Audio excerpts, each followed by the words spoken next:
Concentration and Meditation.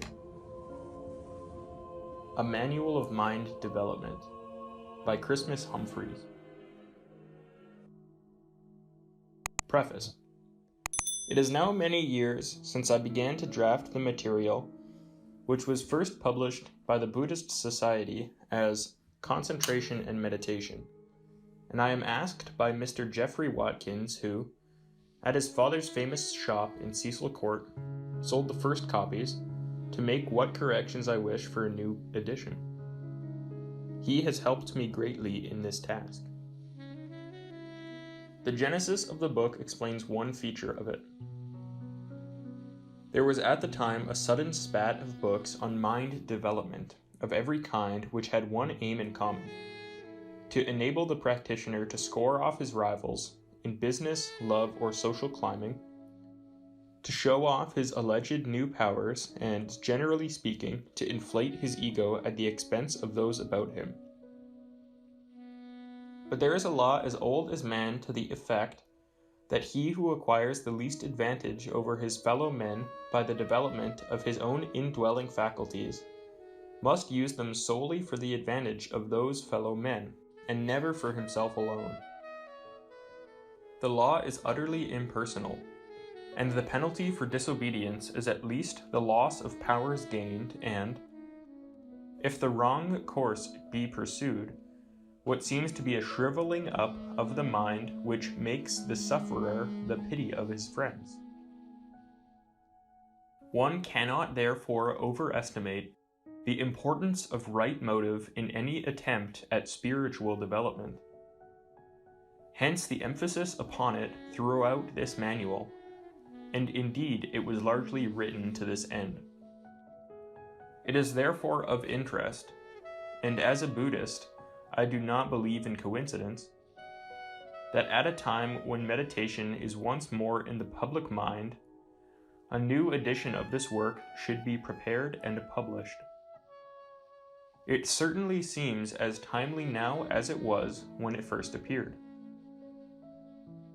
My name appears as author, and in fact I drafted the material, section by section, for consideration at weekly meetings of the small society then known as the Buddhist Lodge.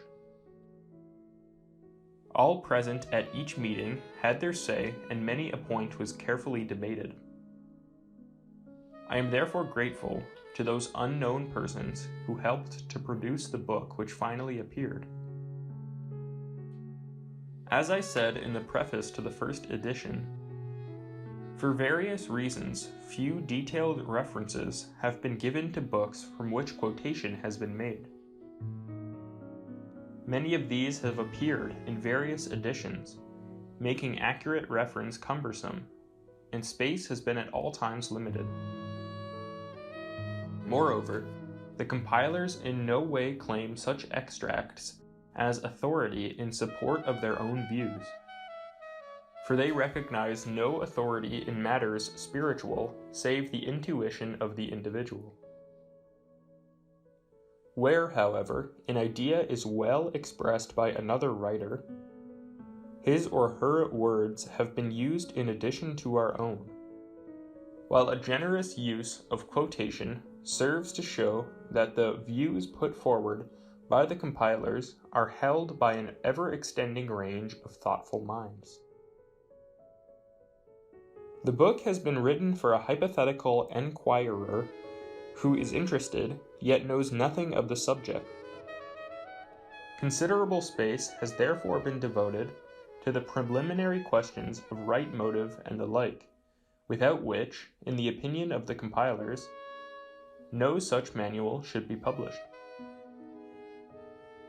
The book is compiled as a progressive course of mind development, and it is hoped that a general reading of the manual, followed by a consistent and sincere attempt to apply its principles, will enable the average student, without danger to mind or body, to develop his spiritual qualities to the point when he is ready for that expert guidance without which it is so hard to tread the final stages to enlightenment.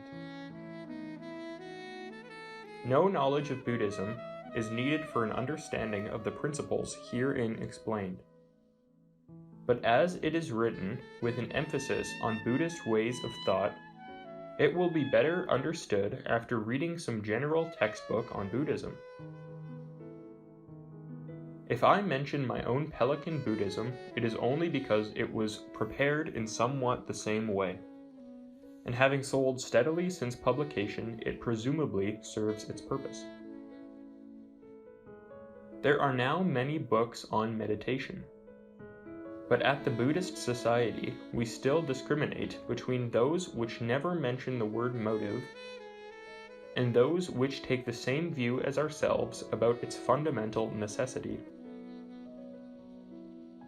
The better type covers a wide field, from the Theravada school of Ceylon and Thailand, where the full system was written down some 2,000 years ago, to the methods of Tibetan and Zen Buddhism, both of which, however, have been in existence for over 1,000 years. Yet no such work makes the distinction I deem so important between concentration, the controlled development of the mind as a precision instrument of no spiritual significance, and meditation, the right use of it to spiritual as distinct from merely material ends. Meditation is of course no newcomer to the West. Christian communities have used it from time immemorial, and whether called prayer, meditation, or silent communion, its purpose was ever the same: the union, the Buddhist would say reunion, of the individual with the universal mind. That this has 1,000 names is of no consequence. It remains forever the namelessness, and when the dewdrop in full consciousness slips into the shining sea, for a single moment of no time, it needs no name for that supernal experience. All that comes from the East is but a variety of methods new to the West, some of service to the Western mind, and some which those with great experience hold to be quite unsuitable. There are no shortcuts to enlightenment. This is no place to make distinctions by name, but from the Buddhist point of view, two principles may be constantly borne in mind.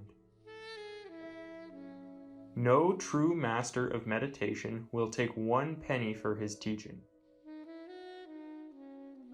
No true master makes any claim or allows any claim to be made on his behalf to abnormal powers or achievement. In order to improve the current edition, I reread every word of it, and was interested to note how little I wished to change.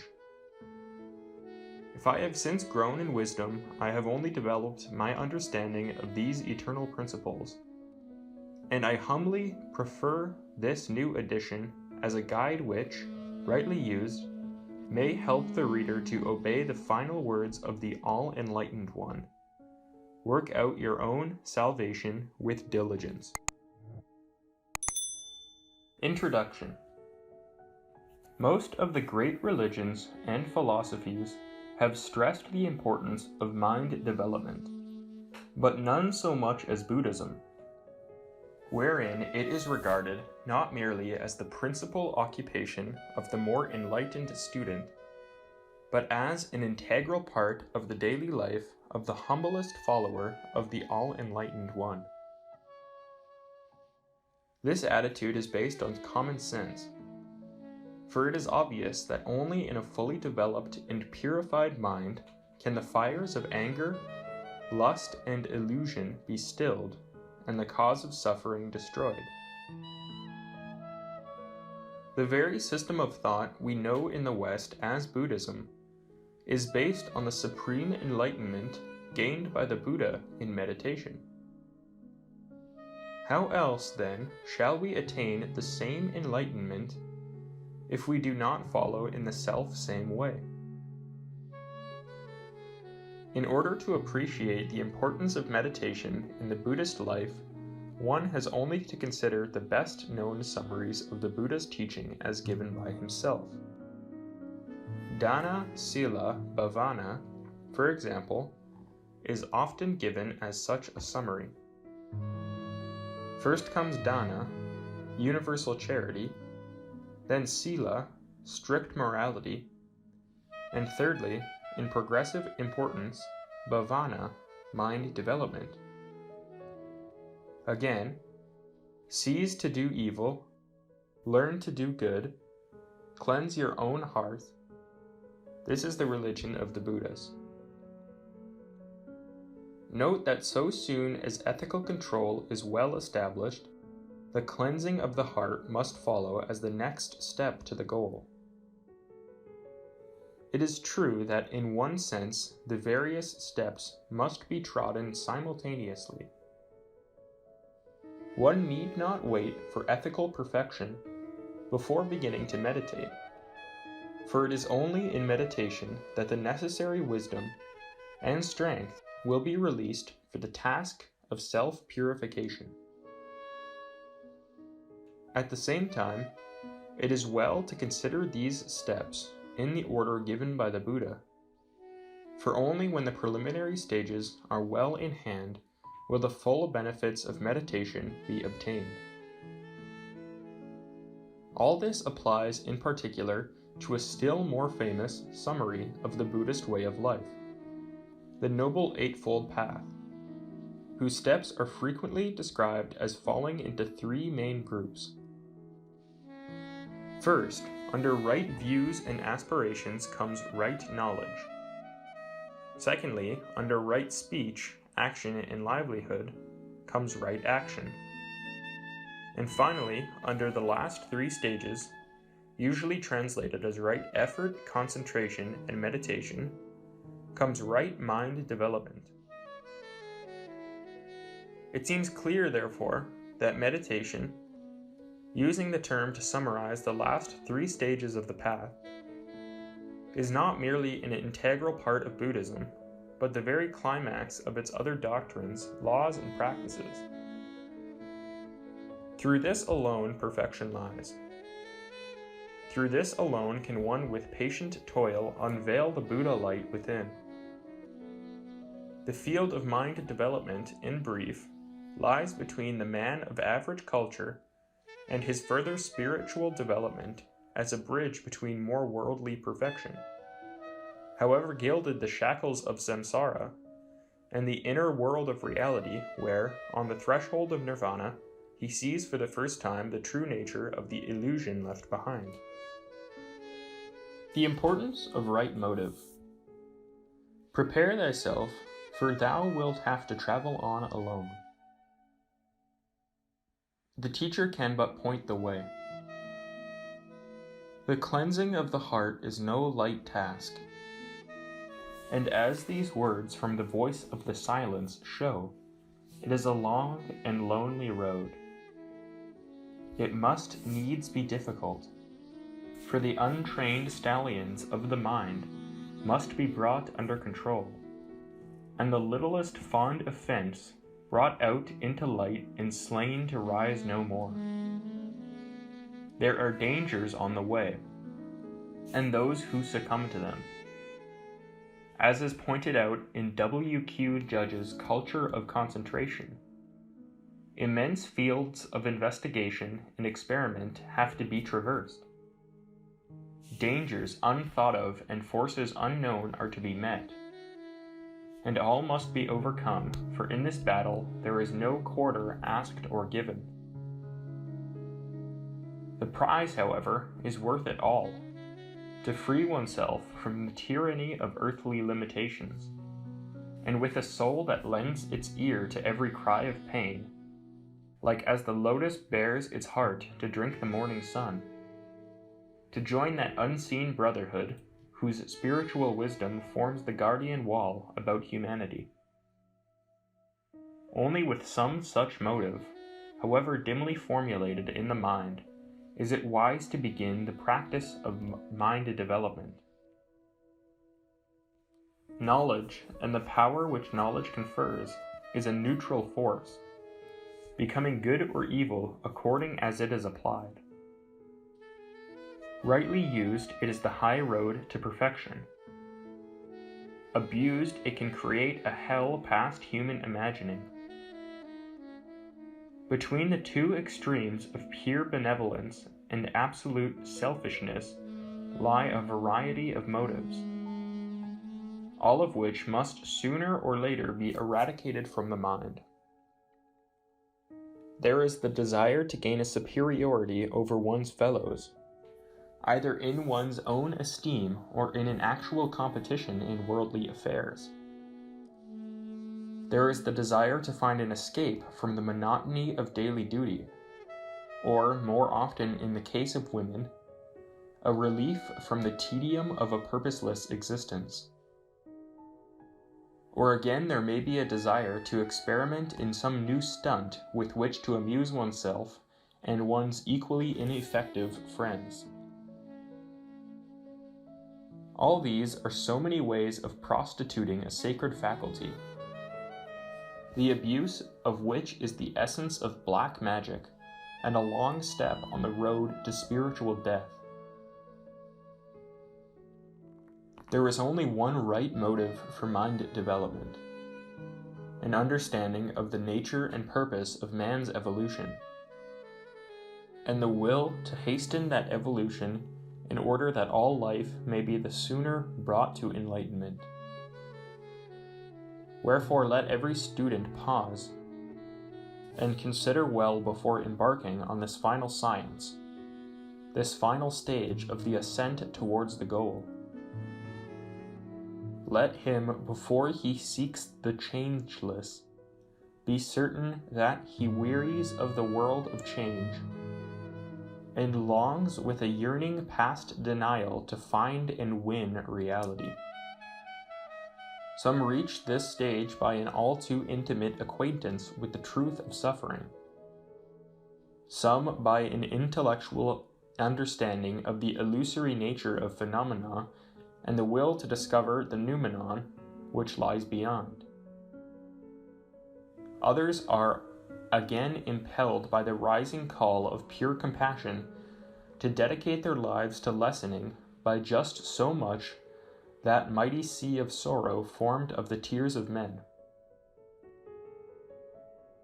These only may be certain that they enter the path with proper motive, for those alone in whom the white flame of compassion is a light past all extinguishing appreciate that to live to benefit mankind is the first step, and therefore lend an ear at all times to the voice of compassion when it whispers, "Can there be bliss when all that lives must suffer? Shalt thou be saved and hear the whole world cry?" There is no compromise when once the path is entered. Once the feet are turned towards enlightenment, the heart's attraction to the world is left behind. To move too soon is to intensify unduly the strain of rival attractions. Therefore, let the mind and heart be single in purpose before the journey is undertaken, and let the motive above all be pure. That the practice of meditation tends to remove the fetters of suffering by raising the consciousness to a level above its sway is the testimony of all who practice it, but this is not the motive which will lead one to the goal. Choose the way for its own sake before the life is entered. Right motive is always impersonal. An impersonal turning of the will towards the removal of all suffering, without undue attention to one's own, and an effort to uncover within each form of life that essence of mind which, as the Sutra of Hui Nang points out, is intrinsically pure. "The light is within thee," said the Egyptian hierophants. "Let the light shine." To awaken in all forms of life this knowledge, and the way to realize it, is the aim of all who strive to follow in the footsteps of the all-compassionate One. Self-development or service. Do not be deceived by the false antithesis of self-development and service, the Arhat and the Bodhisattva ideal. On the one hand, no man can be of service to others until he has attained some mastery of his own instruments. On the other hand, all self-development and purification is undertaken in vain, so long as there remains thought of self. Once more, the wise man treads the middle way, for his life is a happy alternation between introversion and extroversion, between the subjective life of meditation and the objective life of service. In service, the subjective finds its liberation. Yet that service will not be wise unless it is actuated from an understanding gained in the meditation hour. Meditation in prayer. Most Westerners are born and bred in Christianity, and have in early years been habituated to the practice of prayer.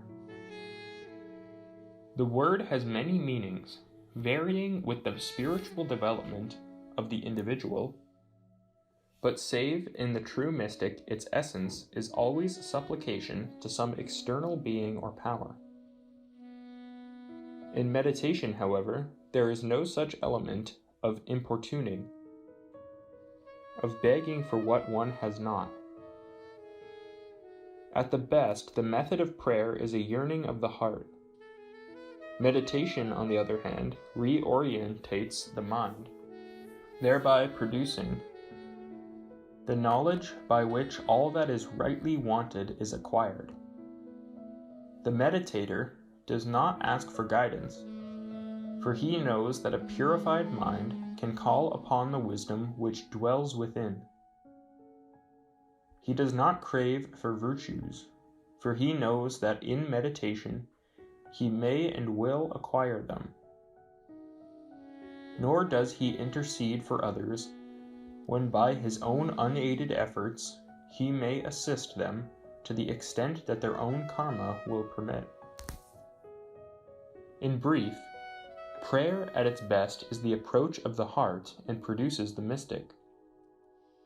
Meditation, with the wise service which accompanies it, produces the knower. There is a point, however, where the two methods meet. If by prayer be meant a lifting oneself to the level of the eternal, or even, if the desire be impersonal, the soul's sincere desire, uttered or unexpressed, it ceases to be prayer in the ordinary sense of the term and rises to the level of meditation. It is the element of supplication to an outside power, as distinct from a conscious union with the God within, which distinguishes the two. The nature of self. Know thyself, said the Delphic oracle. The way of meditation is the way of knowledge, and the aim of all such knowledge is to find and identify oneself with the self within. It is therefore of extreme importance to possess some knowledge of the nature of self and its vehicles, in order that the purpose and technique of meditation may be understood. The simplest analysis is that of St. Paul into body, soul, and spirit. The first including the complex personality, the second all that is thought of as the higher self, and spirit being as useful a term as any for what the Buddha called the unborn, unoriginated, uncreated, and unformed.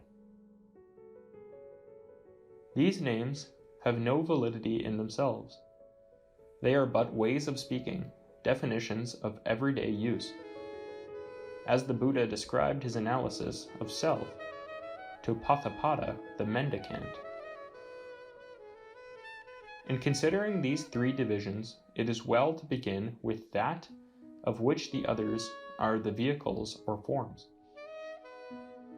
It is all too easy to think of man as having a soul or spirit, whereas in truth each man, each form of life, is, in essence, a spark of the flame, a fragment of the undivided close in the garments of illusion. Hence the wealth of analogy and symbol used to describe evolution. The word itself means to unfold. As the revelation of an already existing splendor, a shedding of the veils which hide reality.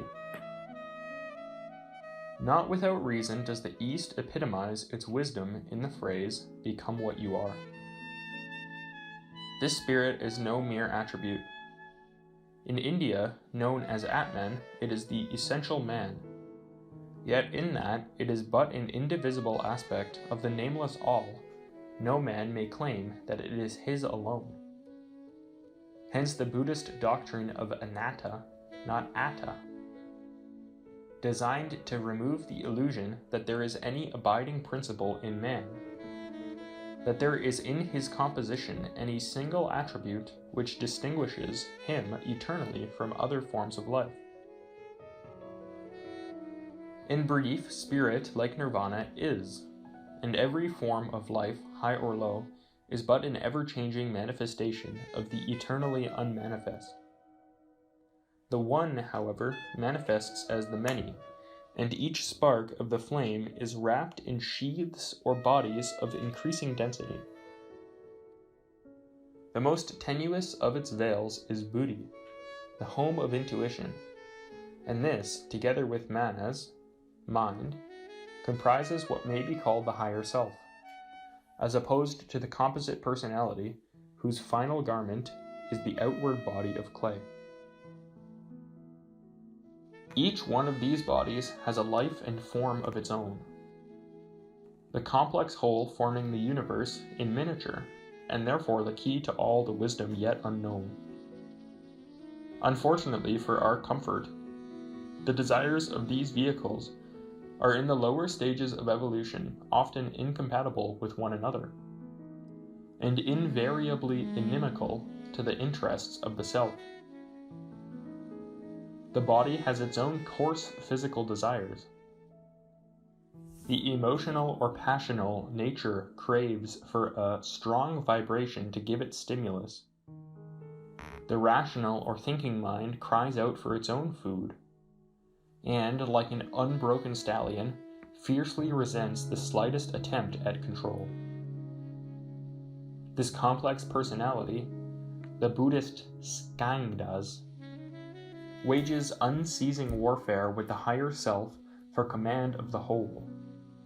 Yet until this battle be finally won by the higher vehicles, this truer, slowly evolving self can never fulfill its destiny and merge the ocean in the drop within the ocean. Most men are so immersed in the claims of the lower, selfish personality that they have lost all sense of that golden age of spiritual perfection to which they must eventually return. And for them, the sense of warring duality, of unceasing inward strife, has not begun. Sooner or later, however, the fight must be undertaken and fought to a finish on the battleground of the human heart. Here is the battle described in the Bhagavad Gita, and here the meeting ground of most of the poetry, legends, myths, and allegories by which men learn of their spiritual heritage. Those who have no desire to fight must await the birth of courage. As the Master M once wrote to A.P. Simnett, life leads through many conflicts and trials, but he who does not to conquer them can expect no triumphs. Naught else is of such absorbing interest, naught else has such a final value, for, as the words of the Dhammapada proclaim, though one should conquer in battle 1,000 times 1,000 men, he who conquers himself is the greatest warrior.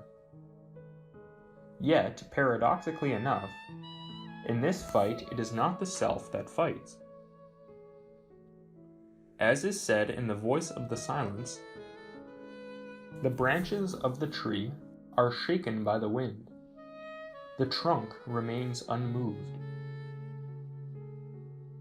When the whole strength of the will is bent towards unselfish purposes, the unruly lower vehicles are slowly brought into alignment, thus permitting an uninterrupted flow of life from the highest to the lowest, making the man as a whole a channel of world enlightenment, a fountain of spiritual life to all mankind.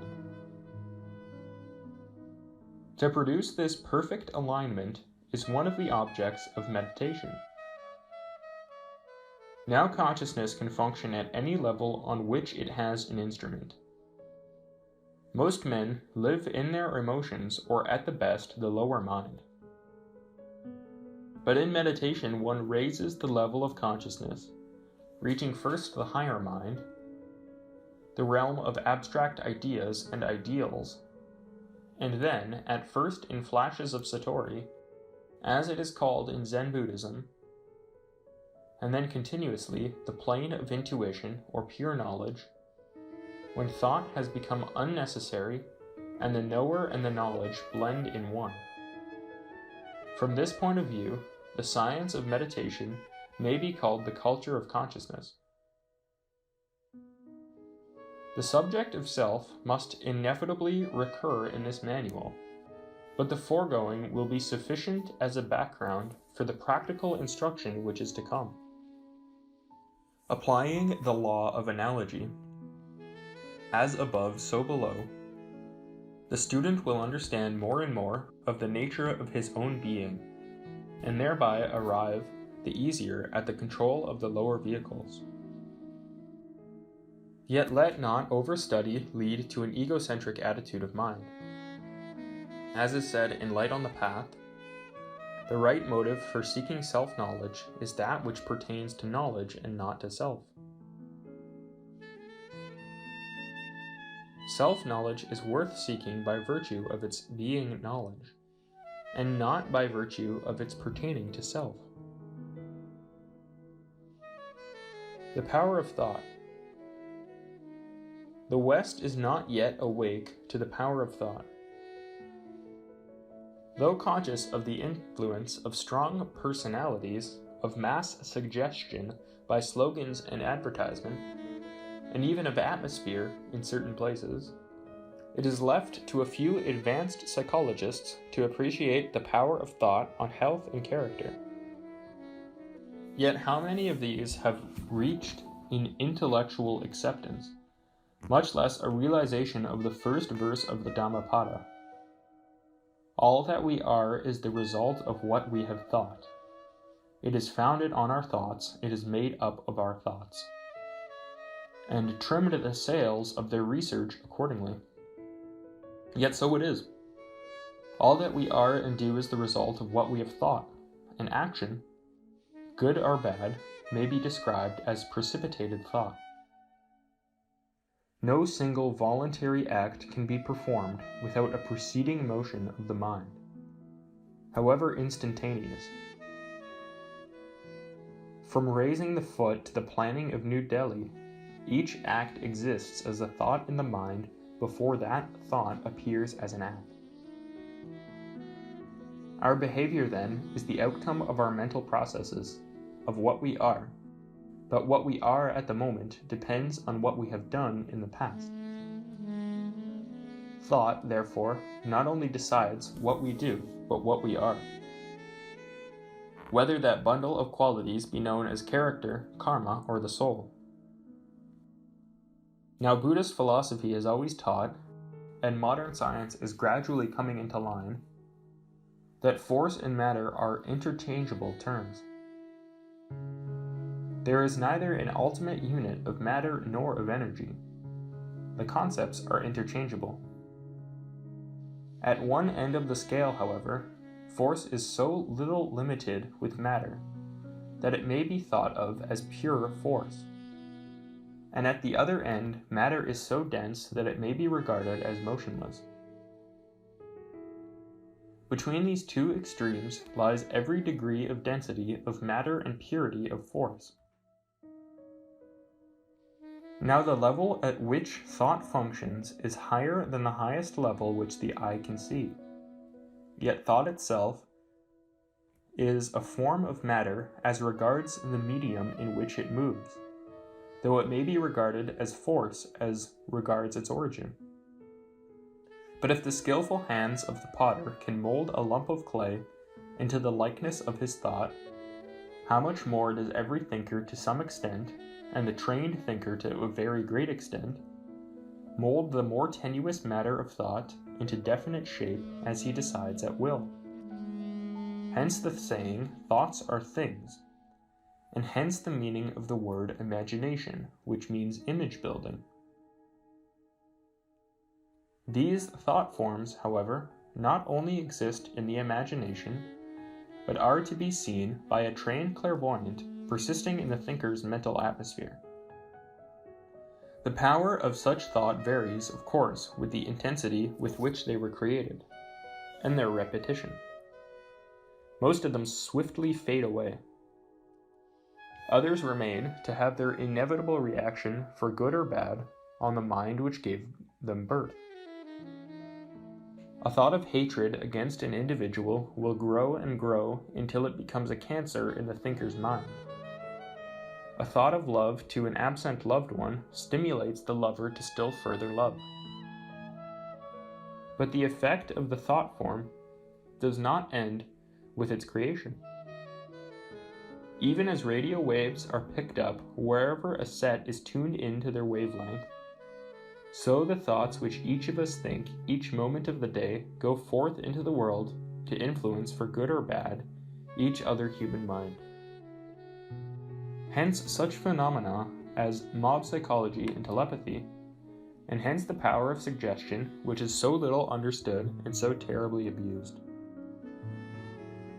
Again, like attracts and breeds its like, and thoughts, whether good or bad, will collect and reproduce their kind. Hence the phenomena of temptation or conversion, as the case may be.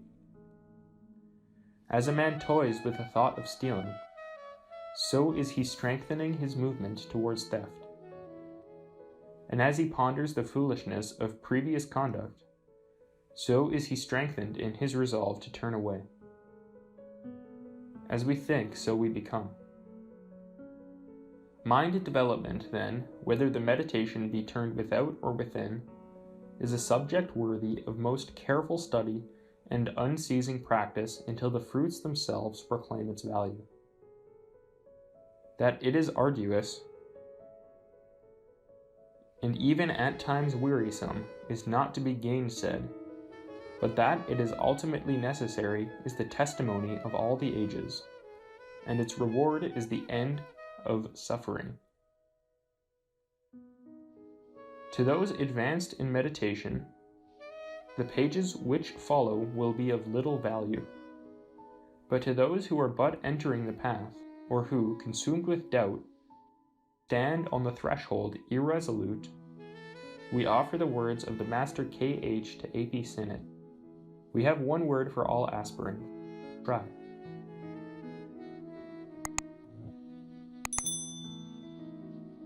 Part 1. Concentration. Preliminary observations. Definition of terms.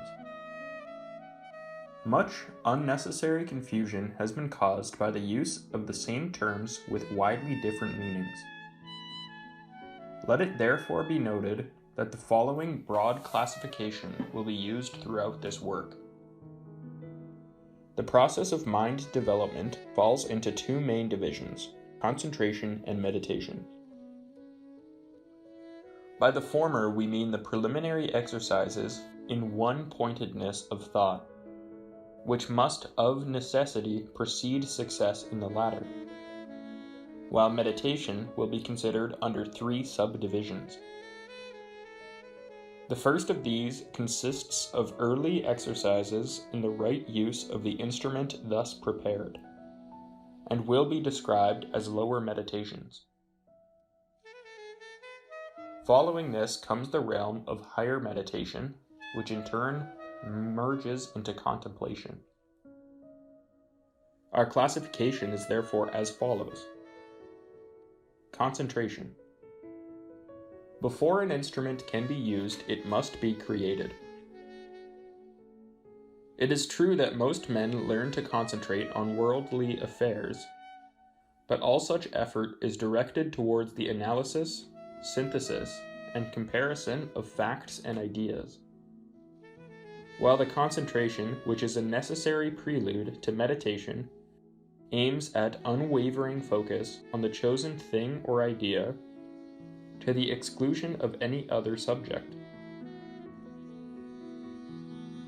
Hence the need of strenuous and even wearisome exercises for developing the power of complete one-pointedness of thought upon the subject in hand, be it a pencil, a virtue, or a diagram imagined in the mind. It will therefore be noted that concentration, in the sense above described, has neither ethical nor spiritual value, and calls for no special time or place or posture for practicing. The exercises correspond to those which a ballet dancer must use before the simplest dance can be performed, or the earnest young pianist's scales, or the fencer's early lessons in precision of aim. Only when the executive instrument, be it the limb, the hands, or the machinery of thought, has been brought under control of the will, can the art itself be effectively developed. Lower meditation. Under this heading come those mental exercises in which the newly created instrument is first dedicated to useful work. It includes, for example, the meditation on the bodies, on the fundamental doctrines of the Buddha's teaching, such as karma, rebirth, the oneness of life, the three fires, the three signs of being, and early exercises in self-analysis. Needless to say, a perfect understanding of these subjects is a monopoly of a perfected mind, but a beginning is here made in the mastery of their true significance. Other subjects to be dealt with under this heading include the whole range of deliberate character building, the use of the 4 Brahma Viharas, and early steps in the deliberate raising of consciousness, which, as will be seen, is in a way the whole object of higher meditation. The range of this subdivision is therefore enormous, and it will take the average student many years and even lives to move beyond it. Within its compass lie the beginnings alike of mysticism and occultism, of yoga and of Zen.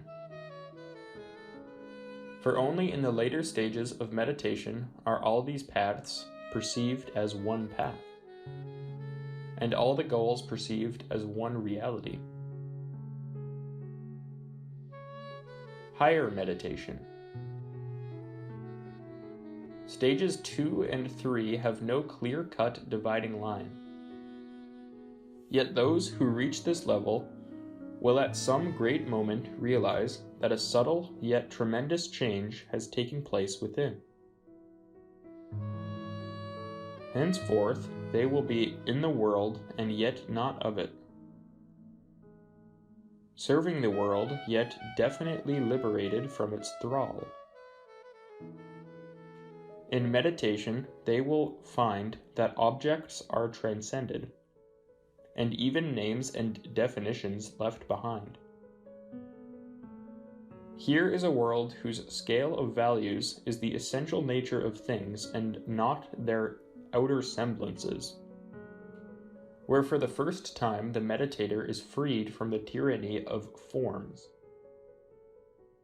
Henceforth, the karma of the past may hold the student to sensuous and therefore valueless pursuits and interests, but his inner eyes will have seen the vision glorious, and the hand of time alone will hold him from his heritage.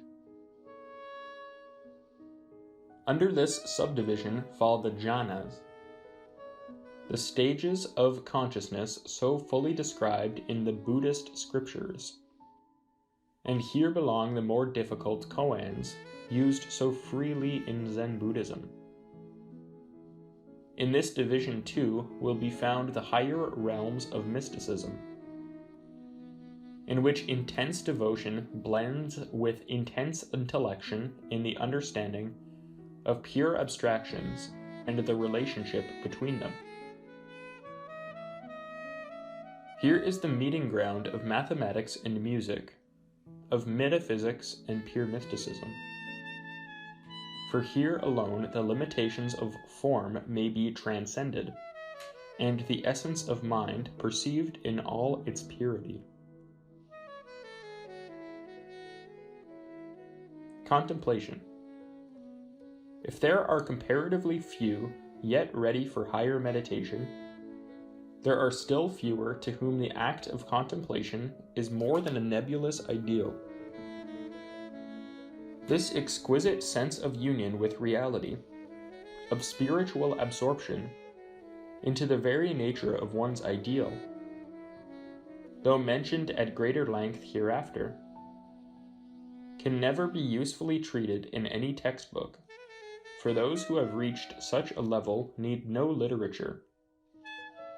And to those who have not so attained, even the finest description would also be meaningless. Dangers and safeguards. There are those who hesitate to take up meditation on account of its possible dangers to physical and mental health.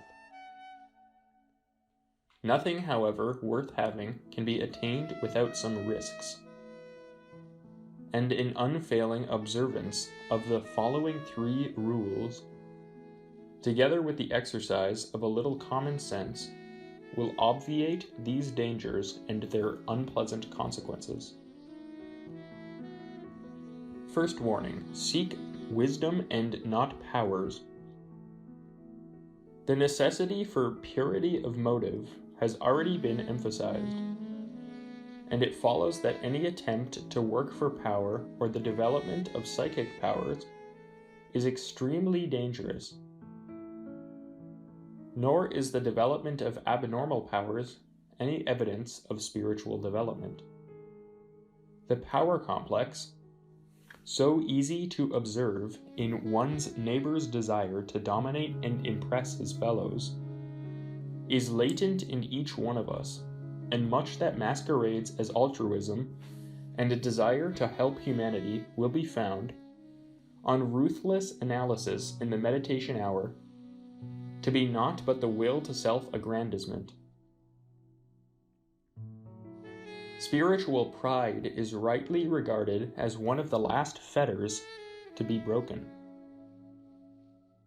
And whereas the premature development of powers inevitably serves to inflate one's egotism, the pursuit of wisdom will produce not merely power over other beings, but power to control the lower self which otherwise would gain the mastery.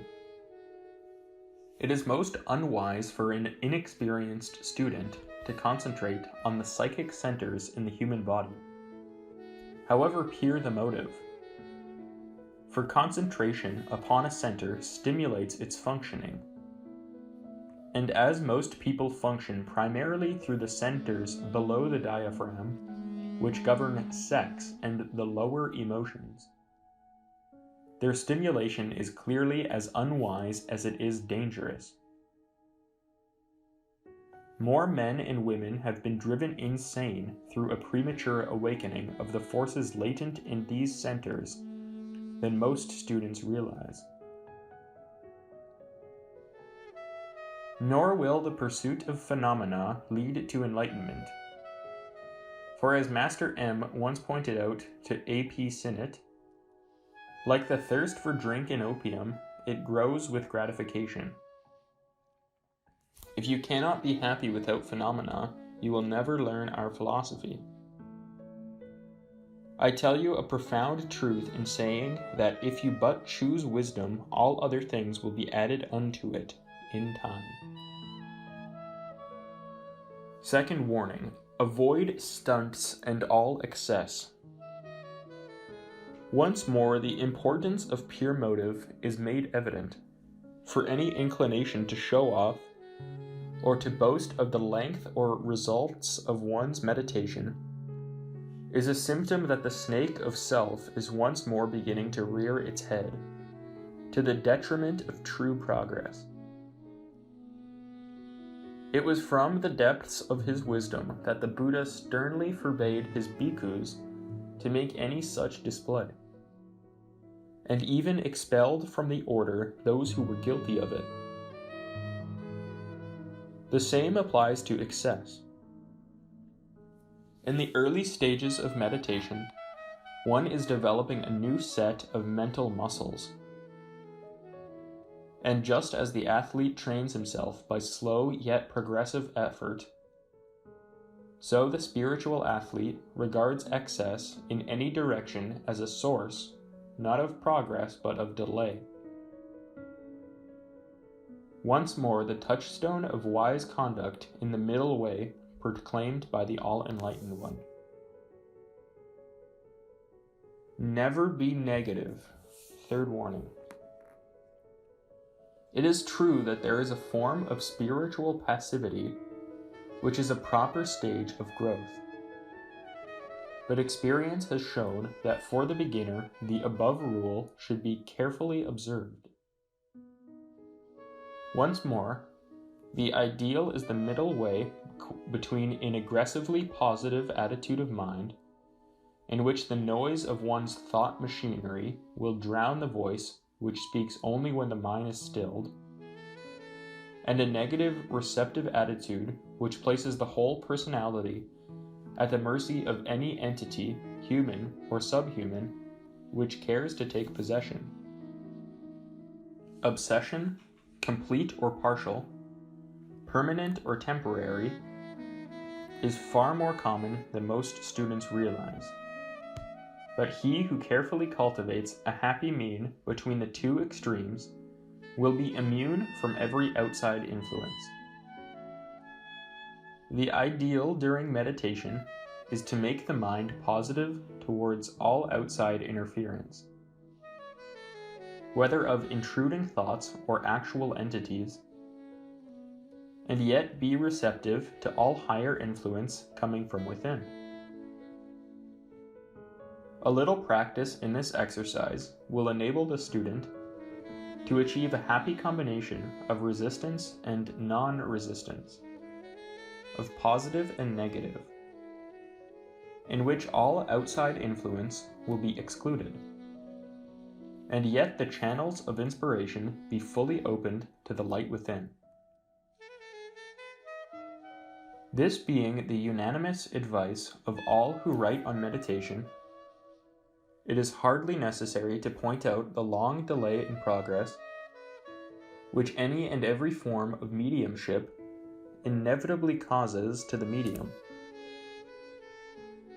As is well known to every student of occultism, the adept and the medium are poles apart, and he who so far slips down the ladder of evolution as to give up his own self-mastery will spend many arduous lives in regaining his lost ground. Further preliminary observations.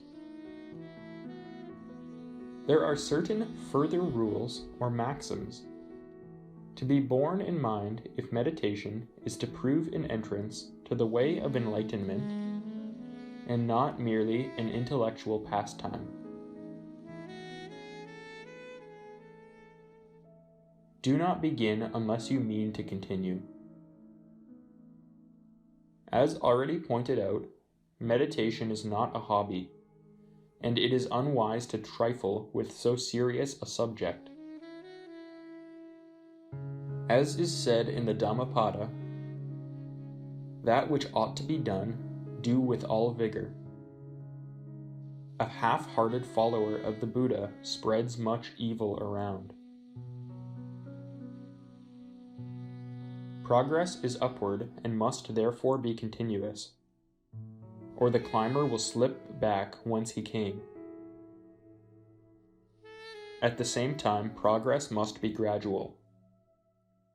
Just as, O bhikkhus, the mighty ocean deepens and slopes gradually down, not plunging by a sudden precipice, so in this norm discipline, the training is gradual, and there is no sudden penetration to insight. If progress seems to be slow, remember that lives of wrong habits of thought must be surmounted. To attempt to learn too fast will only lead to mental indigestion. As the Master M once wrote to A.P. Sinnett, knowledge for the mind, like food for the body, is intended to feed and help to growth, but it requires to be well digested, and the more thoroughly and slowly the process is carried out, the better both for body and mind. Patience is indeed a virtue, and a necessary quality in the would-be meditator. It is said that a Chinese craftsman thinks his life well spent if during it he creates one perfect masterpiece, and he who views the illusion of time through philosophic eyes will think a single life well spent if one small stage of the path be trodden thoroughly. Even if no single stage be perfectly accomplished, yet the student may take heart. As the voice of the silence says, learn that no efforts, not the smallest, whether in right or wrong direction, can vanish from the world of causes. Even wasted smoke remains not traceless. So that, if the effort be continuous and sincere, results are certain, however long delayed. Beware of self-congratulation. It is said that many a weakling can put up with failure, but only a strong man can withstand success. When the first well-earned results of mental training begin to manifest, beware of the separative effect of self-conceit. Self-gratulation, O Lanu, is like unto a lofty tower up which a haughty fool has climbed. Thereon he sits in prideful solitude, and unperceived by any but himself. All too soon a little success in the inner life will breed a sense of superiority over one's fellows, a sense of separation from those apparently less advanced upon the way. Yet remember, as the writer of Light on the Path advises, that great though the gulf may be between the good man and the sinner, it is greater between the good man and the man who has attained knowledge. It is immeasurable between the good man and the one on the threshold of divinity. Therefore be wary lest too soon you fancy yourself a thing apart from the mass.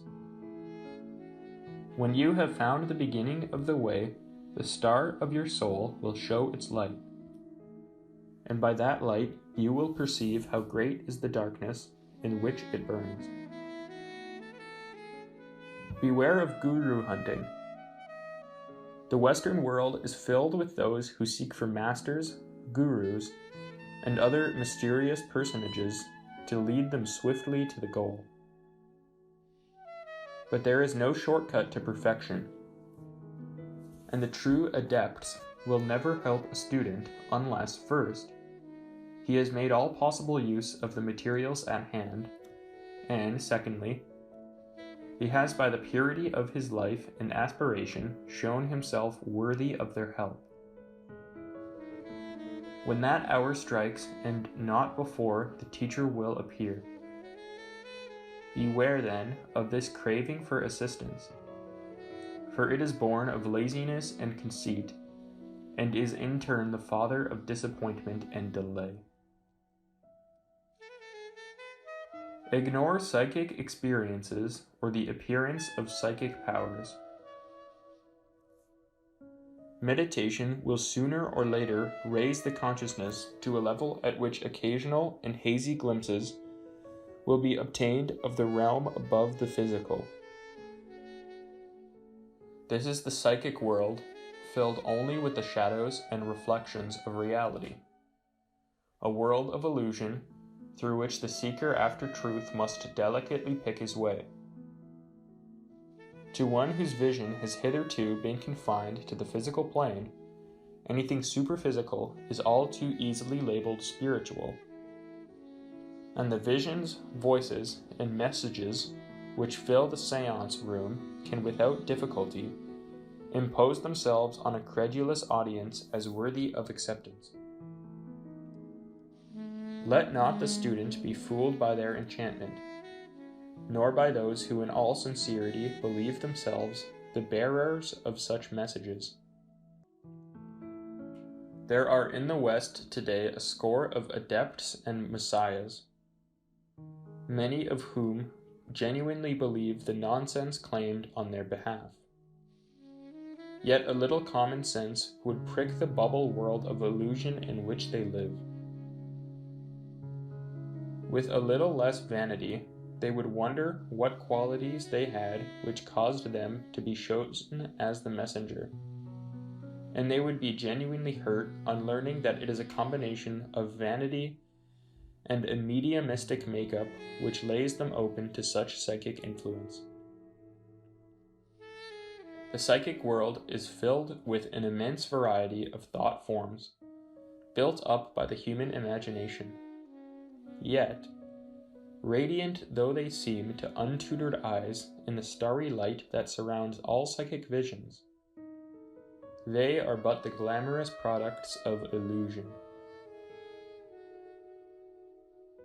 The same considerations apply to the advent of psychic powers. Because the student occasionally becomes aware that he possesses senses which are superphysical, it only means that he has peeped through into the next plane of being. Pass on, for here is the realm of illusion, and reality lies far beyond. To waste one's precious time in cultivating psychic powers is to sidestep from the path of self-enlightenment. These powers will be useful at a later stage, but for the time being are best ignored. Learn to want to meditate. In other words, learn to direct desire. Unwilling work is badly done, and there is less waste of effort and a higher standard of workmanship in exercises carried out with the whole soul's will than in those which are the outcome of a habit forced on an unwilling mind. Until, therefore, the practice of meditation has become a joyous necessity, as mentioned in the next paragraph, do not be ashamed to give up a little time to achieving this attitude towards it. The ideal condition is what an engineer would describe as a clean drive through from the power source to the point of application. In this case, from the highest within one to the act itself. Internal friction only dissipates energy and reduces the output of useful work. The same applies to persuading others against their will to take up meditation before the desire to do so has been aroused. It is worthwhile studying the relation between will and desire. It is an ancient axiom that behind will stands desire, for will is a colorless, impersonal force and acts for good or evil as directed by desire. If the desires be rightly directed, the will becomes a powerful force for good in proportion as it is developed. That is, in proportion to the individual's ability to call upon the limitless reservoir of force which is the universe. To one whose desires are purely altruistic, This ability to attach one's belt to the powerhouse of the universe, as R.W. Trine calls it, will be indeed immeasurable. For just as the perfectly aligned machine will lead the thrust of the engine direct to its work, so the perfect alignment of will and desire will direct the universal will to the chosen end. Modern psychology is slowly awakening to these ancient truths. A conflict between the desires of one's various vehicles will lead to a complex more or less charged with emotion, according to the strength of the desires. But if thine eye be single, the whole body will be full of light, and friction at an end. It is common knowledge that where there's a will, there's a way, and if a man be pursuing his heart's desire, he can accomplish seeming miracles. It is therefore wise to spend a little time considering the manifold desirability of mind development, so that once begun, the whole complex being of the student will move with singleness of aim towards the chosen goal. There is no particular technique for bringing the desires into the required focus. No man digs for copper when he is finding gold, and honest comparison between the value of worldly pursuits and spiritual exercises will serve to concentrate the whole soul's will in the direction indicated by the highest part of one. Desire is the motive force of all action, and is good or evil according as it strives for sensuous or spiritual ends. By thoughtfully comparing the permanent results achieved by meditation with the ephemeral pleasures gained by gratification of lower desires, the latter may be slowly sublimated into higher channels, until the strength once dissipated on lower pursuits is redirected to spiritual ends. There is another reason for this preliminary focus of desire, for it will be found in meditation that right desire excludes all alien thought. A man listening to his favorite symphony is oblivious to all distracting thoughts or happenings. In the same way, a man whose sole desire is to gain what only meditation can produce will find the lesser attraction of intruding thought of no avail to draw him from his desire. Do not neglect existing duties. It has been said that meditation is first an effort, then a habit, and finally a joyous necessity. When the third stage comes, beware lest the discovery that it ranks in interest and value far ahead of earthly pursuits and happenings should lure one from the due performance of the daily round. Remember what H.P. Blavatsky says in Practical Occultism. The immediate work, whatever it may be, has the abstract claim of duty, and its relative importance or non-importance is not to be considered at all. What else is the world around us but the soul's gymnasium? As Master K.H. wrote to A.P. Sinnett, does it seem a small thing to you that the past year has been spent only in your family duties? Nay, but what better cause for reward, what better discipline, than the daily and hourly performance of duty? Part 1, Section 2. Concentration. Concentration is the narrowing of the field of attention in a matter and for a time determined by the will. These words of Ernest Wood in his book Raja Yoga explain the famous story told of Arjuna in Paramananda's concentration in meditation. Once in ancient India, there was a tournament held to test marksmanship in archery. A wooden fish was set up on a high pole, and the eye of the fish was the target. One by one, many valiant princes came and tried their skill, but in vain. Before each one shot his arrow, the teacher asked him what he saw, and invariably all replied that they saw a fish on a pole at a great height with head, eyes, and the rest. But Arjuna, as he took his aim, said, "I see the eye of the fish," and he was the only one who succeeded in hitting the mark. The most helpful analogy is probably that of a searchlight.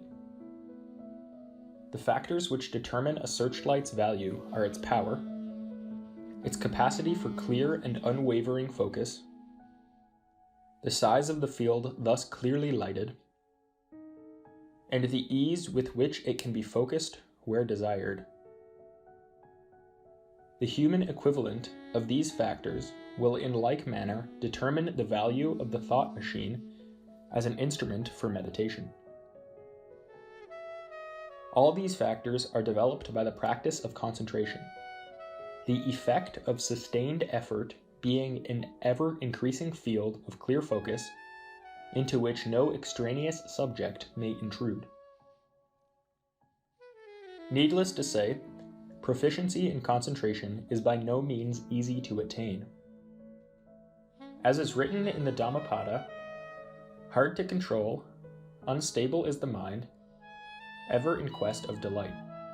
But good it is to subdue the mind, a mind controlled brings happiness. Like many other arts and sciences, it is largely a matter of knack, and after long periods of seemingly fruitless efforts, a semblance of proficiency will suddenly appear.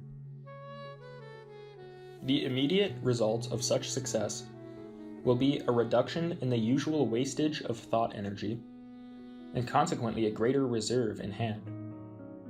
Then comes a sense of self-discovery, a dawning appreciation of the difference between the knower and the instrument of knowledge, the man and his various vehicles. From this in turn comes a deeper understanding of the meaning of self-mastery. The student finds new meaning in the famous passage in the Dhammapada. Irrigators lead the water where they will. Fletchers shape the arrow. Carpenters bend the wood to their will. Wise men shape themselves. Again, as thought is the father of action, control of thought leads to greater control on the physical plane. There is less waste of energy in useless movements of the hands and body, and therefore less fatigue. The natural reservoir of physical energy is thus allowed to accumulate until applied as definitely wanted, and the general health is correspondingly improved. The next achievement is a greater coordination between the various planes of consciousness. Mind, emotion, and action begin to function as one unit, and the waste of energy produced by worry is replaced by a calm, deliberate effort to remove its cause. So much for the credit side of the newly drawn-up balance sheet. As against this, there is sometimes noted a curious sense of loss, a mental aridity, and, as it were, an emotional vacuum. If this occurs, remember that it is a period of transition, in which the mind has been for the first time withdrawn from its habitual playground in the world of sense, and has not yet acclimatized itself to supersensuous levels. More rare at this stage, but for the time being more unpleasant, is the experience of finding that life's difficulties, so far from growing less, seem to increase from the moment the new practice is begun. All who strive to hasten the slow march of evolution seem to call upon themselves an increasing volume of their own past karma. If this be unpleasant to the personality, it is to be welcomed by the essential man, for not until all karma is expended will he be able to press on to the ideal, the enlightenment of all humanity. On the other hand, there will be this compensating discovery that in proportion as the student gains control of his vehicles, so will his mental reaction to environment improve. Mere proficiency in concentration will of itself induce an improvement in character, and the student will begin to see that facts are of no importance. What matters is their significance. Facts are facts, but it is for the individual to decide his reaction to them. As Epictetus pointed out, if any man be unhappy, let him know that it is by reason of himself alone. The wise man will refuse to allow the changing face of circumstance to disturb his inner serenity. Before proceeding to the practice of concentration, let it be noted that there is a definite distinction between the development of the mind, which we are now considering, and the development of the emotions, to which we have devoted a chapter at a later stage. An appreciation of this distinction will provide an answer to the charge that concentration is cold and dull, and remind the student that emotions are not suitable subjects for concentration of the mind. As subjects for lower meditation, they are, of course, of value, but they are not fit subjects for the acquisition of one-pointedness of thought. Concentration general. The subject of concentration falls into two divisions, general and particular. The former consisting of the cultivation of an habitual mode of thought, and the latter comprising the special exercises by which this quality of mind is developed. Too much stress is laid in textbooks on the latter, and far too little on the need for cultivating the right attitude of mind each hour of the day. As Annie Besant wrote in her introduction to yoga, many sit down for meditation and wonder why they do not succeed. How can you suppose that half an hour of meditation and 23.5 hours of scattering of thought throughout the day and night will enable you to concentrate during the half hour? You have undone during the day and night what you did in the morning, as Penelope unraveled the web she wove. Unless the whole day be spent in applying the lesson learned in the morning's exercise, no progress will be made. Indeed, there comes a time when the special exercises are given up. A student writes from a Zen monastery in Japan, "As one progresses further, meditation on one's koan continues through all one's waking hours and even, I think, during one's sleep. The most advanced monks are given practically no time for formal sitting, and yet they must go to the abbot for koan interview as many times as the young monks who spend the larger part of their waking hours in formal meditation. When meditation becomes a habit of mind, the formal side is discarded as much as possible." The following suggestions may help in the cultivation of this attitude of mind. Get physically fit and remain so. Remember that even in the highest meditation, consciousness must function through the physical brain, and unless the body is fit, the brain will never function to the best of its ability. Physical fitness is not easy to acquire or maintain under modern conditions of living, but a little thought in acquiring the maximum of sunshine and fresh air, sufficient sleep, and the maximum purity of food will be well repaid. More than one aspirant to yoga has pointed out that no good results can be obtained in a dirty body. That is to say, one which, however clean without, is badly regulated within. Hence the saying, the key to yoga lies in the lower bowel. And certainly a lavish use of pure water, inside as well as out, goes far towards acquiring and maintaining a healthy physical instrument. Having got the body fit, learn to dominate it. Treat it as the animal it is, considerately yet firmly, and train it in obedience with exercises and physical control. Learn to distinguish its desires from your own. You do not crave for tobacco, sweetmeats, comfort, warmth, or perfume. Let your body learn this fact by giving up, at least for a specified time, one fond offense. Be it cigarettes or coffee, silk underclothes, or that extra 10 minutes in bed. In the same way, cultivate a philosophical indifference to the bumps and bruises of daily life, and refuse to listen to the body's perpetual plea for indulgence in its physical desires. Number 2, concentrate on the task in hand. The trivial round, the common task, will furnish all we need to ask of opportunity to develop a constant one-pointedness of mind. As a student wrote from the wisdom of experience, before one can meditate, one must learn to concentrate. Otherwise, one will be possessed with the will and the inspiration, but lack the necessary third ingredient, technique. Begin by letting the whole of your day become an exercise in concentration, making each action to be done the one thing then worth doing. First, say to yourself, I am now going to concentrate for, say, an hour doing this, and let all other matters stand aside. This I shall do without thought of self, but because it is the right thing to be done. Then forget all about the need to concentrate and get on with the job, whether it be the passing of an examination, the drafting of a document, or the cleaning of a room. In order to accumulate the energy for this sustained effort, strive to eliminate all idle and purposeless activity, whether mental, emotional, or physical. In the ideal, every thought and act should have a purpose behind it, and be deliberately dedicated to a useful end. Mention has already been made of the need to curb unnecessary physical movements and mannerisms. The same applies to thought and feeling.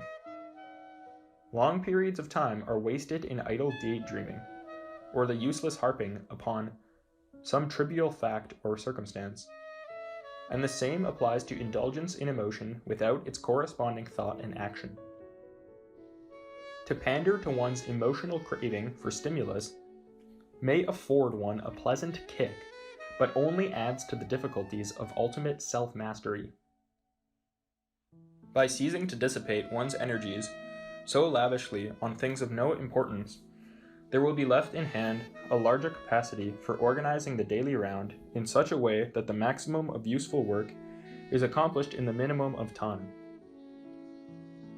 It is proverbial that the busiest man finds it easiest to fit in something more, and an effectively ordered timetable, combined with a wise use of available energy, will enable the would-be meditator to find both the time and energy for this greatest of all exercises. But life forever swings like a pendulum between the pairs of opposites. As the sequence of day and night, so is the alternation of work and rest, and it is in these minutes of comparative repose that the difference appears between the trained and the untrained student of mind development. The beginner allows his energy to drain away in idle conversation or mental rambling, in vague revision of past experiences or anxiety or events as yet unborn, or in 1,000 other wasteful ways for which, were he spending gold instead of mental energy, he would be hailed as a reckless spendthrift to be avoided by all prudent men. The wise man, however, learns the value of the smallest opportunity, and uses these otherwise idle moments to some useful end. Students of concentration practice a useful exercise, while those who have reached the stage of meditation keep a phrase in the mind to be mentally chewed over, or carry in the pocket one of the many booklets of spiritual wisdom from which to gather nourishment for the self within. When it is appreciated, for example, that not only have thousands read and even learnt by heart Sir Edwin Arnold's The Light of Asia by this means, but that Sir Edwin actually wrote the greater part of it on scraps of paper in such odd moments of the day, some idea will be gained out of the value to which these unforgiving minutes may be put. But it may be argued, if every spare moment is used in such activity, what of the need for occasional repose? Only experience will prove the paradox that such a habit, so far from leading to further exhaustion, actually reinvigorates the mind. Once, again, such a habit is formed, it will be found that the mind, when otherwise unoccupied, will tend to revert automatically to the central theme or phrase, and by thus filling the day with a succession of spiritual moments, the student will find his thought machinery being trained to an attitude of habitual concentration on a worldly problem if so ordered, if not, on a theme of more permanent value to the inner man. Even when the time comes for a well-earned rest, it will be found advisable either to bring the mind to rest on a subject of value and interest, or else learn how to suspend all mental activity. Far too little thought is given to the art of relaxation, yet never has it been more necessary than in these days of ceaseless dissipation of energy. Remember that recreation ought to be, as the word implies, a recreation, and not a further expenditure of energy in useless pursuits. The study of newspapers, for instance, being the apotheosis of distraction, destroys the effect of exercises in concentration. Of far more recreative value is good literature, good music, the reading or writing of poetry, and when feasible, the games of patience, jigsaw puzzles, and the like, which pleased an older generation, but which no longer satisfy the craze for speed and nervous excitement which characterizes the present day. Beware, however, of emulating the amusing example of concentration which once appeared in Punch, where a woman is shown sitting in an armchair and at the same time knitting, reading a book, listening to the wireless, rocking a cradle with her foot, and talking to her husband. The alternative to such forms of relaxation, as above described, is to practice the art of complete relaxation of body and mind, 10 minutes of which will be found to be more refreshing than hours of restless sleep. If circumstances permit, lie full length on the floor, if not on a couch or even in a chair. Loosen any tight clothing, then relax each portion of the body deliberately and consciously. Then close the eyes and visualize utter darkness. Feel yourself floating in a silent void, and deliberately empty the mind of every thought or feeling by imagining such a condition as Swinburne's only asleep eternal in eternal night. Even 5 minutes of this exercise, once the knack is acquired, will produce an abundance of fresh energy and a clean swept and invigorated mind. Number 3. Clarify every issue and be a master of each act. It is an astonishing fact that very few people think, though many think they do. Indeed, modern psychology has proved that the majority of people bring into play a very small percentage of their total mental capacity. Thinking is a process which has to be learnt like any other art or science, and it is to be regretted that so much time is given in our schools to the acquisition of knowledge, and so little to the digestion and right use of such knowledge when acquired. But the material of thought is twofold, facts and ideas, and how many human beings are capable of originating, considering, and expressing an idea? The answer, if honest, would make painful reading, for the majority of men are unaware that they possess the machinery of thought.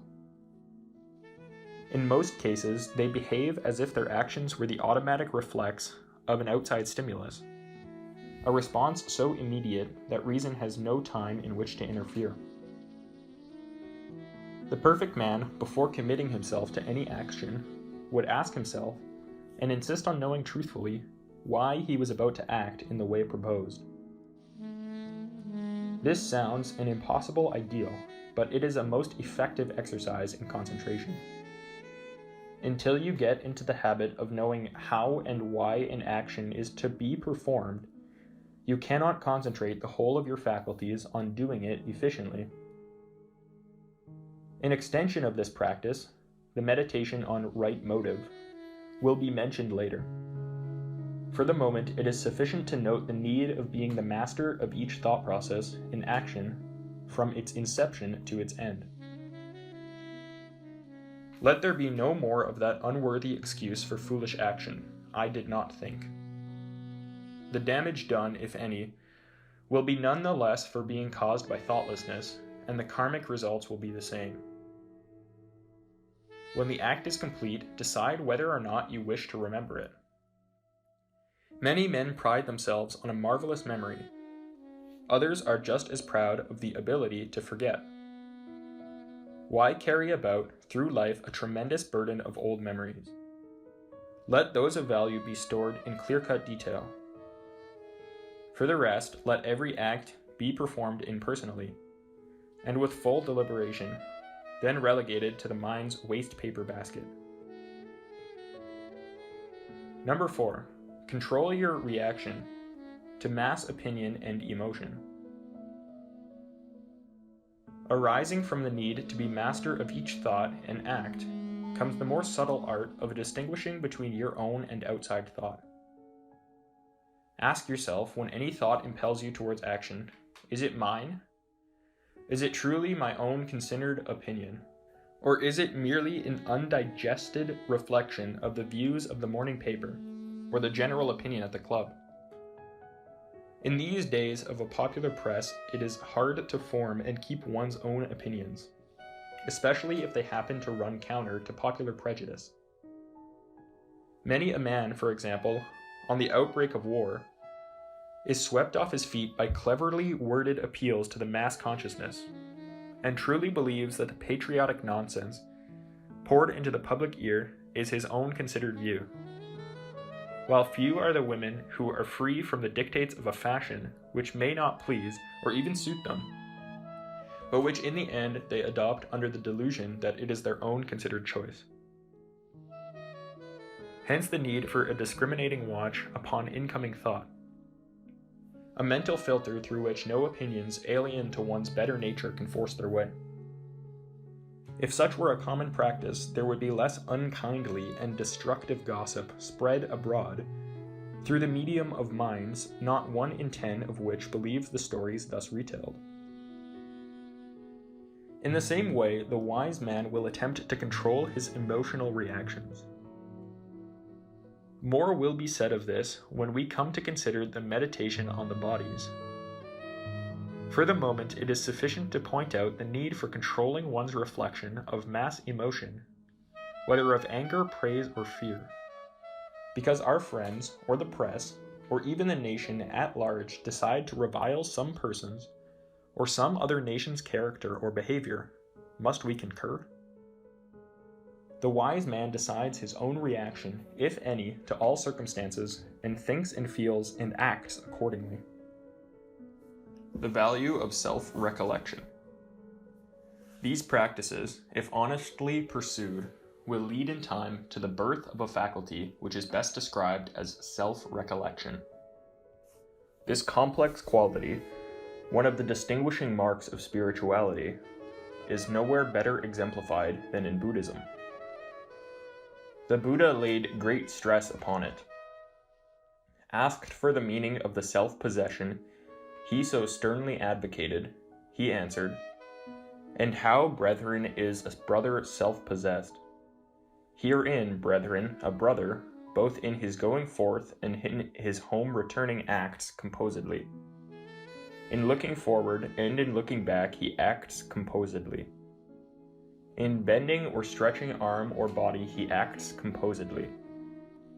In eating, drinking, chewing, swallowing, in relieving nature's needs, in going, standing, sitting, sleeping, waking, speaking, keeping silence, he acts composedly. That, brethren, is how a brother is self-possessed. Such a dignified, dispassionate inner poise must rouse the respectful admiration of all who strive towards self-mastery.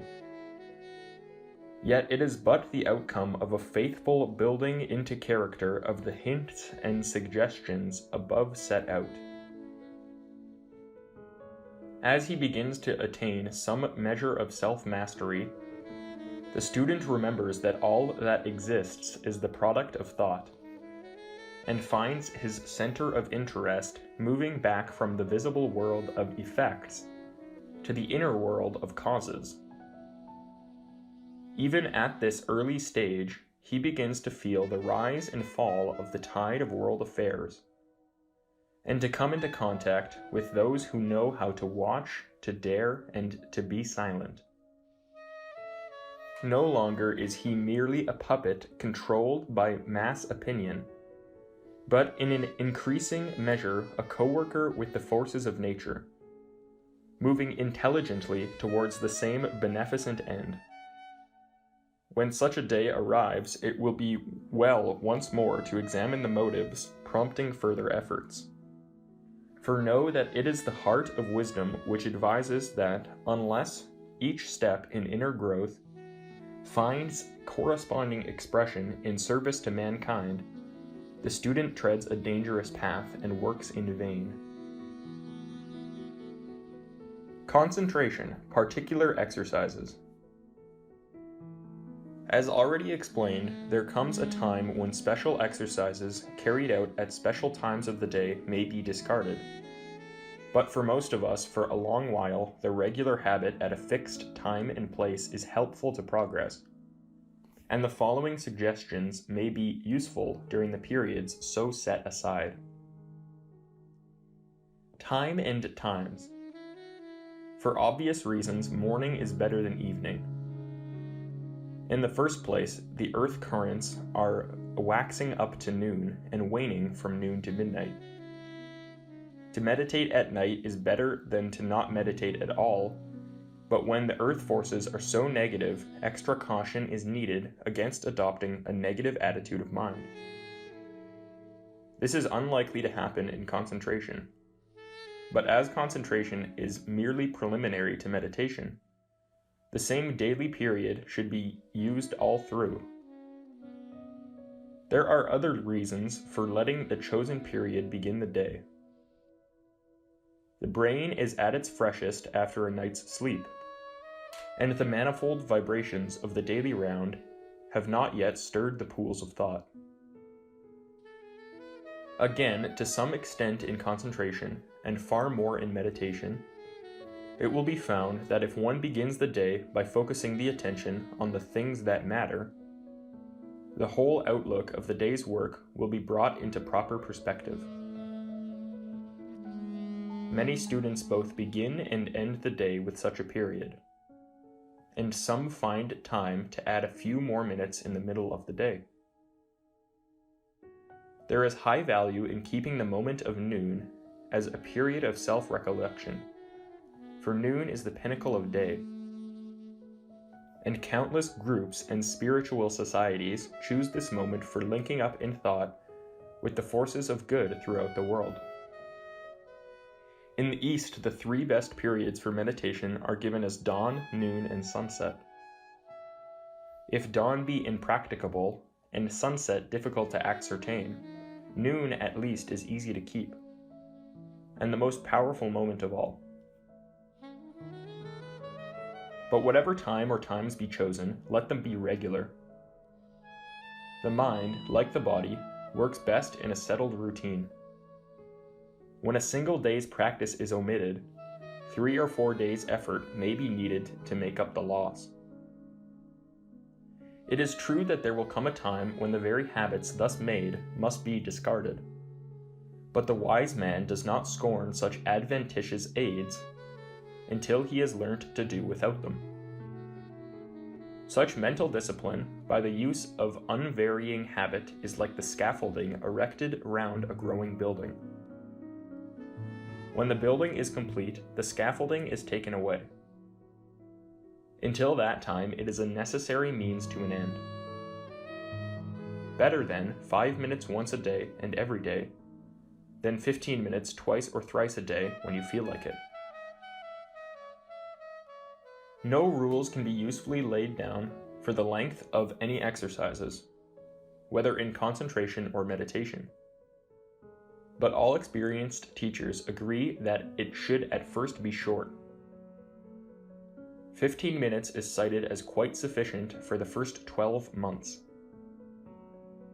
And even 5 minutes strenuous effort, if regularly practiced, will achieve remarkable results. Above all, err on the side of brevity. The humblest attempt at concentration causes a hitherto unexperienced stimulation of the nerve centers of the brain, and overstimulation may lead to serious trouble. Begin then with a very brief period, and let it be increased as comfort and experience dictate. After all, it is the quality rather than the quantity of effort that produces the qualities desired. If at first it seems strangely difficult to find time for these regular periods, however short, remember that you have definitely decided that there is nothing of greater or even equal importance in the daily program, and secondly, that there are 24 hours in every day. Careful thought, firm resolution, and a little tactful rearrangement of the day's routine will always enable the genuine student to choose and keep at least one daily period. And once this is established, further thought will find time for more and more. Place. It matters little where the exercises are carried out, except that the chosen place be free from disturbance and always the same. When climate and mode of life permit it better to meditate in the open than indoors, but for town dwellers, the privacy of one's bedroom is probably the best. Those who can keep a small room in the house as a silence room are fortunate indeed. Posture. Any position will do for concentration, though it is easier when seated in a cathedral than strap hanging in an underground railway. For meditation, however, there are at least 3 requirements to be satisfied. And for reasons already explained, it is best to acquire the right habits of time and posture from the very beginning.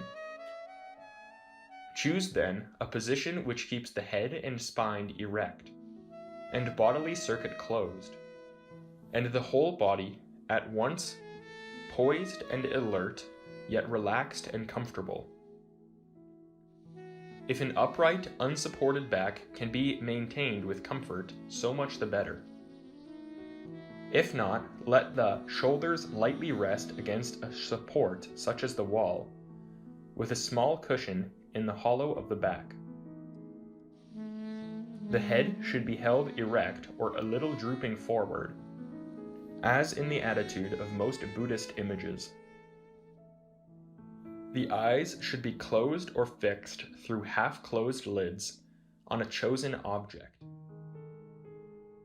Either is equally effective for meditation, but the former is better for the eyes.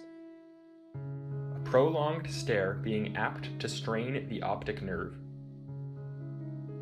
The hands should be folded in the lap. Whether the body be seated cross-legged on a low seat or couch, or upright in a chair, is entirely for the student to decide.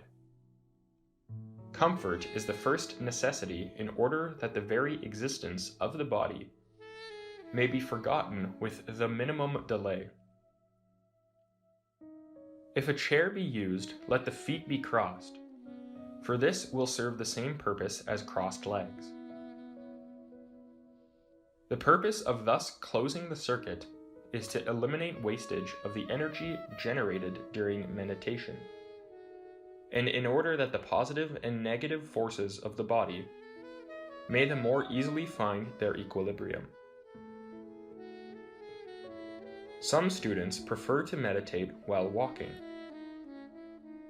It is true that monastic cloisters were built for this purpose, but it is doubtful if the same complete abstraction from the physical plane can be obtained in a moving body as in one deliberately stilled into the maximum repose compatible with waking consciousness. Here again, however, the student must make his own decision and work out his own salvation with diligence. Relaxation. Having chosen the most convenient posture, make sure that no single muscle is in undue tension, for the body can never be forgotten while cramp or the desire to fidget intervene. strive to imitate the glorious serenity of pose exhibited in every Buddhist figure. Too often, in the moment of greatest concentration, the body will follow suit. Tension between the eyebrows, a grim set of the jaw, an unconscious hunching of the shoulders or tensing of the hands. All these are familiar scenes to every teacher, but are habits to be dropped as soon as possible. Learn to dissociate the physical and mental functions. The car driver may use the analogy of putting his engine, the mind, out of gear with the vehicle, the body. In order to acquire this ease of posture, move the body about from the hips while deliberately relaxing every muscle, especially those of the shoulders and neck. When the body has finally come to rest, it should have reached the stage when it has been poised, relaxed, and forgotten. Breathing. Now learn to breathe. Much has been written on this subject, and it may be considered from 4 points of view. First, as a means of quietening the body. Secondly, as an actual subject of concentration. Thirdly, as a form of yoga for the development of one's inner powers. And fourthly, in the course of the meditation on the bodies. At the moment, we are only concerned with the first, but even at this stage, serious warning must be given which applies to the subject as a whole.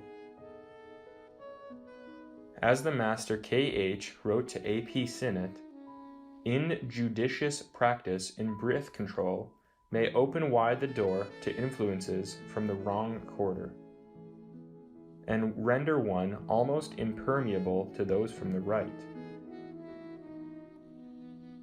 In the absence of bodily purity and great experience, the practice of special breathing may be very dangerous. It is in no way conducive to spiritual development, but has to do with the psychic developments which students at an early stage should best avoid. It is all too easy in one's ignorance to awaken forces over which one has no control yet, which, when awakened, will place the student at the mercy of obsessing entities. For beginners, the safest and therefore wisest course is merely to take half a dozen slow, deep breaths in order to induce physical repose and to awaken the brain to its maximum functioning. Begin. Having settled these preliminary matters, take heart of courage and begin.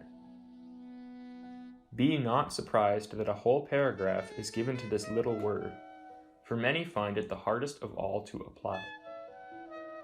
For every dozen persons who study mind development, there is but one who crosses the bridge dividing theory from practice.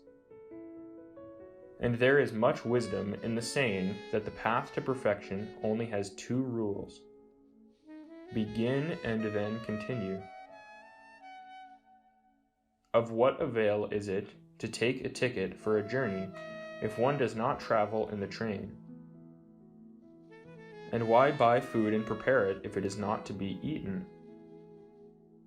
Herein lies the difference between knowledge and wisdom, for wisdom is born of the experience gained by knowledge applied. No great teacher of men ever spoke as a theorist. Each and all gave forth the message of their own experience. Take warning, then, and read no further in this book unless you intend to practice the science therein set out. For knowledge breeds responsibility, and knowledge unapplied, like undigested food, is a cause of suffering. Those who read on must summon the will, direct it with the force of right desire, and strive to illumine the path with the light within. remembering that though 1,000 difficulties will present themselves, they are but aspects of the same implacable enemy, self.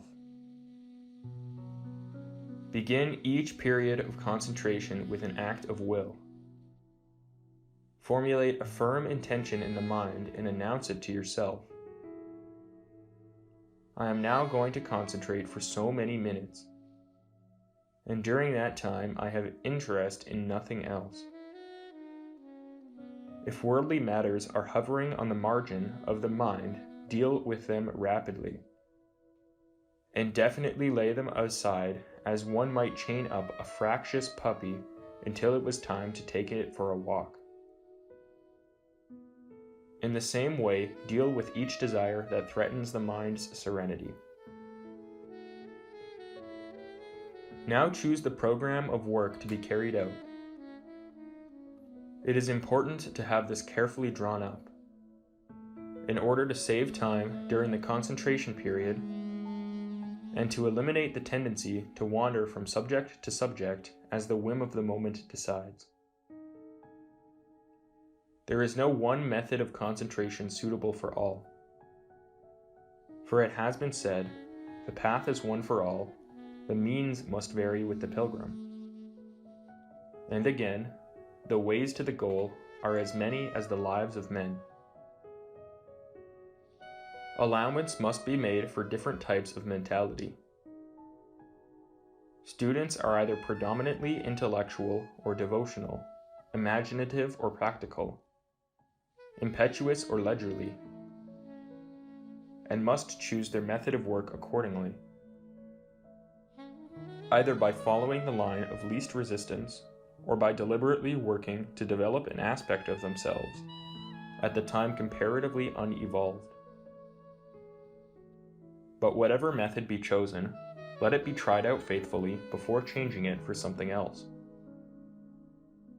Have faith in your own considered judgment, and even if results are for a long time invisible, carry on patiently, remembering that all experience is useful, and that before the ideal method is discovered, a certain amount of trial and error must intervene. An object or an idea. Writers on the subject are divided on the relative value of taking as the subject of one's early studies a physical object or an idea, but strictly speaking, it is a misuse of words to speak of concentrating on an idea. The process of such consideration is more accurately described as meditation. For an idea to be of value must be mentally assimilated, and this process is quite different from the purely objective exercises comprised under the term concentration. Nor is this a mere verbal quibble. In choosing a subject for concentration, it is important to bear in mind exactly what one is trying to do. The searchlight of consciousness, when directed to a given field of attention, has, as it were, two qualities: extension and intensity. When playing on a distant landscape, for example, the light may either be diffused over a whole village or concentrated on a church tower, and the intensity of the light will vary with the extension of the field of view. As the whole object of concentration is to learn to focus the attention on a single point and to hold it there at will, it follows that the more simple the object chosen, the more intense will be the concentration upon it. Even apart from these logical considerations, experience has shown that until one's mental power is considerably developed, the field of truly concentrated attention is very limited, and such an expansive object as a pure abstraction is beyond the range of the beginner. Experience and logic are therefore agreed that a physical object is the wisest focus for first efforts in concentration. And the student is advised to attempt simple exercises before passing to more difficult, because more abstract realms. Difficulties. But whatever the subject chosen, difficulties will soon arise, and it may be as well to consider them before passing to a series of specimen exercises. Number 1, increased restlessness. The universal complaint which comes from those who are beginning to practice concentration is that the very attempt to concentrate results in a greater restlessness of the mind. To some extent, this is true, for the law of action and reaction works here as everywhere, and the pressure put on the mind causes a corresponding reaction. Annie Besant, who devotes a whole chapter to obstacles to concentration in her work Thought Power, goes on to point out that the increased restlessness is largely illusory. So long as a man is yielding to every movement of the mind, he does not realize its continual activity and restlessness. But when he steadies himself, when he ceases to move, then he feels the ceaseless motion of the mind he has hitherto obeyed. Each of the several vehicles through which consciousness functions has a collective life of its own. And the thought machine, which for innumerable lives has never known obedience, naturally resents the first attempts at mastery. Like a young and spirited colt, it has to be broken in. For the first time, the student definitely challenges his own mind, a foretaste of the later battle described in the voice of the silence. The mind is the great slayer of the real. Let the disciple slay the slayer. Picture the experienced trainer with an unbroken colt, patiently holding the rope, while the furious animal plunges vainly in its efforts to be free. And remember that sooner or later, the colt must learn to gallop, walk, or be motionless at the dictates of the rider's will. Number 2, other difficulties. With diverse other difficulties we have already dealt, but they will constantly recur. An impatience at the absence of results is a symptom of wrong motive, while a host of unpleasant results, such as headaches, insomnia, or irritability, are symptoms of overstimulation, to be cured by instantly reducing the duration of one's exercises. In the same way, any attempt at guru hunting must be sternly repressed. The initial stages of this great enterprise must be mastered alone, and it is unwise to imagine that a little success entitles one to notice from those more advanced upon the way. Never forget that spiritual pride is the last of the fetters to be broken, and that this hydra-headed monster will raise its head at every stage of the path. Reference has already been made to the puzzling increase in misfortune which so frequently confronts the beginner. Yet remember that all karma is the result of actions which are definitely and irrevocably past, and that until these results are finally worked out, you will be of limited use to humanity. The fruits of evil karma, cheerfully borne, can be made a source of spiritual strength. and so prepare one for the vortex of probation, into which all genuine efforts at self-development inevitably lead. 3. Intruding thoughts. Of far greater difficulty is the problem of how best to deal with intruding thoughts. Whether the object chosen be a box of matches, or a color, a diagram, or the process of breathing, 1,000 other thoughts, either induced by the object under review or totally unconnected with it, will force themselves into the field of vision and try to lead the mind astray. Should one repress them, ignore them, or deal with them? For these seem to be the 3 alternatives. Do not repress them.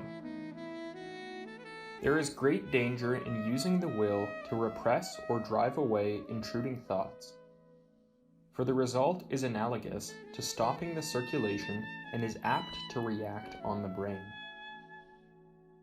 Experienced teachers will find that this is the cause of much of the fatigue of which students at times complain.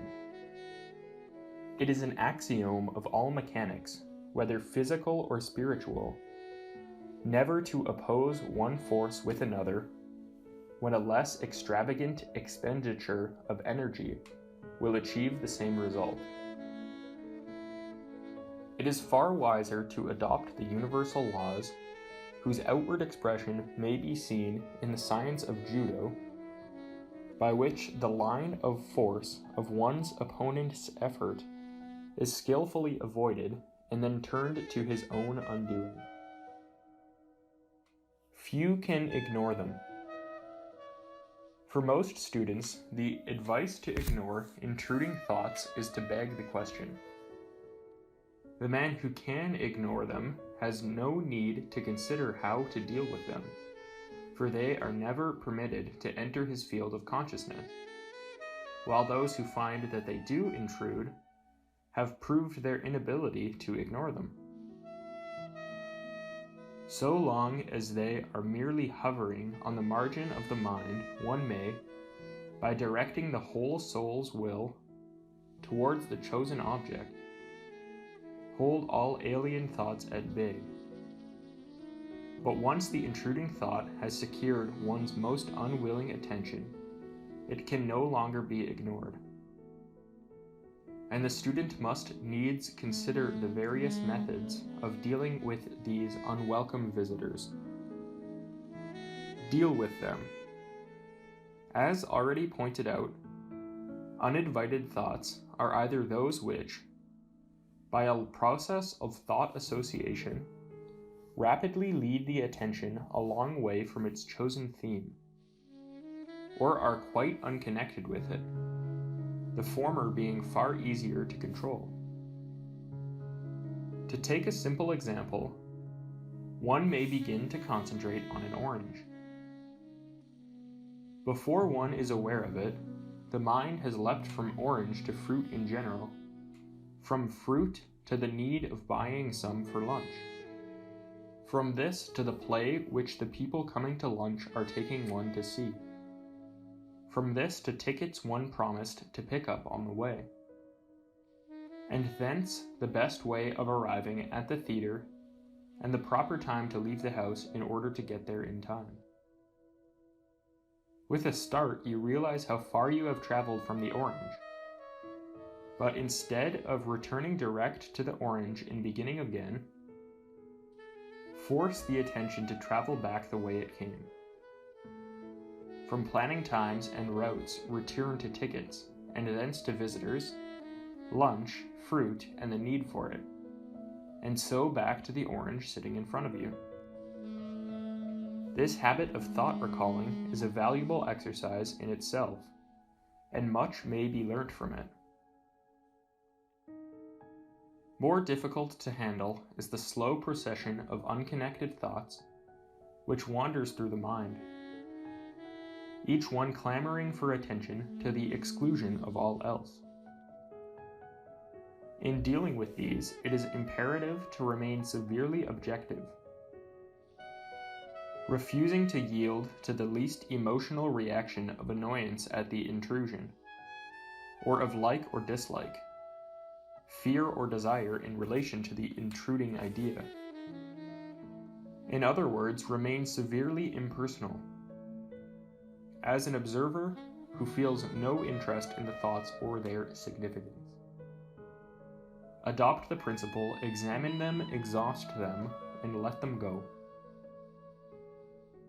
Here is a practical application of the natural law exemplified in the science of judo.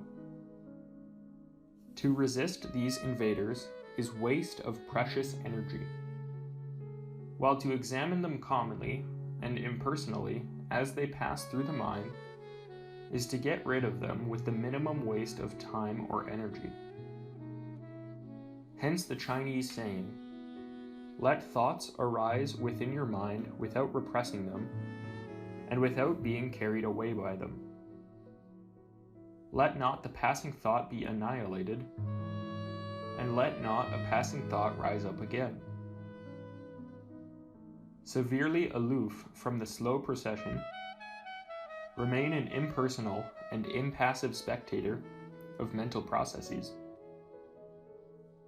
Refuse to let the mind become identified with these unwanted strangers, for they are but products of the mind and as such impermanent and fundamentally unreal. A little patience in this point of view will not only reduce the distractive power of such alien thoughts, but reduce to a minimum those which have power to distract at all. If some particular problem persistently recurs to the point of inconvenience, adopt the late Dr. Ernest Wood's advice and pause to give it a moment's consideration.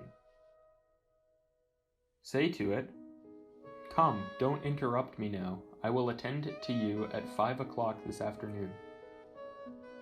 And keep the appointment and think it out. If it still persists, consider whether it has to do with a matter which is in your power or not. If it is in your power, decide to do something to settle it. If you have done all that you can, or if it is not in your power to settle it, decide finally that it has no concern with you, and you will think of it no more. Needless to say, this advice may usefully be followed far beyond the realms of daily concentration, and applies to all the problems of life which arise and challenge us. If the intruding matter may be something you have just remembered, or which you wish to consider at greater length hereafter, pause to make a penciled note of it, and then return to your chosen theme. Such habits need not be scorned by the beginner, and may be abandoned when the need for them has gone. In any event, let patience be your watchword, and not irritation. Rome was not built in a day, nor the faculty of concentration. And sooner or later, persistent effort will be crowned with due reward. Part 1. Concentration. Section 3. Exercises in concentration. These exercises are merely a selection, and every student is advised to seek for or invent as many more. The list which follows is devised merely to suggest the vast field of possibilities, the actual exercise used being of far less importance than the method of using it and the purpose for which it is used. Number 1. On a physical object. The chosen object is of little importance so long as it is small and simple, such as an orange, a matchbox, a watch, or a pencil. Such objects as a lamp or the point of a burning joss stick are sometimes mentioned in textbooks, but concentration on a point of light is apt to lead to self-hypnosis and is often therefore to be avoided. Place or choose an object a few feet away and then, when all preliminaries are over, deliberately focus the searchlight of the mind upon it. Begin by thinking about it, and then, at a later stage, narrow down the focus of mental vision and think only of it or at it. The difference is subtle yet considerable. In thinking about a matchbox, one may consider its various parts and properties, its sides and top, its color and shape, its substance and surface. But of thinking of it, these products of analysis die away, and there remains in the whole field of consciousness one object only, the matchbox. Hence the need for an object at once small and simple, one which can be visualized without difficulty as a whole.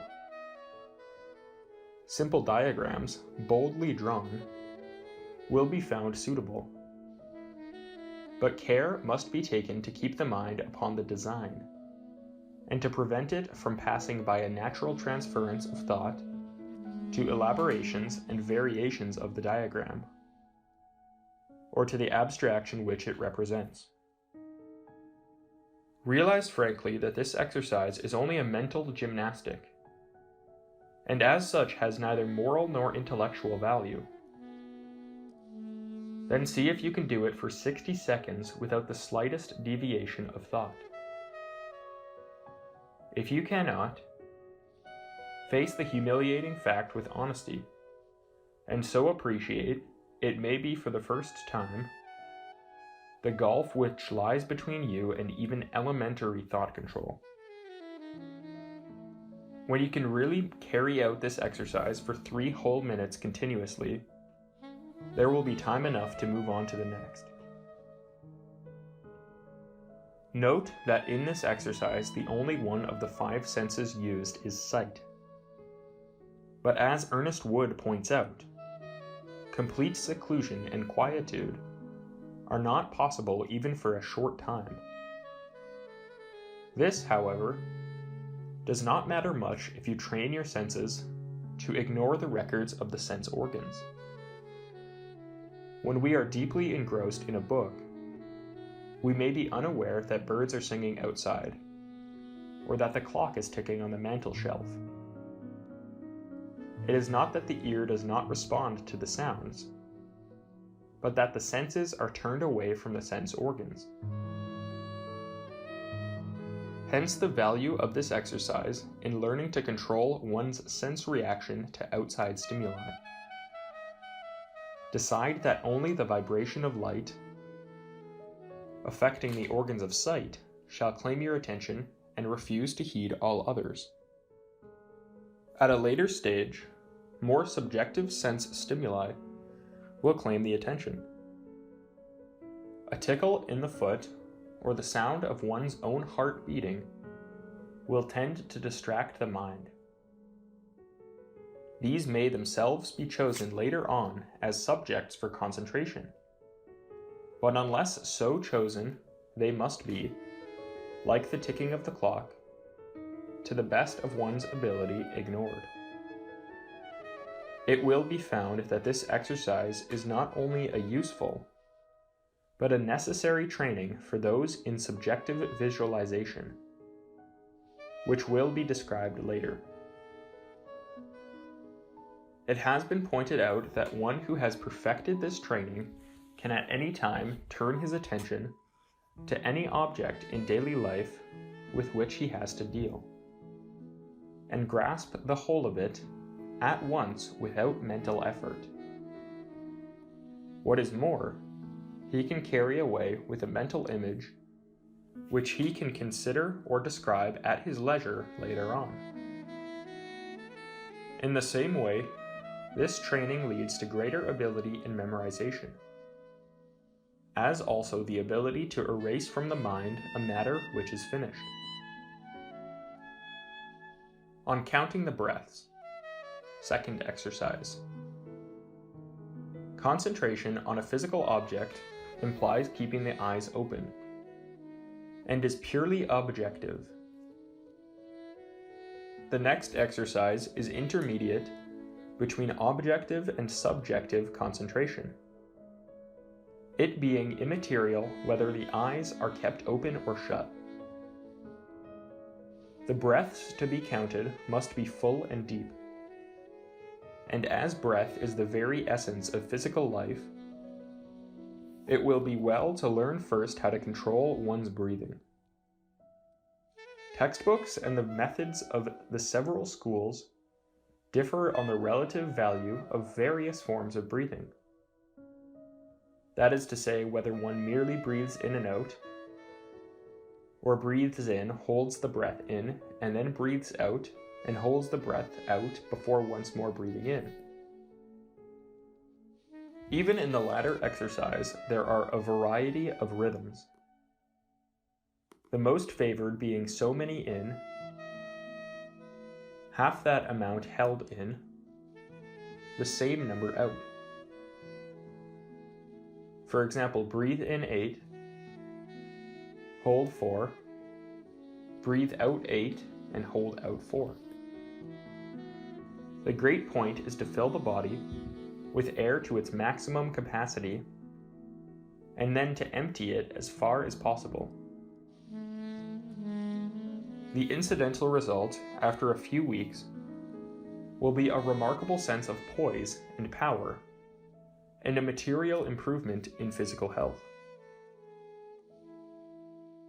At the same time, care must be taken that the body is at all times in a position of comfort and ease, and never tense or strained. In learning to breathe fully, the description following of the Zen method as taught to a European student in Japan may be followed with safety and benefit. Begin to breathe, slowly and deeply.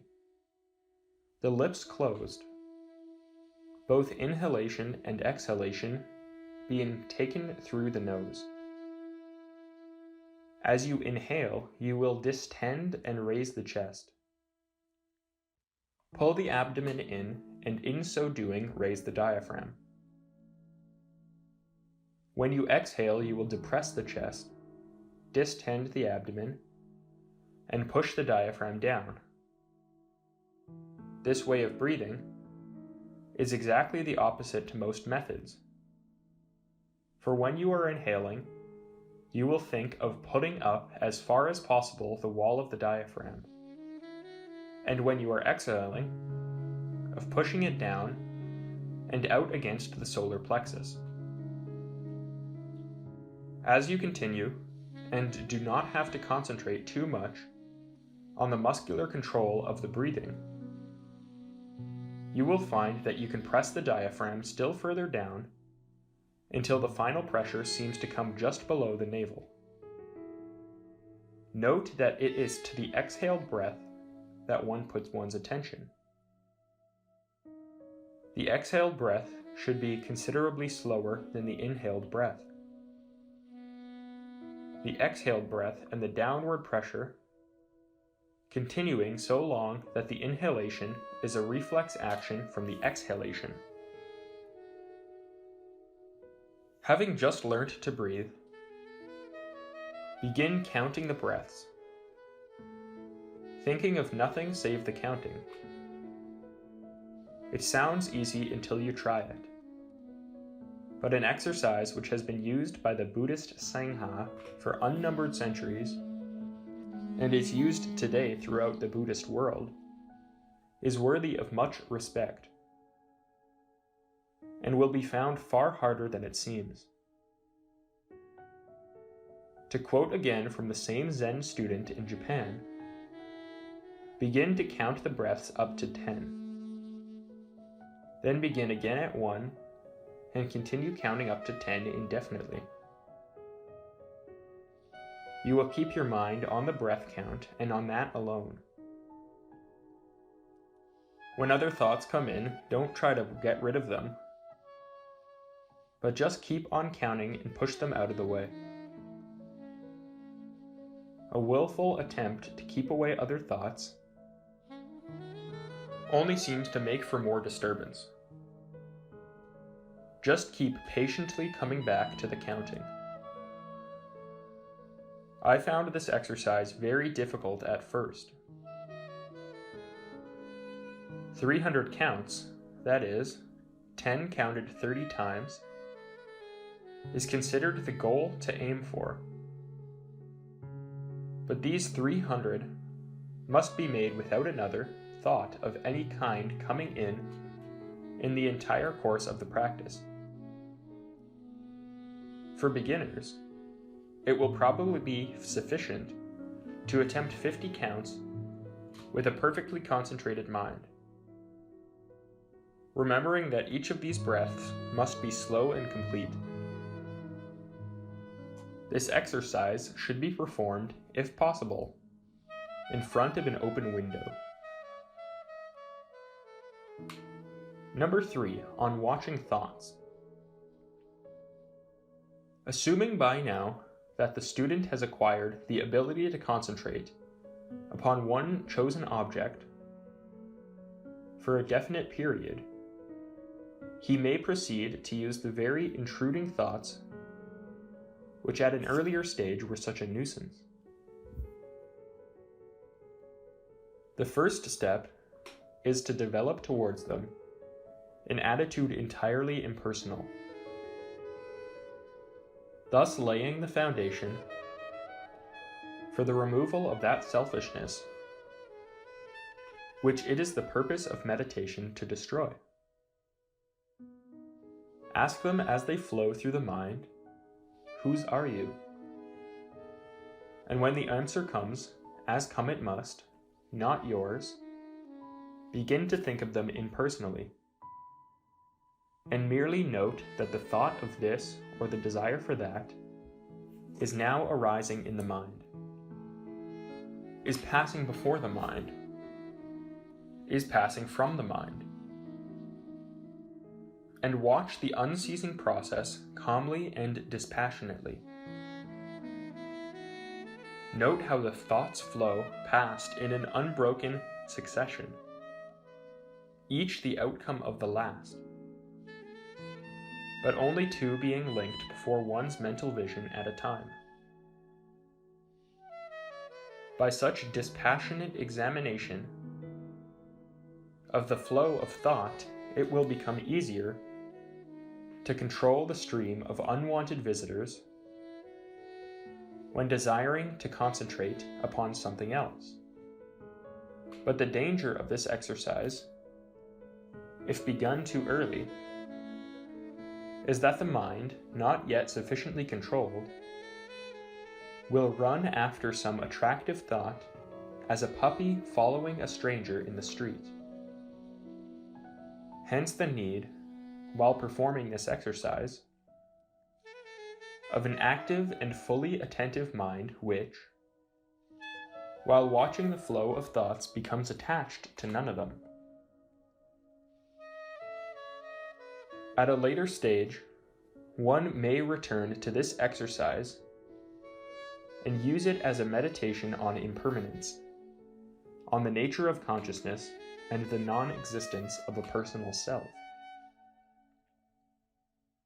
Allied to this exercise is another in which each thought is deliberately followed backwards to its source. By tracing these unwanted thoughts to their source, one is dragging each suppressed desire and emotion before the bar of reason, where in the light of cold analysis it may, if not too complex and deep-seated, be at once and finally destroyed. It is unwise, however, to practice thinking backwards, with a view to remembering past lives. In the first place, it is a waste of valuable time and energy. And secondly, by concentrating on past follies and unworthy actions, one tends to reproduce them before one's present consciousness, and so bring back to life what is best left unremembered. The present moment should have our full attention. We are, in a sense, as the law of karma demonstrates, the creation of our own past actions, and we shall move the faster towards the goal by moving ever onwards than by pausing to look back. Number 4, on visualization.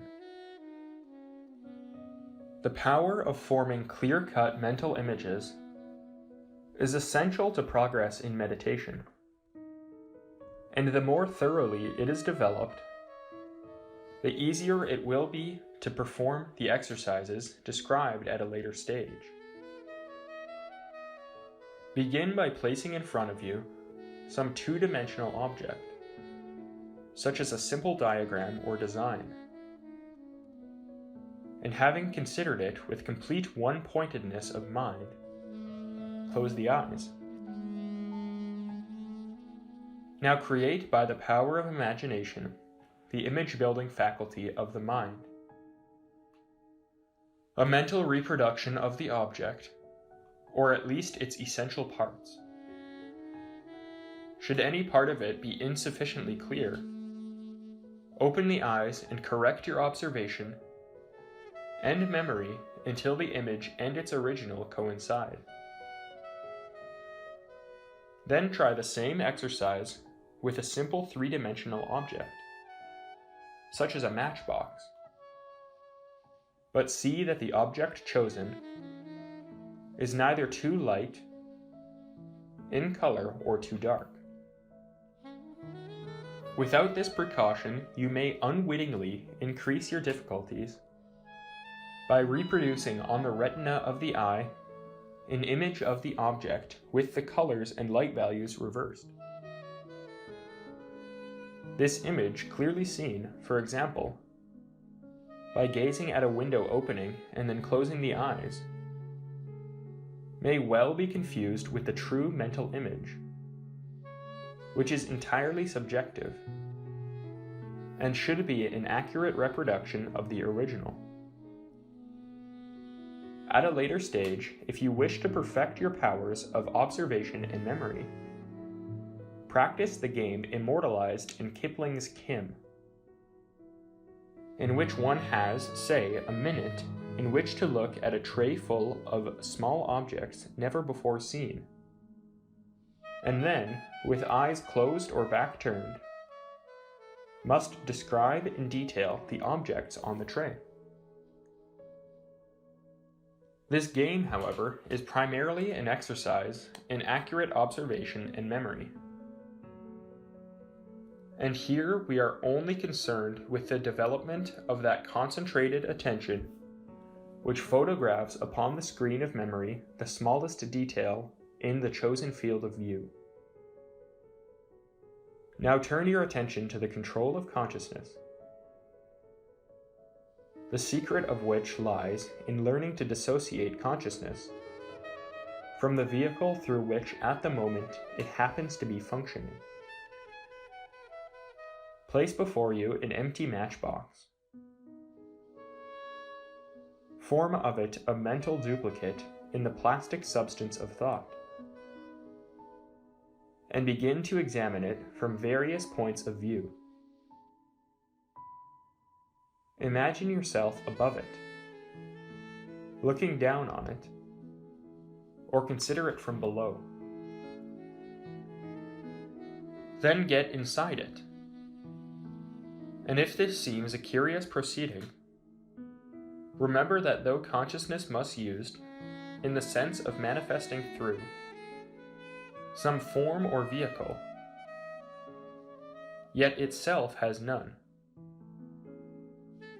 It is therefore as feasible to imagine one's consciousness exactly filling a matchbox as a cathedral, the size of its usual vehicle, the physical body, being of no importance at all.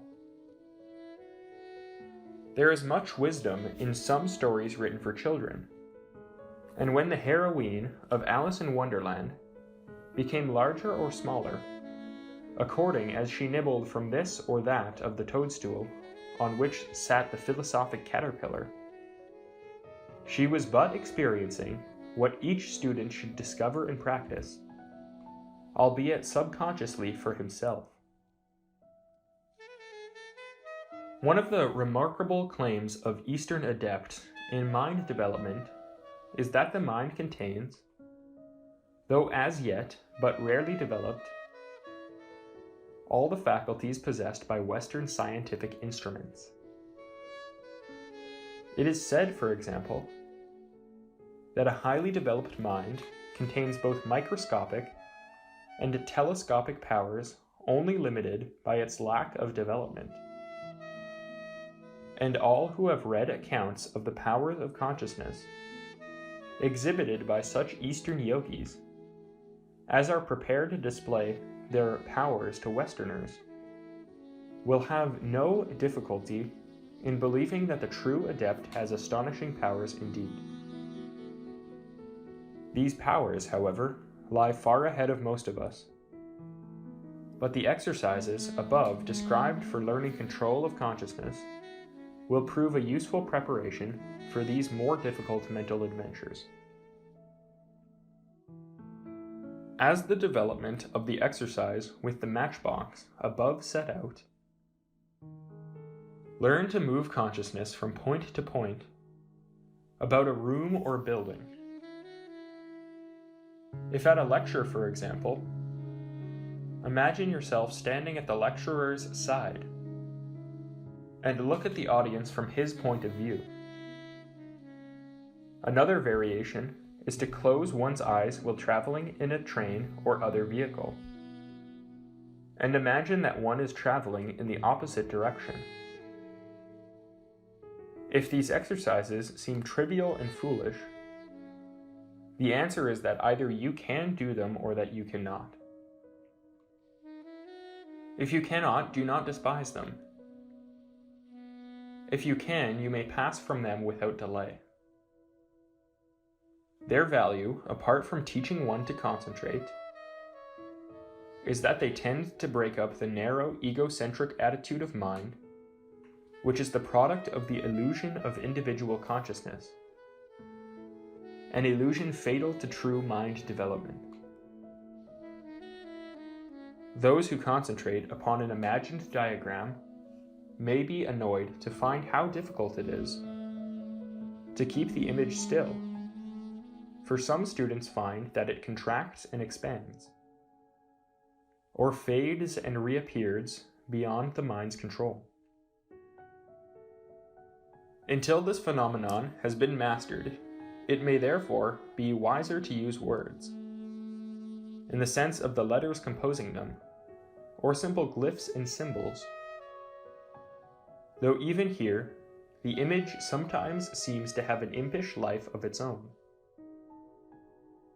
Once more, let it be pointed out that the object chosen is of no importance, except that its image be kept clear-cut and motionless before the mind. Number 5, on color. This is really another exercise in visualization, but it deserves, together with its variations, a category to itself. In that the object visualized is formless, it is far more difficult than anything hitherto described, and complete success argues considerable development. It consists in flooding the field of mental vision with some primary color, and then slowly moving through the various grades of mixture to some other primary color. Suppose, for instance, that you wish to pass from blue to yellow. Close the eyes and visualize blue. Not any blue thing, but blue. Now slowly infuse the blue with yellow so that it begins to show as a more greeny blue. Not in patches, but simultaneously everywhere. Continue to make it greener and greener until the halfway point is reached, and you have a world of vivid green, remembering all the while that at the appearance of any green thing or form, or of any other thought than greenness, you must begin again. Continue by making your green more yellow until it is more of a greeny yellow. And so through all gradations of color until your world is a pure and brilliant yellow without taint or blemish of blue. Then, if you wish, reverse the process back through green to blue. In the same way, one may use the other senses for exercises in concentration. Take, for example, a note on the piano. And when it has fallen to silence, continue it in the mind for as long as possible. At a later stage, the note can be imagined from the first, and elaborations added. If you are musically trained, imagine an elaborate chord and try to hear its component factors separately. Resolve it into the minor key and back again, all the while keeping each note separately sounding in the inner ear. The sense of touch may be similarly employed, for one may imagine a sense of warmth increasing to great heat and then growing cool again. In the same way, the senses of smell and taste may be utilized, the principle being the same, that the whole attention is focused on the chosen sensation to the exclusion of any other sense reaction, subjective or objective, or any alien object or idea. Summary. To summarize this portion of the book, we would recall the mind to the following propositions. 1. That until the mind has been thoroughly and patiently trained in concentration, it is both useless and dangerous to attempt to meditate. Useless because the student will lack the faculty of one-pointed thought, which is essential to successful meditation. Dangerous because the application of uncontrolled and untrained energies to spiritual problems will all too easily result in moral and mental disturbances, reacting through bodily disorders on the physical plane. 2. That purity of motive is of paramount importance, for the slightest trace of selfishness and vanity is apt to grow with lightning speed and, like a pestilential weed, to strangle the flower of nascent spirituality. 3. That each man marches toward perfection on his own 2 feet. Even Buddhas do but point the way. There is no such thing as vicarious progress. No reading of books or attending of lectures will avail as a substitute for personal effort. Forget not the Buddha's last injunction. Work out your own salvation with diligence.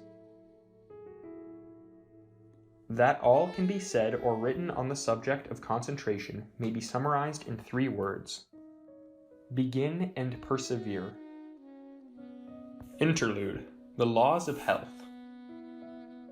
The greatest mind cannot function through a faulty instrument, any more than a great violinist can fully manifest his genius through a poor violin.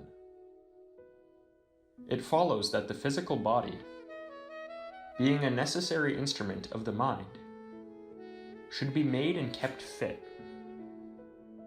But in order to control the body, one must learn its laws. And a brief study of physiology and anatomy is most useful in the proper care of the body. Not only is the average person grossly ignorant of the functioning of his own mind, but he is equally ignorant of the mechanism of his own physical machine. Yet such elementary knowledge is as intensely interesting as it is easily acquired. Moreover, very little knowledge of anatomy and physiology will provide a wealth of material for meditation, the laws pertaining to the body being reflections of the laws of the universe, which function on every plane.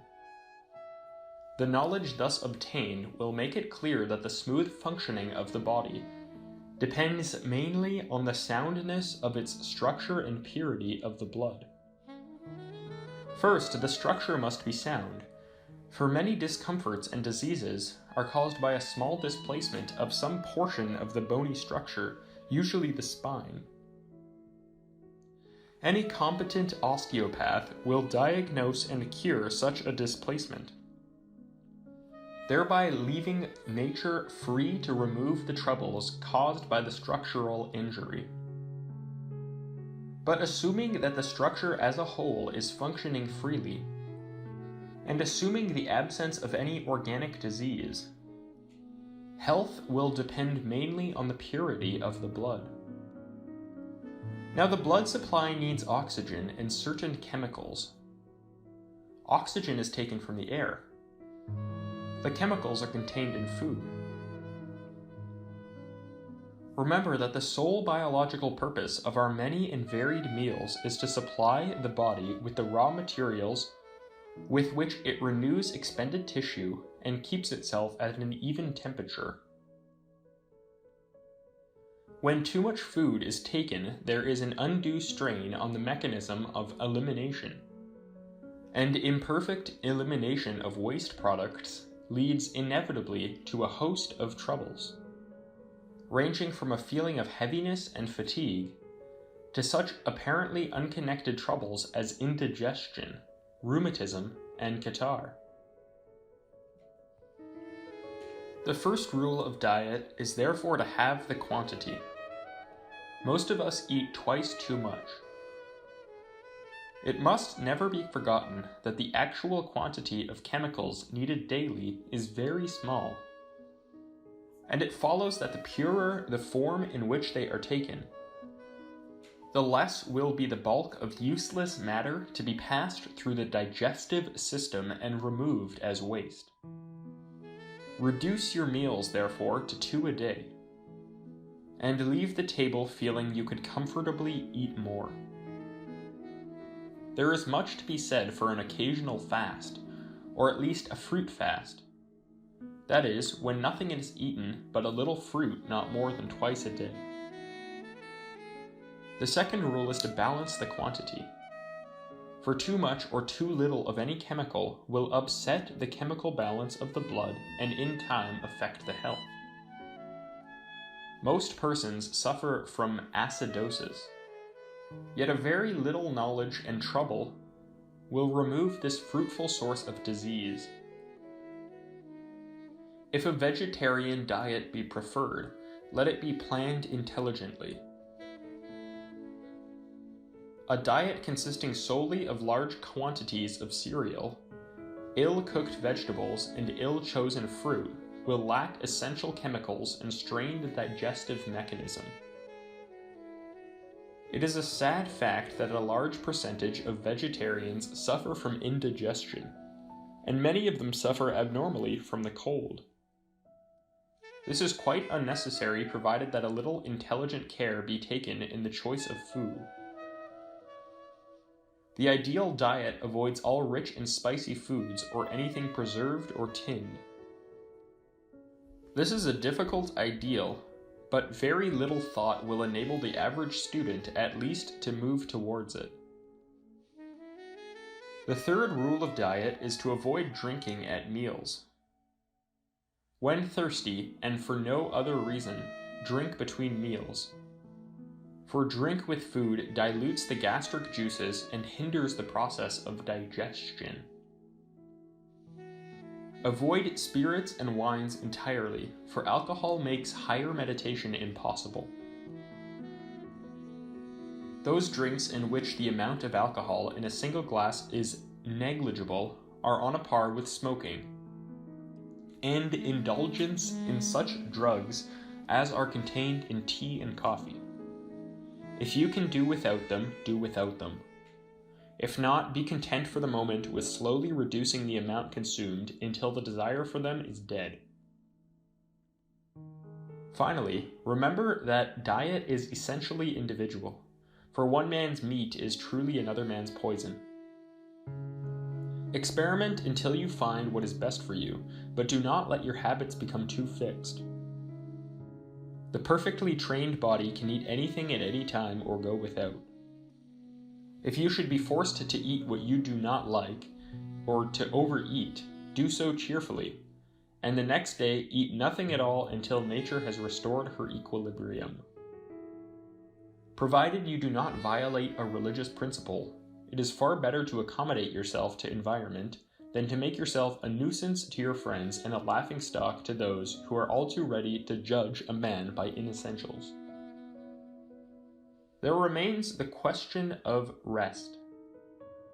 Lack of rest produces strain, and strain produces of itself a host of troubles, leading ultimately to a breakdown of the machine. The causes of strain are various. It may be that the body is being used too long at a time and allowed to sleep too little. Yet if it be not allowed sufficient sleep in which to repair the wastage of the day, a breakdown of the machine must ultimately follow, however long delayed. Another cause of strain is too much exercise. Certain nations have made a fetish of the need of exercise, and as a corollary, look to muscular development as the test of health. It is nothing of the sort. Exercise, more than that incidental to the daily round, is quite unnecessary for the man whose diet is rational. If, however, the body is given twice the amount of food which is necessary for replacing used-up tissue, it will feed the need of violent exercise to help it eliminate the excess. There is, however, much to be said for a few simple exercises, night and morning, in which to use those muscles which a sedentary life very seldom brings into play. The subject of relaxation has already been treated in Part 1 of this manual. But the student is reminded that as meditation proceeds, there will be an ever-increasing strain on the body, which must be counterbalanced by deliberate periods of relaxation both of body and mind. In the early stages of concentration, this strain was actually muscular, but the strain of higher meditation will manifest more subtly through the nerves. The student may find himself, to his annoyance, actually more irritable and hypersensitive. If this be so, and it is a common experience, remember that an increasing strain on any machine will inevitably find the flaws. Pay more attention to deep and rhythmic breathing, and purify the body in every way, in order that the progressive refinement of the instrument may keep pace with that of the mind. Part 2. Lower Meditation. Let us assume that after many a promise made to yourself and broken, and many a genuine effort to begin which somehow failed, you have at last triumphantly begun. Let us assume that after a series of doubts, delays, and disappointments, you have taught the unwilling mind obedience. And let us assume that after a period of wearisome and thankless toil, some measure of efficiency in concentration has been won. What then? The answer is that when the searchlight of the mind is ready, and its beam become a sort of light obedient to the will, let it be used for the high purpose which engendered it. Around each one of us lies a tiny circle of light which we have wrested from the darkness of avidya, ignorance. Only in meditation can that circle of light be widened, and its brightness made a guiding beacon for those less fortunate.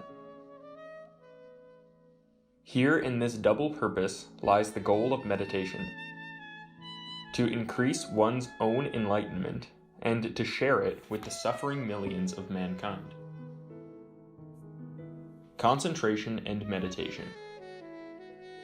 Although there is no clear-cut dividing method between the habits and methods of concentration and meditation, yet the two are so distinct that it is well to bear the essential differences in mind.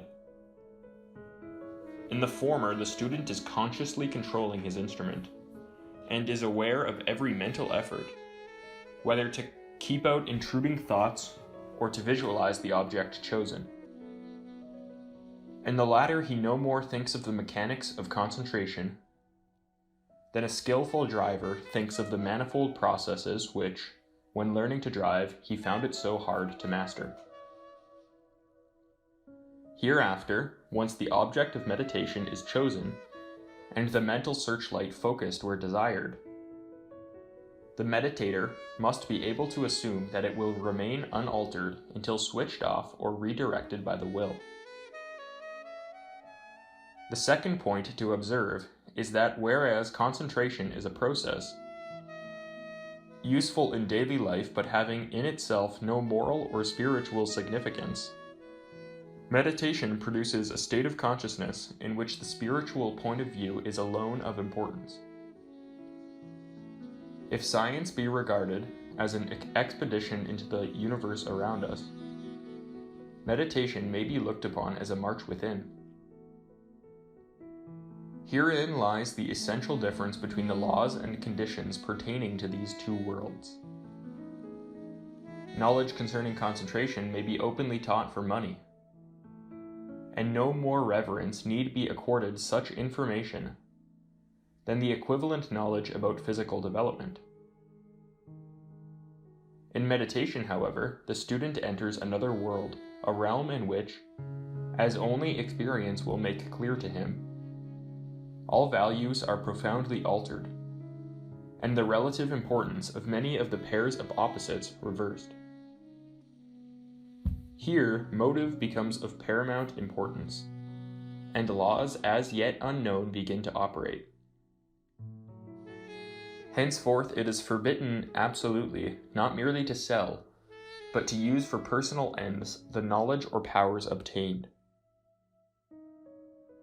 To prostitute these powers to selfish ends not only damns the source from which they came, but causes untold suffering in lives to come. Again, one may speak of one's experiences in concentration with any man.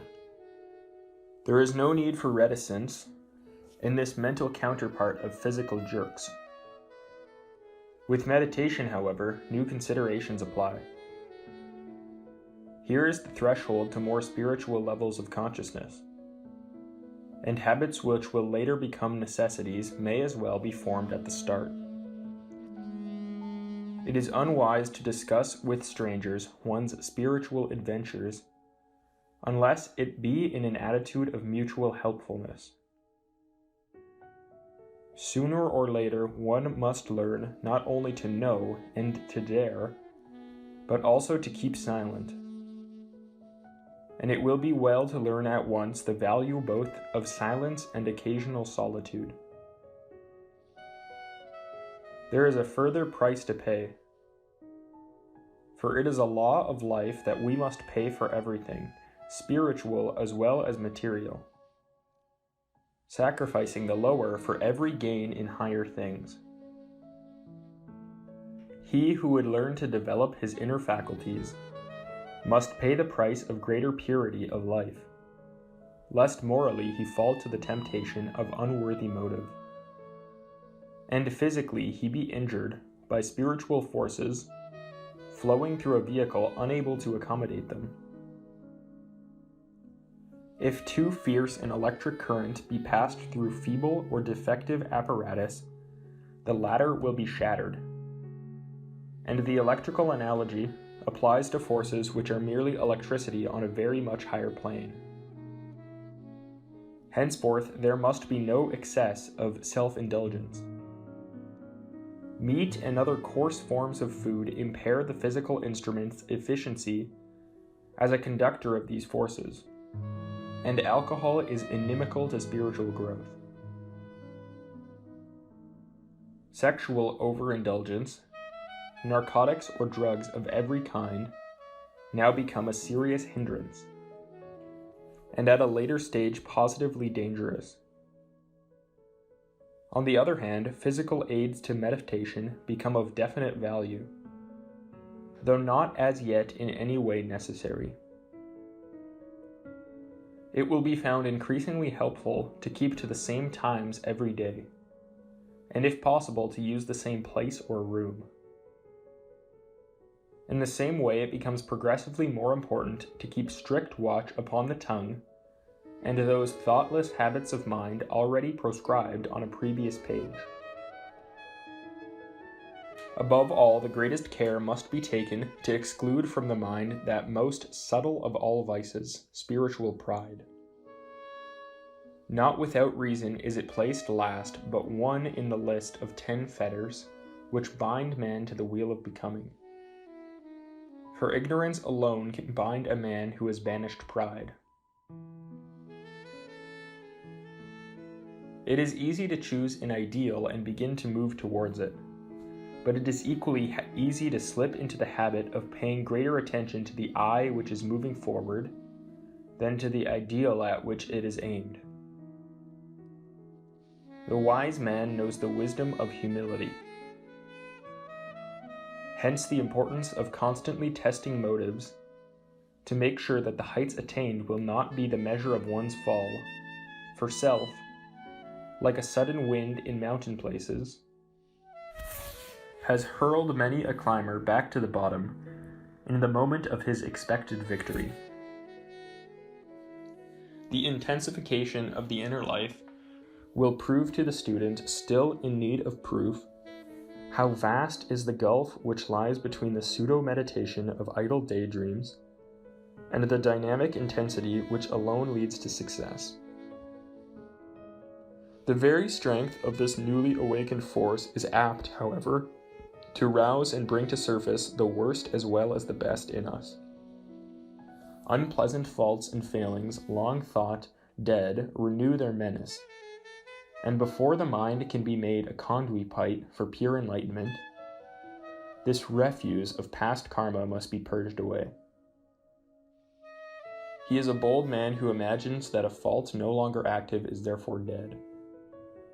From the deeps of experience does the voice of the silence advise, kill out desire, but if thou killest it, take heed lest from the dead it should rise again. Evolution moves in upward spirals, and from time to time, we reach the same point on a higher plane, only to find that vices long forgotten once more claim unwilling audience. The wise man, therefore, does not force the pace too much at the beginning, but, like an experienced mountain climber, gives himself time to grow acclimatized at every stage of the ascent before rising to the next unconquered pinnacle. The purpose of meditation. What then is the purpose of meditation? It is threefold: to dominate the lower separative self, to develop the mind's own faculties towards a vision of life's essential unity, and to unite this dual process in one continuous spiritual unfolding. Number 1, to dominate the separated self. I am not, yet I am. In these few words lies hidden the secret and the paradox of man. Poetry, drama, myth, and legend, each in their own way, have attempted to portray this eternal struggle between man's higher and lower principles. And most that has yet been written on the subject of religion has little more to offer than so many methods by which the final conquest of the lower elements may be attained. That the task is infinitely difficult, none denies.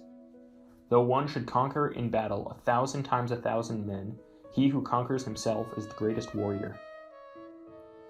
Yet all the religions of antiquity have spoken of salvation as the moment when the focus point of consciousness crosses the bridge, or passes through the gate, dividing the higher and lower aspects of our complex being.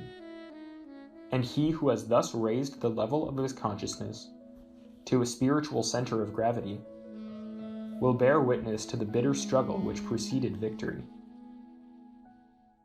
The actual conquest of the lower self pertains to the science of character building rather than to meditation.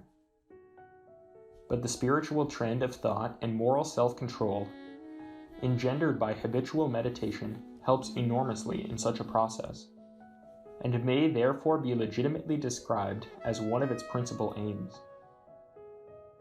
Number 2, to develop higher faculties. These faculties are not to be confused with powers, in the sense of the supernormal abilities of clairvoyance, psychometry, and the like, many of which pertain to psychism rather than to spirituality. Rather, they are the awakening of hitherto dormant aspects of the inner man, and are the result of the deliberate expansion of the field of consciousness which comes, at first spasmodically, and as the result of effort, later with increasing ease and for longer periods. One may describe the process as the raising of the rate of the mind's vibration. Science is beginning to realize that energy, or spirit, and matter are the two poles of the same primordial source, varying only in the rate of vibration at which they manifest. Most of us, for example, tend to focus our consciousness in the feelings or the concrete mind, thus limiting ourselves to the negative world of effects. Yet far above these levels lies the world of causes, and he who would learn to cooperate with the ordered processes of cosmic evolution or becoming must rise of his own effort to the plane on which alone they may be understood. It has been said that in the word expansion lies the secret of enlightenment. For only as the fetters of the personality are progressively transcended does man become that ever-expanding moreness which ultimately merges in the all. Hence Sir Edwin Arnold's phrase, "Forgoing self, the universe grows I." For it is far more correct to speak of the dewdrop becoming the shining sea than, as in Sir Edwin's famous stanza, slipping into it. It is indeed a paradox that as the limitations of narrow prejudice and personal desire are overcome, so does the inner man increase in spiritual magnitude. Number 3, to align the higher and lower self.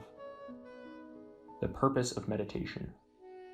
There are those who concentrate their energies on slaying selfishness and the faults and failings of the personality. There are those who ignore the claims of the lower self and strive to rise above its limitations by developing the synthetic and expansive vision of the higher mind. There is a third and equally important use for meditation: to fuse these two opposing aspects of the self into an undivided unity. There is in fact no essential difference between the two. When the stallions of desire are firmly harnessed to the driver's will, there is no longer war between them. And in the perfect man, there is no lack of harmony between his sovereign will and his various vehicles. This process of alignment is, however, most difficult, for at one stage of his evolution, every student finds his higher and lower selves opposed to one another as for a fight to the finish, and in this final struggle no man can assist his brother to win the final victory. When some measure of selflessness has been achieved, it is time to begin incorporating into the higher self the subjugated lower principles, in order that the higher and lower, no longer at war with one another, may learn to move towards enlightenment as a united whole. This effort at alignment, a harmonizing of the various vehicles of consciousness so that they form together a conduit pipe of spiritual force, is in a way the highest goal of meditation. For to the extent that the effort is successful, does the individual cease to function as a separated entity and become a mere beneficent force in nature, the very light of enlightenment. The results of meditation. The results of meditation in its early stages are both negative and positive. On the one hand, by reducing the mind's reaction to outside stimulus, the student acquires a hitherto undreamed of equanimity. Concurrently, he develops increasing understanding of human nature, his own included, with a corresponding increase in compassion for that mighty sea of sorrow formed of the tears of men. This calm serenity, the ability to be at all times and under all circumstances mindful and self-possessed, has two aspects. On the one hand, it implies an unruffled calm in the face of outer happenings. On the other hand, the mind becomes more and more a mirror to the light within. The East is rich in symbolism, and we read of the mind as likened to a pool whose surface, when ruffled by the winds of anger or desire, is unable to reflect the sun. Counseling A.P. Sinnett not to allow the serenity of his mind to be disturbed by the hours of his literary labors, the Master K.H. writes, "It is upon the serene and placid surface of the unruffled mind that the visions gathered from the invisible find a representation in the visible world." In other words, inspiration cannot work through a turbulent instrument, or to change the analogy, the eye of wisdom cannot see clearly through the mists of emotion and desire. This poise of mind, this inner stillness and heart's quietude, begets an immense, unmoving dignity, from which in turn is born in others a profound respect for the one who displays it, with consequent inquiries as to the philosophy which gave it birth. There are many spurious substitutes, ranging from smug complacency to ponderous solemnity, both of which show the baseness of their mettle by lacking that spiritual necessity, a sense of humor. True equanimity is unmistakable, for it combines with this air of having achieved a spiritual censor of gravity and inward joy, as of one who has glimpsed the illimitable happiness which springs from liberation from desire. It is a noble quality, and even the first beginnings of it are ample compensation for the long self-discipline involved. If this serenity be in one sense negative, an absence of self-identification with circumstance, the second result is essentially positive. The ability to grasp and understand an ever-increasing range of human consciousness, both good and evil, and to perceive the world of causes behind the daily panorama of effects. Meditation upon those laws of harmony we know as karma will induce a progressive understanding of one's own and one's neighbor's actions, and the attitude of mind of which those actions are the effects.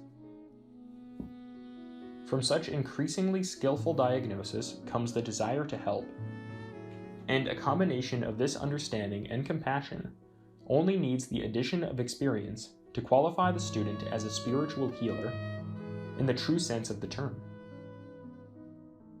Each virtue, however, has its own temptations, and an understanding of human nature is no excuse for interfering in other people's affairs. There is danger in another's duty, and unsolicited interference in another's problems may do more harm than good. Meditation, general and particular. Just as the practice of concentration is divided into a constant attitude of mind and definite exercises at special hours, so the particular exercises in meditation used in the special periods will be of little avail unless carried out all day. It would be possible to tabulate the general and particular application of meditation at each stage of progress, and with a little thought and the use of analogy, the student can work out a table for himself. The need of correct posture in actual meditation, for example, works out during the rest of the day as the right care and use of the body as one's physical vehicle of consciousness. Again, breathing, which in the special periods is deep, deliberate, and at a later stage used for special purposes, should manifest for the rest of the day as full and rhythmic breathing able to be used, when so required, to calm undue agitation or to reduce fatigue. In the realm of motive, the detailed self-analysis of the morning or evening period will work out as an habitual self-recollection as to the motives for each act, while the ability acquired in meditation of fusing one's consciousness with a chosen object is only a special application of the larger task of viewing life from a universal point of view. Choice of method. Methods of concentration must vary with the needs of the individual, but all of them are directed to the same immediate end: control of the thought processes. With meditation, however, the choice of method is infinitely greater, for the varying paths which open before each beginner may not reach the common goal for many lives. The goal of concentration is immediate and finite. The goal of meditation is ultimate and infinite. Yet who can say that here and now he will begin? No student of the inner life can say when he first came to such a subject. If strongly attached to it in this life, it stands to reason he was at least mildly attracted to it in lives gone by. It follows then that in this present life we can but make a fresh beginning, gathering the threads of past experience and once more striving to weave them into a preconceived design. The problem, therefore, is not so much what line of approach shall each of us adopt, as what is the path along which we are already traveling. In other words, the line of least resistance for our present needs. The paths are legion, yet each is an aspect of the path, capital P. A classification of all known varieties would fill a volume, for male and female, east and west, mystic and occultist, introvert and extrovert, all are examples of the pairs and opposites, of which both aspects must be experienced before we can tread the middle way. Again, what is the relation between the mystic and the occultist? It has been said that the mystic seeks above all a realization of life's essential unity, and only when this is achieved does he return with the vision glorious, enshrined imperishably in his inmost consciousness. By striving for this sense of unity to the relative exclusion of all other interests, he mounts the ladder of spiritual progress, leaving many steps untrod. But when, having achieved the mystic's consciousness, he concentrates his whole attention on the conquest of each plane of being, he does so with an uninterrupted vision of the whole of which each is a part. The occultist, on the other hand, climbs step by step the ladder of his complex being until at the threshold of the highest he finds himself in the presence of his own divinity or Buddhahood. Such are a few of the classifications in which each individual must find his own peculiar needs and difficulties. The goal is the same, a perfect balance of the best of each, and how one sets about the task of achieving it is for the individual to decide. No man is completely either of these complementary opposites, but most people tend to display in any one life a leaning towards one of them. Both are, of course, of equal value, so long as at all times one develops and displays a genuine tolerance for the opposite method and point of view. It may be that some will find their type more easily in one of the branches of yoga, such as the way of wisdom, the way of spiritual devotion and beauty, or the way of action, or service to humanity. The perfect man, of course, shows forth the quality of all three methods of approach. But until we are perfect, we needs must specialize, while striving at the same time to acquire the complementary virtues of the other paths. New difficulties. With meditation, new difficulties will appear. In the first place, the very effort to control the lower self will produce by way of reaction a temporary increase in egotism. And a period will come when this illusory self will seem to stand as an objective obstacle in the path of progress. Be patient with this new phenomenon, for the illusion of 1,000 lives is not removed in a day. A more difficult problem, because entirely new, will be the claims of the intellect, which, with the antagonism displayed by every vehicle, when it is sought for the first time to bring it under control, will fight for self-existence with an amazing variety of subtle wiles and unsound arguments. With an arrogance peculiar to itself, it will strive to persuade the meditator that in this sphere alone lies truth, and it is all too noticeable that the West as a whole is a victim of this arrogance. Yet the intellect in itself is but a molder of forms, and sooner or later, consciousness must rise above the limitations which form implies. Hear the saying in the voice of the silence, "Mind is the great slayer of the real, let the disciple slay the slayer." To such an extent are most of us dominated by the intellect, or thought machine, that in the early stages of meditation, we fail to appreciate how it is deceiving us. Many a student imagines, for example, that he is meditating upon his chosen subject, only to find on strict analysis that the real object of his meditation is "I am meditating upon so-and-so." Meditation with and without seed. The arbitrary division of meditation into lower and higher, here made for convenience, corresponds to the meditation with and without seed of other writers on the subject, the seed being the subject of meditation.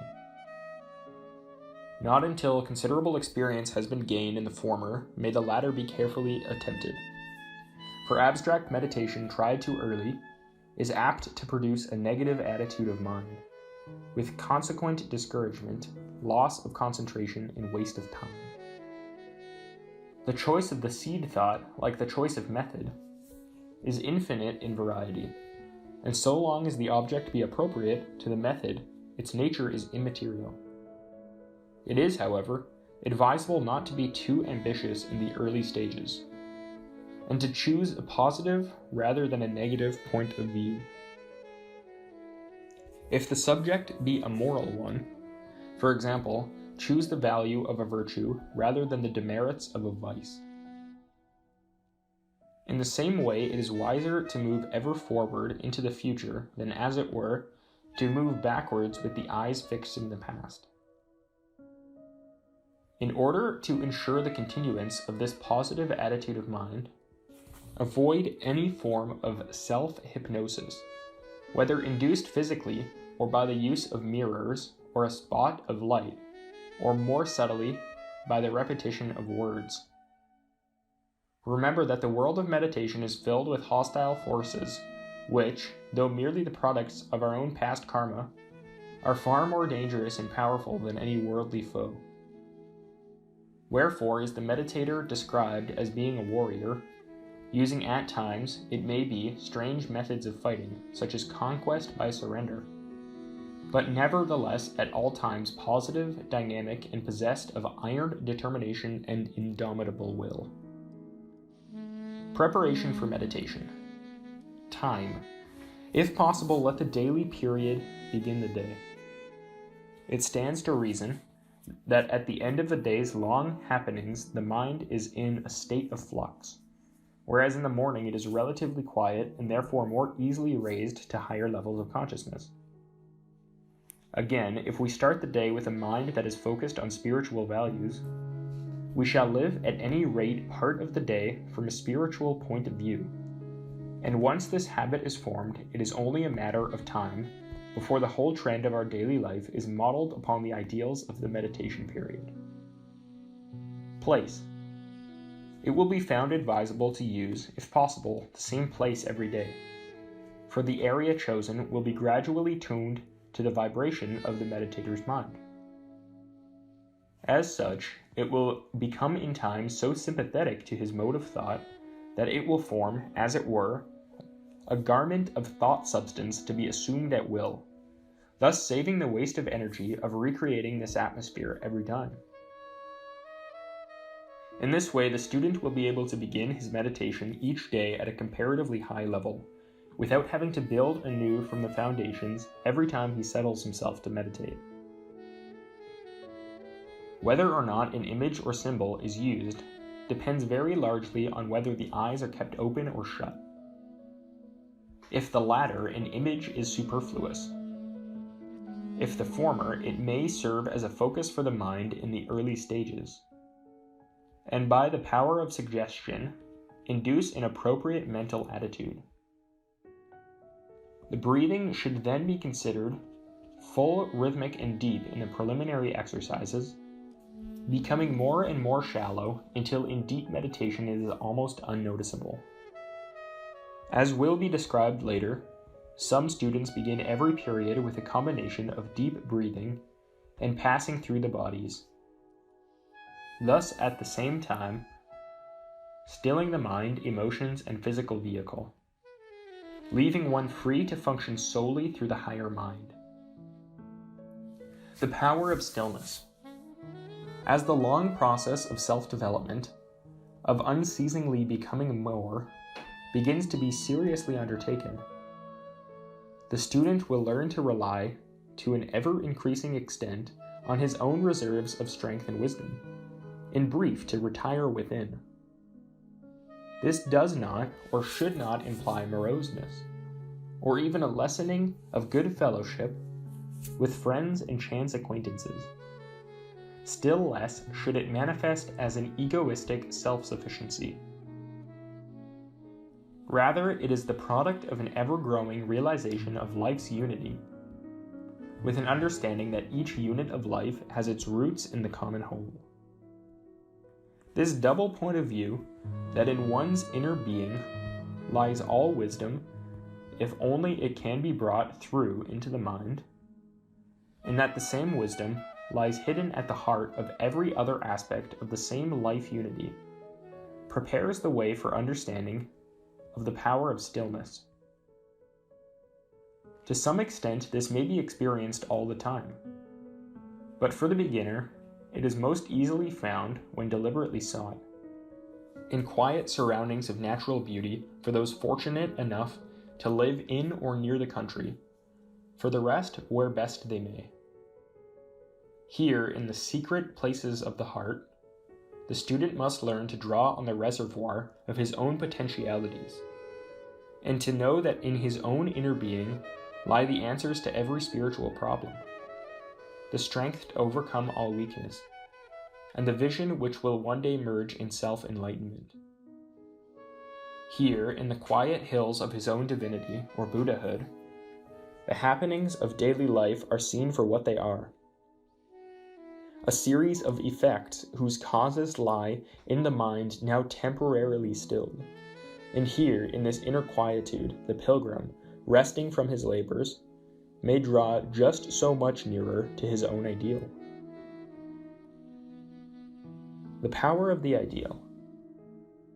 All writers on the subject of spiritual development are agreed on the power of the ideal to draw one upwards towards the goal. The faithful worship of a high ideal can overcome, as nothing else, the weariness which descends on all of us at times, and turn this depression into renewed enthusiasm. Be not afraid of the attitude of worship, for it is only when the object of worship is unworthy or untrue that it is a hindrance. A noble ideal, if firmly held and steadily pursued, is the most powerful agent for self-unfolding known to man.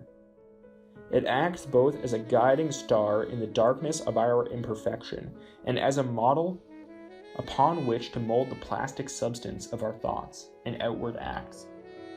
The process of evolution is not merely an ever-becoming, it is an ever-becoming more, and if the most at which we aim be sufficiently definite, we shall move the more swiftly towards its accomplishment. Part 2, Section 5.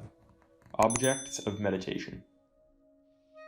The Pali Canon mentions some 40 subjects for meditation, and there are, of course, many more used in the various Mahayana schools. A classified description of the former will be found in Volume 2 of the Path on Purity, being the Visuddhimagga of Buddhaghosa, or in Chapter 4 of Warren's Buddhism in Translations. while the whole range of Buddhist meditation is reviewed in Tilliard's Spiritual Exercises. Generally speaking, though it is difficult to generalize about such variety, the 40 subjects mentioned in the Pali scriptures are intended to subdue attachment to the senses and to lead the student to a conviction that all existence is but a shadow of reality, this process being a necessary preliminary to a positive acquisition of true wisdom by the development of the higher faculties. The whole series is really summed up in the 4 fundamentals of attentiveness, to wit, the body, sensations, mind, and the elements of being. For this and other reasons, the form of meditation, here called meditation of the bodies, which is closely analogous, is placed at the head of the few main divisions of meditation subjects, which space permits us to describe. Number 1. Meditation on the bodies.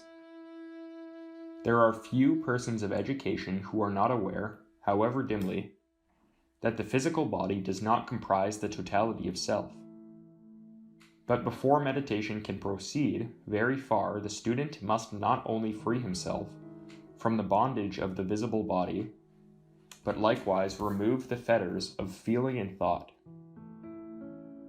Yet, as already explained, each of these vehicles of consciousness has a definite life of its own, and a great deal of effort will be required before they can be subdued to the will and used as a single complex instrument for the higher consciousness. To this end, students are advised to begin at the beginning, and to meditate for a while upon each of the 3 vehicles of consciousness, through which we contact respectively the physical, emotional, and mental spheres of activity.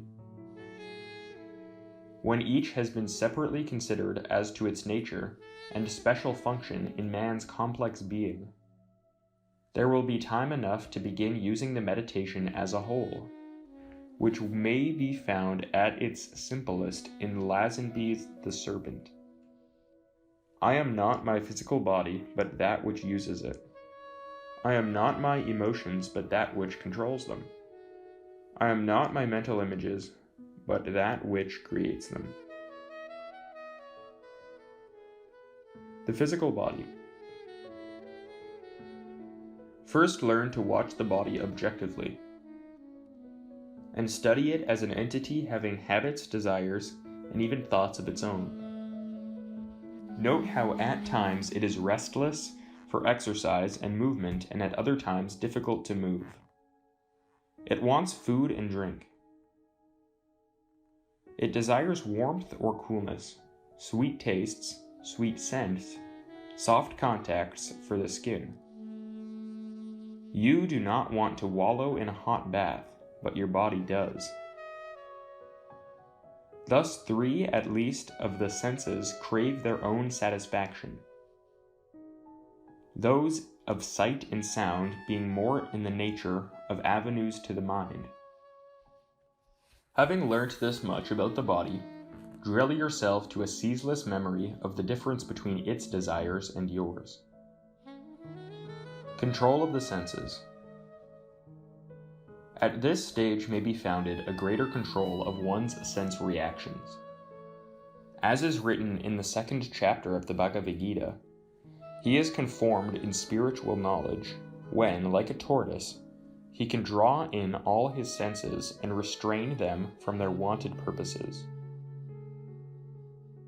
A little practice in this will greatly facilitate meditation, both particular and general.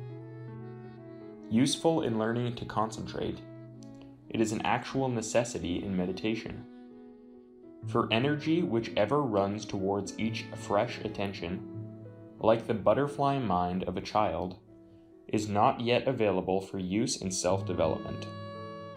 Keep watch, then, on these doorways of the mind, and remember that you are not interested in the manifold distractions of the outer world. The emotions. Having learnt to say, as a statement of realized fact, I am not my body, I am never ill, nor restless, weary, fretful, ill at ease. Tackle the emotional nature with the same reasoned thoroughness. Realize that you are never angry, jealous, frightened, or depressed, and so begin that difficult task, dominion over mood. Emotions are not evil and need to be crushed out, but like uncultured savages, these and others like them demand a constant supply of ever-changing vibration, which is, of course, inimical to the mind's serenity. Learn, therefore, to dissociate yourself from these emotions, and thus be in a better position to control them. The danger to the mind is as great with good as with evil emotions. Pleasure at success can prove as unbalancing as depression at failure, and even uncontrolled affection can do great harm. In this connection, learn to use deep breathing as a method of emotional control. Emotions react upon and function through the nervous system, and rhythmic breathing calms the nerves more effectively than any drugs. The mind.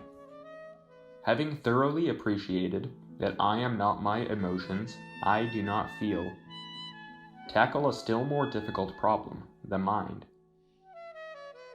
This word covers in Western terminology such a large section of man's being that it must be further subdivided, and for the purposes of this meditation, it is to be regarded as the thought machine, the creator and user of concepts, whether useful or harmful, borrowed or one's own. Here is the seat of Sakayadidhi, the heresy of separateness. That is, the belief that the separated personality is the real man, for it is a characteristic of the lower mind to cling to its own importance and advancement as distinct from the needs and interests of other minds. Here is the seat of prejudice and pride, and as most of us spend at least the greater part of our lives at this level of consciousness, it is most difficult to overcome. Begin by regarding this aspect of the mind as the home of hatred, lust, and illusion, the three fires of the Buddha's teaching, which burn in every mind and hold one from enlightenment. The hatred here described means all antipathy of thought, all feeling of separation from other forms of life. Desire includes ambition and all forms of covetousness, and by illusion is meant the countless bonds of ignorance which cause us to do evil for want of appreciating what is good. Watch the arising and passing away of thoughts as they come into the mind. Then notice the distinction between thinking about a subject and fusing one's consciousness with it so that one understands it, as it were, from inside. The former is a sign of the lower mind, the latter of the more intuitive or higher mind. Try to destroy the lower mind's inherent egotism by less use of the pronoun I.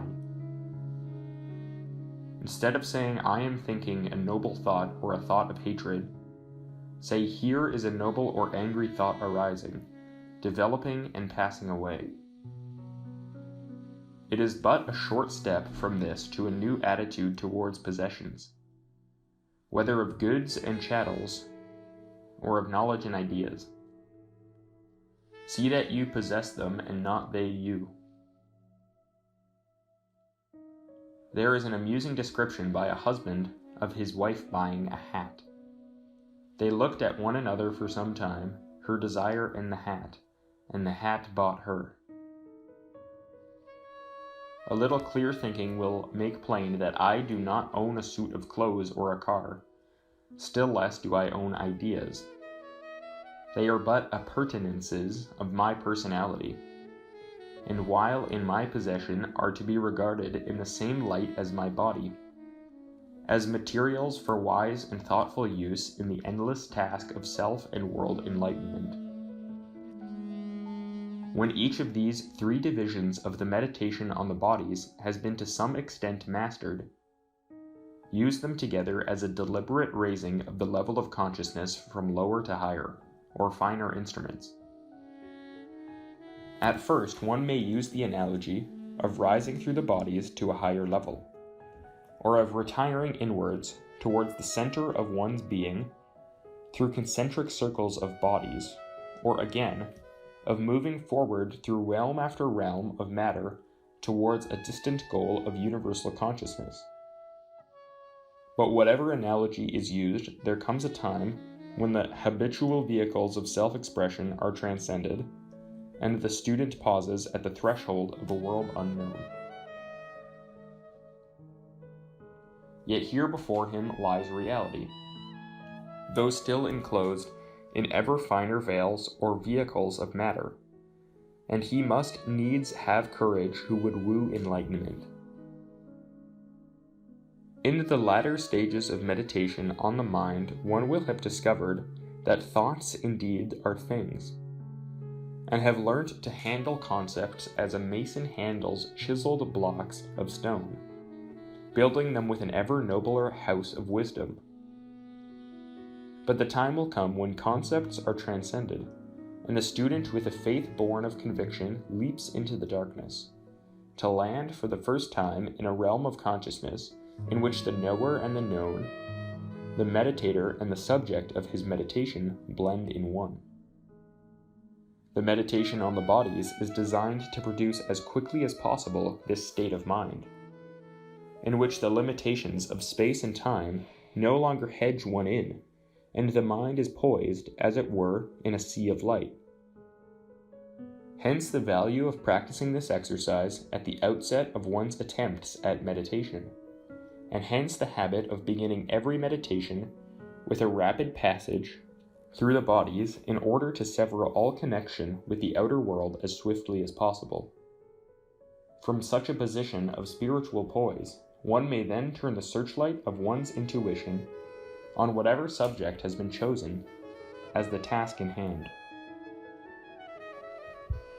Number 2, the meditation on things as they are. Buddhism is a religion of knowledge, for its goal is enlightenment. But before one can know, one must want to know, and those of whom this may be truly said are few indeed. Many are drawn to the study of spiritual wisdom because their intuition tells them it is true, yet on being faced with it they shrink away in fear. Sometimes the cause is an unwillingness to give up the selfish, lazy round of life which constitutes their principal existence. Others, more active mentally, realize that the winds of truth will play havoc with the elaborate structure, built of second-hand belief and prejudice, in which their mind lies comfortably fettered, and fearing lest it fall in ruins, lack the courage or the energy to build anew. Yet no man sees the face of truth until he wants to see the face of truth with all the whole soul's will. Study the truth, then, whether it seems to you pleasant or unpleasant, but do not force your understanding of it upon others. The golden rule in practicing this meditation is to learn to study things and ideas impersonally, without reference to their effect upon or relationship with oneself. Who can analyze dispassionately a matter which closely touches himself? For example, the relative merits of his own and his neighbor's children. And who can accurately describe his house, his wife, his income, or his future prospects, without reference to what he hopes they will be, thinks they ought to be, or wishes they were? Aim at accurate, disinterested contemplation of things as they are, and consider your own relation to them, if any, afterwards. Then learn to extend this to examining yourself and all your actions in the same impersonal, dispassionate way. This exercise involves the removal of a series of mental blinkers which prevent the majority of us seeing anything but what we want to see. In the first place, we come to the examination of any object, whether the state of trade or a choice of diet, with a host of prejudices imposed upon us by early environment and education, and the facts of the press and of our friends.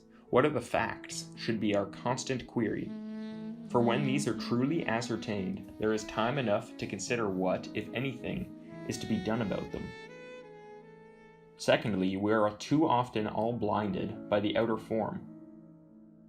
We dislike a man for the color of his skin or a car for the color of its paint. We approve of a book because it has nice large print, or of a friend because he has a house in the country for weekends. Yet these are not the essential functions of these things, but accidents of form. Learn, then, to judge an object by its essential properties and functions, not by the outer form. For the same object may appear to a dozen different people in a dozen different ways. A third type of obstacle to accurate mental vision is the name and label by which a thing is known, yet a rose by any other name would smell as sweet. And a hat is a hat for all that it is called 100 different names in 100 different languages. We know that it is a virtue to call a spade, yet all too often we imagine it is something different when called an agricultural implement. This form of blinker is still more noticeable in the world of thought. Certain doctrines are so old that they must have borne 1,000 different names in the course of history. Yet many still imagine that the truth within them varies with the name. The doctrine of karma, for example, is or is not true, but it is no more nor less true because found in the Pali scriptures, the New Testament, or the Daily Mail. Many students behave the same way over those colored boxes of thought we call religions. Provided a man holds certain views and strives to live accordingly, what does it matter if he calls himself a Buddhist, theosophist, or transcendental theorist? Conversely, the fact that a doctrine is labeled Buddhist, or any other ist, does not make it any the more or less true. Finally, study all things in the light of the law of change. What may have been true in 1900 is not necessarily true today, for as yet we are unable to contact the absolute truth, and the truth we succeed in finding is only relative to ourselves. It is a commonplace that what is true for me today may not be true for me tomorrow, and what is true for me today may not yet be true for you. But a table, you say, is always a table. Far from it, for today it may be broken up and built into a fence, and in 1,000 years be petrified by water into stone or rotted into mold. Only the laws of the universe endure, and the life whose evolution they guide and help to express. It may be argued that the foregoing principles hardly constitute an object of meditation. The answer is that once they are understood, they may be applied to any object, the more personal the better. You are smoking a pipe. What are you doing? Inhaling the fumes from burning dead leaves. You object to that description, on the ground that smoking is a harmless habit? That is another question entirely. The fact remains that you are inhaling the fumes from burning dead leaves. If you wish to do so by all means, but know what you are doing even though the truth makes it seem less enjoyable. We live so much in a fool's paradise that it is well to wake up whenever and wherever possible. Cultivate a habit of ruthless realism, unceasingly asking and answering the question, what of all phenomena? At a later stage, we will consider the question, why. Some find in this exercise a valuable aid to the control of sexual desire.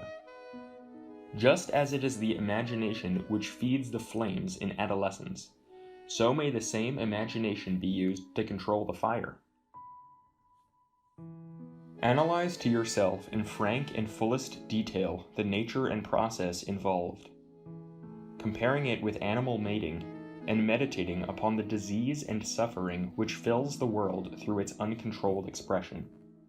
Then, when anatomical, biological, and the less pleasant aspects of the subject have been frankly and fully faced, consider the gaudy trappings of romance, which the ingenuity and dishonest reasoning of lustful minds have added to the purely biological process of physical reproduction.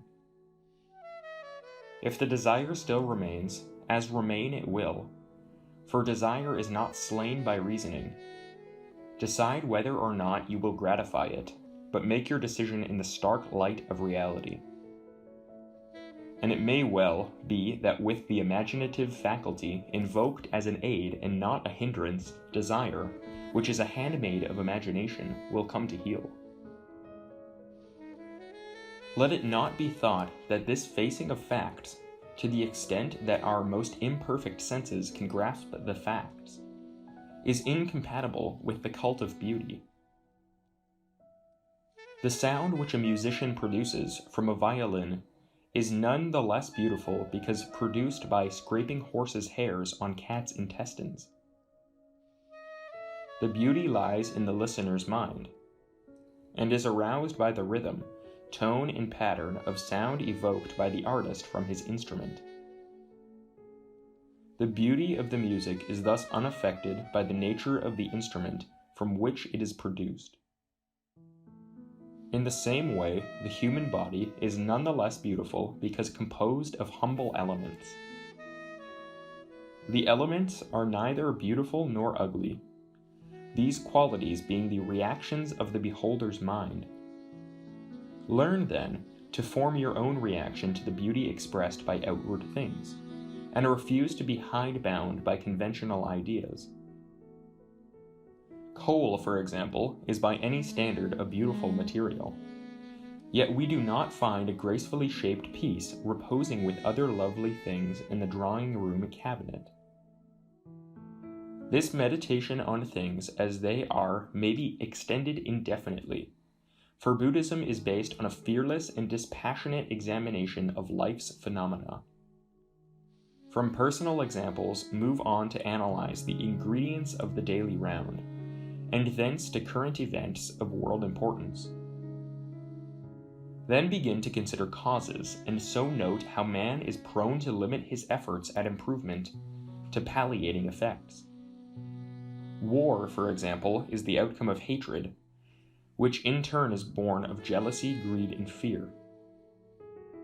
Having traced back causes in national as well as personal acts, learn to view the future as the field of effects of causes being planted now, and so become wise on a larger scale of time.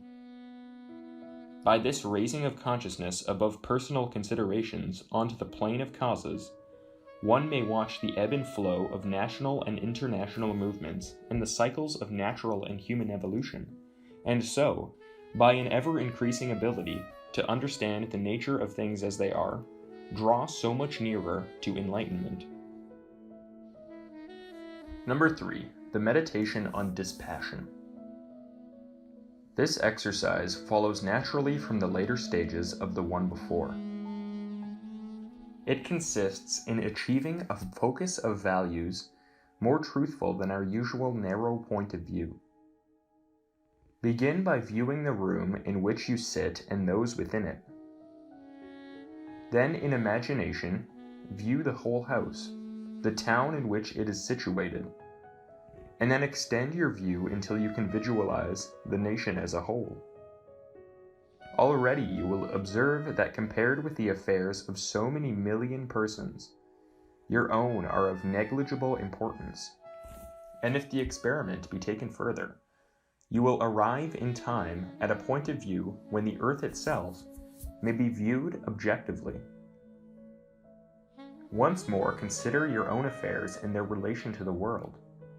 Then add the whole solar system to your mental vision, and plunge yet further into space until the brain can hold no more. Now, with the immeasurable majesty of the universe around you, return in thought to the confines of your room. Can you now be fretful over some trivial personal circumstance? Will you not rather laugh, and with this laughter show your sense of humor, which is nothing more than a happy sense of proportion, and a realization of the absurdity of utterly disproportionate things? Let the sweep of time be added to the immensity of space. Think of a man 100 years of age. of a castle 1,000 years old, of a rock formation which it may have taken the sea 1,000,000 years to fashion, of the time which must have passed since the light by which we now see the farthest star set out from that star to reach our eyes. How shall we view the impatience we were feeling, say, at the time it takes to learn to meditate? How, with this paralyzing immensity of time and space before our mental eyes, can the element of self be allowed to dominate the field of view? Yet let this not be made an excuse for neglecting the little duties close at hand. We must learn to see the long view and the short view simultaneously, to think in terms of magnitude without losing sight of the humble, yet no less important work which is waiting to be done. It has been said, there is nothing infinite apart from finite things. From such a detached and impersonal point of view, one may begin to understand the Buddhist chain of causation as a complex interrelation of cause-effect. In the previous exercise, we began to examine the causes of particular results. By rising to the universal viewpoint above described, one may the more easily understand the idea of simultaneous dependent origination, so picturesquely symbolized in the Buddhist wheel of life. For the doctrine applies as above, so below, and the laws of manifestation may be applied alike to man or the universe. Finally, as a corrective to too much concentration on the separative quality in dispassion, end this meditation with an exercise in pouring forth compassion for all forms of life, and strive to feel yourself as part of an indivisible unity. Number 4, the meditation on motive. Having answered to some extent the question what, begin to cultivate an equally unceasing why, remembering that whereas it is well to assume the worst about one's motives, for they are seldom as pure as they seem, it is wiser and more kind to assume the best in other people until the contrary be proved. This meditation naturally ranges over a far wider field than the springs of human action. But for most of us, the important why to answer is that of motive. Begin by examining your motives in little things. You decide to go to the cinema. Why? To rest your mind after a long day's work, as you explain to yourself? Or to avoid the effort entailed by the serious study which the better side of you wishes to pursue? Or is it because your wife or a friend wants you to accompany them, and you lack the courage to refuse? Or is it that you just feel a desire for the emotional kick which you get from the modern sex-ridden films? Again, why do you get up when you do, and not earlier or later? Why do you eat 4 meals a day instead of 2, when you know quite well that 2 are enough for you? Why do you buy new clothes when you do, and read the books you read? There are reasons. Find out what they really are. You may be shocked at them. You will certainly be surprised. Now analyze the motives for your opinions. As Miss Coster demands in her Yoga and Western Psychology, how much of your opinion is based on family tradition, on fear of or desire for change, on class prejudice, on fear of personal loss, on fear of seeming to be a crank? If your opinions were entirely based on emotion, on personal like and dislike, your problem would be far easier. It is the intricate confusion of fact and emotion. It is the skill with which personal desire presents to you perfectly adequate reasons for your cherished opinion that make the conflict so acute and real candor so rare and so difficult. Turn now to wider purposes. What, for example, is the purpose of the daily round itself? We are born, we grow, we are educated, we earn a living, marry, rear children, go old, retire, and die. What for? The question is one which increasing multitudes are asking, and students of the inner life must be prepared to answer it fully and carefully by an exposition of the path, its purpose, nature, and goal. Finally, ask and answer the question honestly, why do I meditate? And if the answer be unsatisfactory, ask it again from time to time until it be as definite and one-pointed as the mind that meditates. A useful extension of this exercise is an enquiry into the motives for doctrinal belief. Why do you believe in karma and rebirth? Is it because you have been brought up so to believe? Or that your friends have persuaded you into such belief against your will? Or because you would like these doctrines to be true and hope they are? Remember that there is no such thing as authority for truth, and no doctrine is true for you until you have yourself examined it, tested it, and in the light of the intuition and experience found it to be true. Number 5, meditations on particular doctrines. Consider for a moment the conception of absolute truth. Such truth is clearly unknowable as such by finite minds, yet it may be approached by symbol and analogy, and examined in the light of innumerable doctrines or laws, each of which is an aspect or facet of the whole.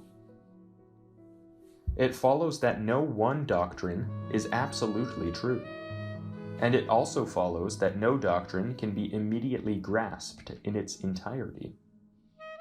There must be grades of understanding, and as we return again and again to the study of certain fundamental principles, we attain an ever deeper realization of their meaning and their relation to one another.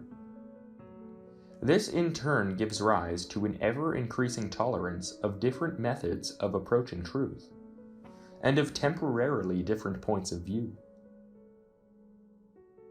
There is a general tendency to assume that because a doctrine is formulated in a manner easily assimilated by the intellect, it may be understood.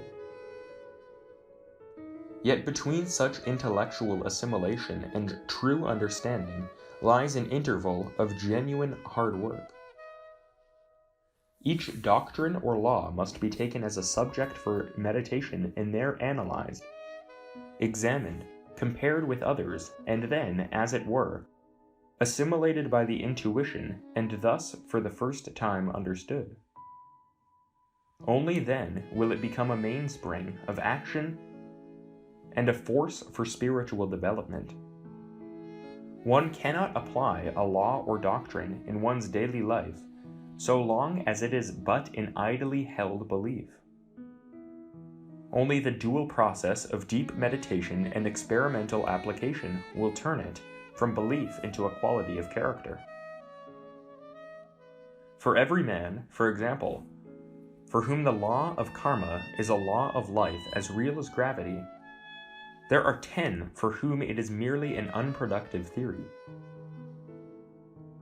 Yet it has been said that we only truly believe a doctrine when we behave as if it were true. Until this moment arrives, it is but mental food awaiting digestion, and as such of no value to the body corporate.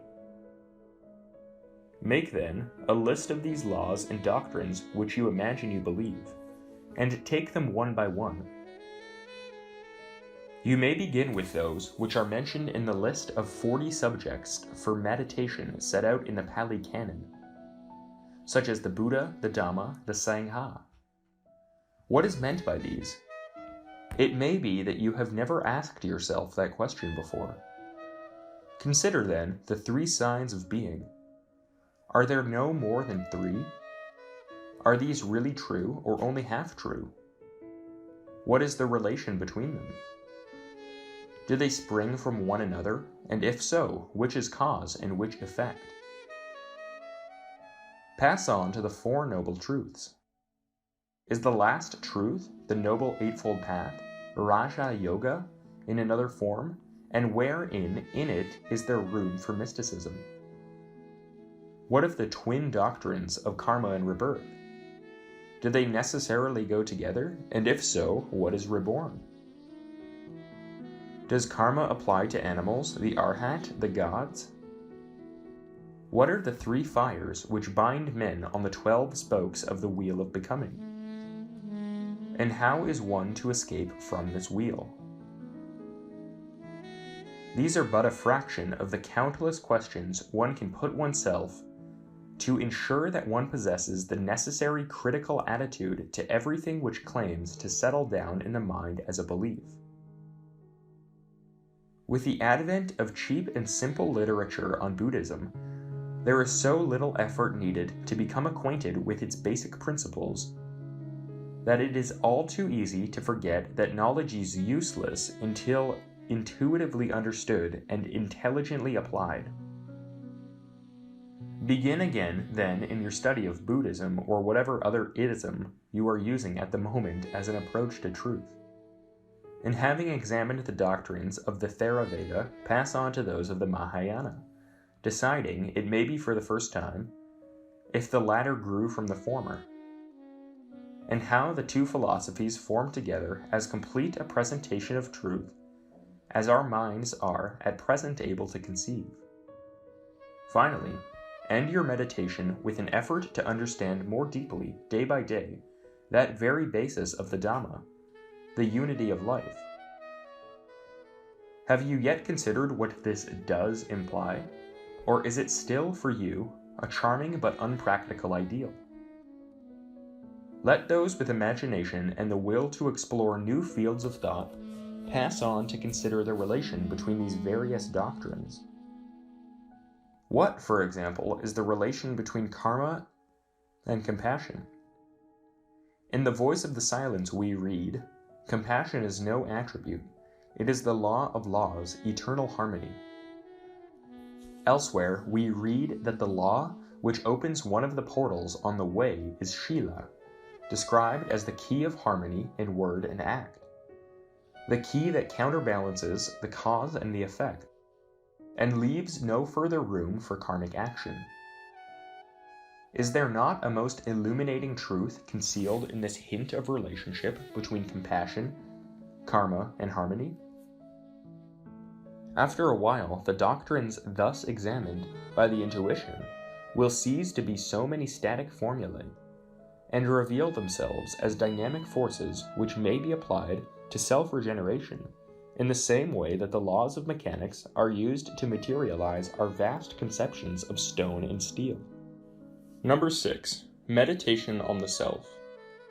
In a way, the Delphic exhortation, Know Thyself, is a summary of the whole purpose of meditation. For he who truly knows himself is a master of the universe. From this point of view, this meditation includes all others. It will be found, however, that spiritual evolution ascends in spirals, and the student will find himself from time to time at a previous point in his ascent, but at a higher level. There is no ending to a study of the self, but the fact that no final understanding can be reached at the present stage of meditation is no reason for not beginning the study of a subject whose final secret will only be discovered at the threshold of nirvana. In a way, this meditation is an extension of that on things as they are, for most of us are self-blinded to ourselves, and even to the fact that the self we know is an illusion, a changing and imperfect collection of attributes. Conceit, which is the child of desire and self-deceit, builds up an illusory self, a self-inflated balloon of egotism which must be destroyed at the first opportunity. For only when the bubble has been pricked, and the self, however humiliated, seen for what it is, can the foundation be laid for that self-reliance which is the crown of Buddhism. It is better to build on a small basis of solid rock than upon a superstructure of hollow and unsound material. Wherefore, be wise and be as ruthless in your self-analysis as your most unkindly friend. there are two ways of meditating upon the self. And sooner or later, the student must genuinely appreciate that they are complementary. One way is to destroy the not-self, and the other is to cultivate the self. The former is largely comprised under the heading of character building, and is the method used by the Theravada or Southern Buddhism. Its cry is an echo of the Brahmin neti neti, meaning not so, this is not the self. This is the doctrine of anatta or non-atta, not atta. Atta, Atman, being the Brahmin word for self. The other, complementary way, is common to many schools of thought, both Eastern and Western, and is the way of all mystics. It consists of focusing the attention on the ideal to the relative exclusion of all else, and proceeds by a progressive raising of consciousness through ever more spiritual levels until the individual is merged in the ideal. This method finds its supreme expression in the 6th chapter of the Bhagavad Gita, wherein of him who follows this way it is said, "When he hath abandoned every desire that ariseth from the imagination, and subdued with the mind the senses and organs which impel to action in every direction, being possessed of patience he by degrees finds rest, and having fixed his mind at rest in the true self, he should think of nothing else. To whatever object the inconstant mind goeth out, he should subdue it, bring it back, and place it upon the spirit. Supreme bliss surely cometh to the stage whose mind is thus at peace, whose passions and desires are thus subdued, who is thus in the true self and free from sin." Each method has its advantages and disadvantages. Concentration on the illusory nature of the not-self has the advantage in the West of directly attacking our greatest weakness, the separative tendency of Western thought, which is the cause of our intensive egoism. On the other hand, a process which seems to imply complete disintegration of one's individuality has little appeal for those who, while vaguely realizing that the lower self has no eternal validity, yet refuse to believe that at its death there is nothing left behind. If this were so, they would point out to those extremists who take the anatta doctrine literally, what is it that becomes purged of illusion, that having gained its freedom knows that it is free, that merges ultimately in nirvana? The complementary view that all is self or Atman, and that spiritual progress is a moving towards reunion with the ideal, has the merit of providing a tremendous spur to the raising of consciousness. But it is apt to blind the student to the very limitations of character which hold him back from his ideal. Logically, the two methods are interchangeable, for it is, or should be, a matter of mere temperament whether one says of each of one's attributes or vehicles, "This is not I," until the self has been disentangled from the last of them, or the self is the all and I am the self, and steadily transforms the ideal into actuality. There are those who, to preserve the middle way, use either method alternatively, while others change their point of view on reaching the middle point of the ladder of consciousness. The meditation on the bodies, for example, is excellent for dissociating consciousness from its lower vehicles. But it is, in a way, moving backwards up the ladder, with one's back towards reality. Let those to whom this point of view commends itself attempt this turning about. Having reached the point at which you can say with some conviction, "I am not my body, my emotions, or my thought machine," you will find yourself in a world of abstract thought, of creative ideation as illuminated by the intuition. Here are still limitations of form, though infinitely more tenuous. But even here is not the self, which lies behind you still. Then turn your back on the lower self and face that life whose body is the universe, that absolute reality of which no words can tell. Let fall the veils which blind you from your inheritance, for as they so fall, so will your consciousness expand, until it is commensurate with the universal consciousness.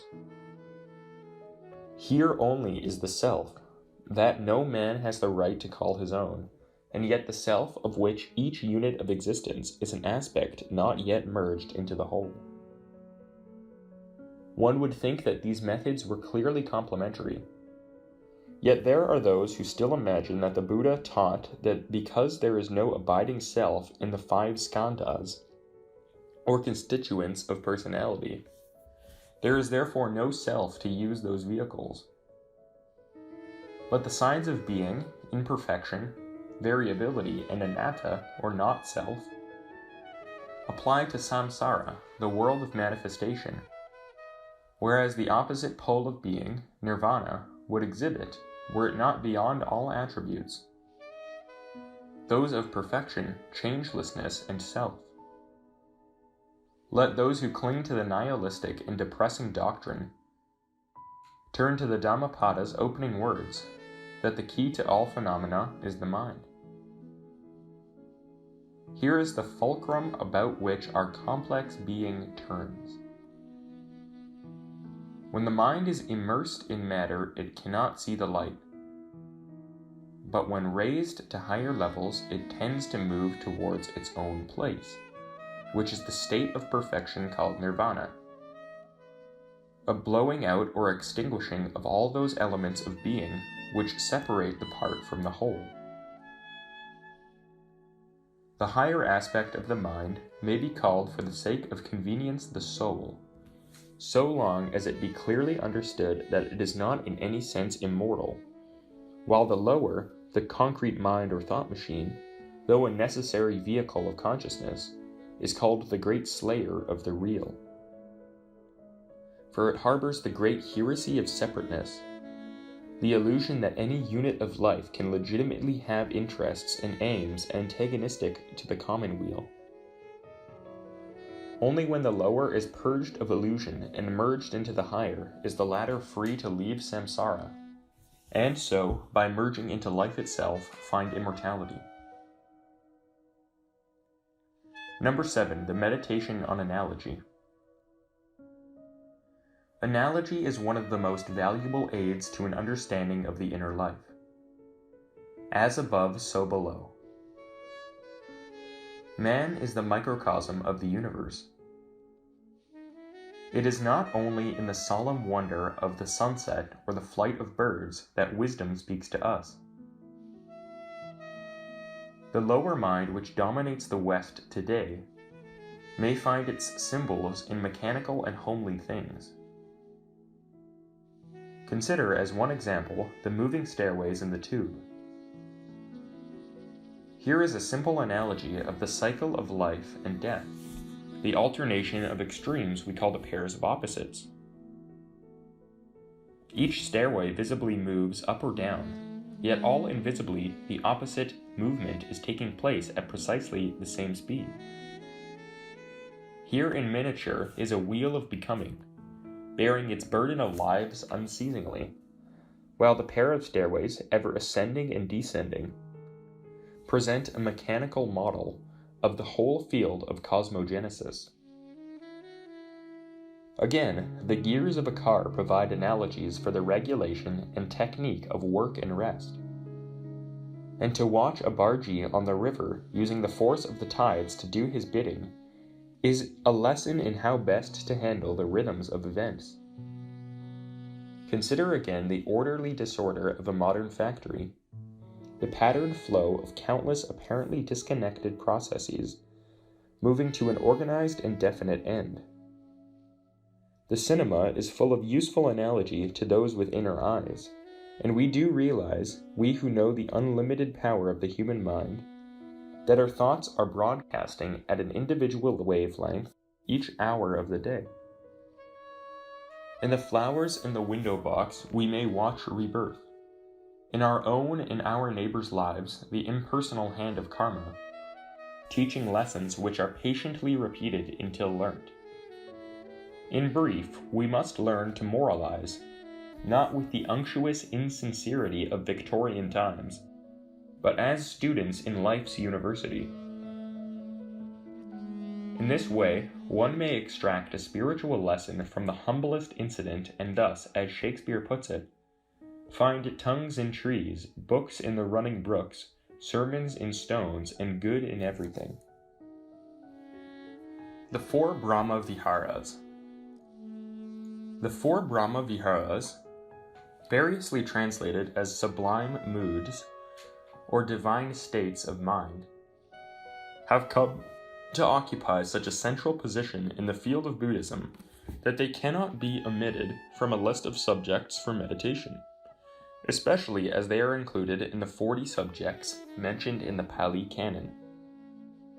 The four meditations are examined and compared in the 9th chapter of the Visuddhimagga of Buddhaghosa, but the following quotation from the Mahasudassana Sutta summarizes the nature and purpose of the exercise. And he lets his mind pervade 1/4 of the world with thoughts of love, with thoughts of compassion, with thoughts of sympathetic joy, and with thoughts of equanimity. And so the 2/4, and so the 3rd, and so the 4th. And thus the whole wide world, above, below, around, and everywhere, does he continue to pervade with heart of love, compassion, joy, and equanimity, far-reaching, great, beyond measure, free from the least trace of anger or ill will. In the love meditation, the meditator radiates his thought force as it were horizontally. Compassion looks downward towards the world of suffering, just as joy looks upward to the world of happiness, leaving equanimity to restore the balance disturbed by self-identification with these two extremes. Love. Buddhism has been described as a cold religion, but it is easy to collate the passages from the Pali Canon which shows that the high place that metta, loving kindness, held in the Buddha's teaching, and this in spite of the fact that Buddhism is essentially a way of enlightenment and not of emotional mysticism. Moreover, loving kindness, as practiced by the Buddhist, is a deliberate and sustained attitude of mind, as distinct from a spontaneous exposition of feeling. Love that springs from centers lower than the creative mind is all too easily replaced by hate, or at least capable of so narrow a focus that hatred of some other person may exist in the mind at the same moment. Not so with the Buddhist who practices the first of the 4 Brahma Viharas. He first suffuses his own being with unbounded love, partly, as the cynical commentator puts it, because oneself is the easiest of all persons to love, and partly because love must first be built in as a quality of the meditator's mind before he can habitually broadcast it to the world. Having suffused himself with the quality of love, he turns in thought to a friend, and finds it easy to suffuse his friend with the same quality. It is suggested by the commentator that for various reasons, it is best that the friend chosen should be of the same sex and still living. The meditator then turns to a more difficult task: the suffusing of some person towards whom he feels indifferent, neither affectionate nor hostile. Yet the same quality and quantity of affection must now be sent to him as was more gladly sent to the friend. Next, and most difficult, he visualizes an enemy, should there still be a fellow being for whom he feels antipathy. And even though at first it is difficult to do so without a feeling of hypocrisy, suffuses him with the warmth of generous and pure affection. In so doing, he has no ulterior motive in his mind, though the effect of his action will be to slay the enmity. Finally, he radiates his loving kindness to all mankind, then to all forms of life, and so through all the universe until with an intensive effort of the will, which carries him far into the Jhanas, or higher states of consciousness, he becomes as it were the very spirit of love, and on return to normal consciousness, continues to radiate this power to all around him. He thus, from the plane of thought, joins hands with the Bhakti Yoga and the Western religious mystic, many of whom achieve the same results through purified emotion and desire. Compassion. To the extent that karuna, compassion, is an emotion at all, it is the Buddhist emotion par excellence. Not without reason is the Buddha called the all-compassionate one, as well as the all-enlightened one. Yet compassion is no mere attribute of mind. At its higher levels, it includes both love and joy, and even equanimity, for it consists in an understanding love, a blend of emotion and intellect illumined by the intuition. Wherefore is it said in the voice of silence, compassion is no attribute, it is the law of laws. Eternal harmony, a shoreless universal essence, the light of everlasting right and fitness of all things, the law of love eternal. Again, in a footnote, it is described as an abstract, impersonal law whose nature, being absolute harmony, is thrown into confusion by discord, suffering, and sin. Buddhism has been fairly described as the religion of suffering, for it realizes as none other that suffering is a quality inherent in all forms of life, however blinded those immersed in the illusion of pleasure may be to the limitations inherent in the world of becoming. It is true that suffering is too strong a term to use as the sole equivalent of the Pali dukkha, for the term is, of course, only relative, and covers conditions ranging from the most acute physical and mental agony to a purely metaphysical understanding of the state of incompleteness or imperfection, which is a necessary corollary to the law of anicca, the law of change. But every form of life is subject to the sway of dukkha, and the meditator who is radiating compassion is advised by the commentator to begin with persons in the depth of misery, towards whom the springs of compassion flow easily, and then to enlarge the ambit of his thought to include ever more varied and subtle forms of disharmony, maladjustment, and dis-ease, mental and emotional as well as physical, until once more his range is commensurate with the universe. In such a way he will draw just so much nearer the incomparable ideal set forth in the voice of the silence. Let thy soul lend its ear to every cry of pain, like as the lotus bares its heart to drink the morning sun. Let not the fierce sun dry one tear of pain before thyself hast wiped it from the sufferer's eye.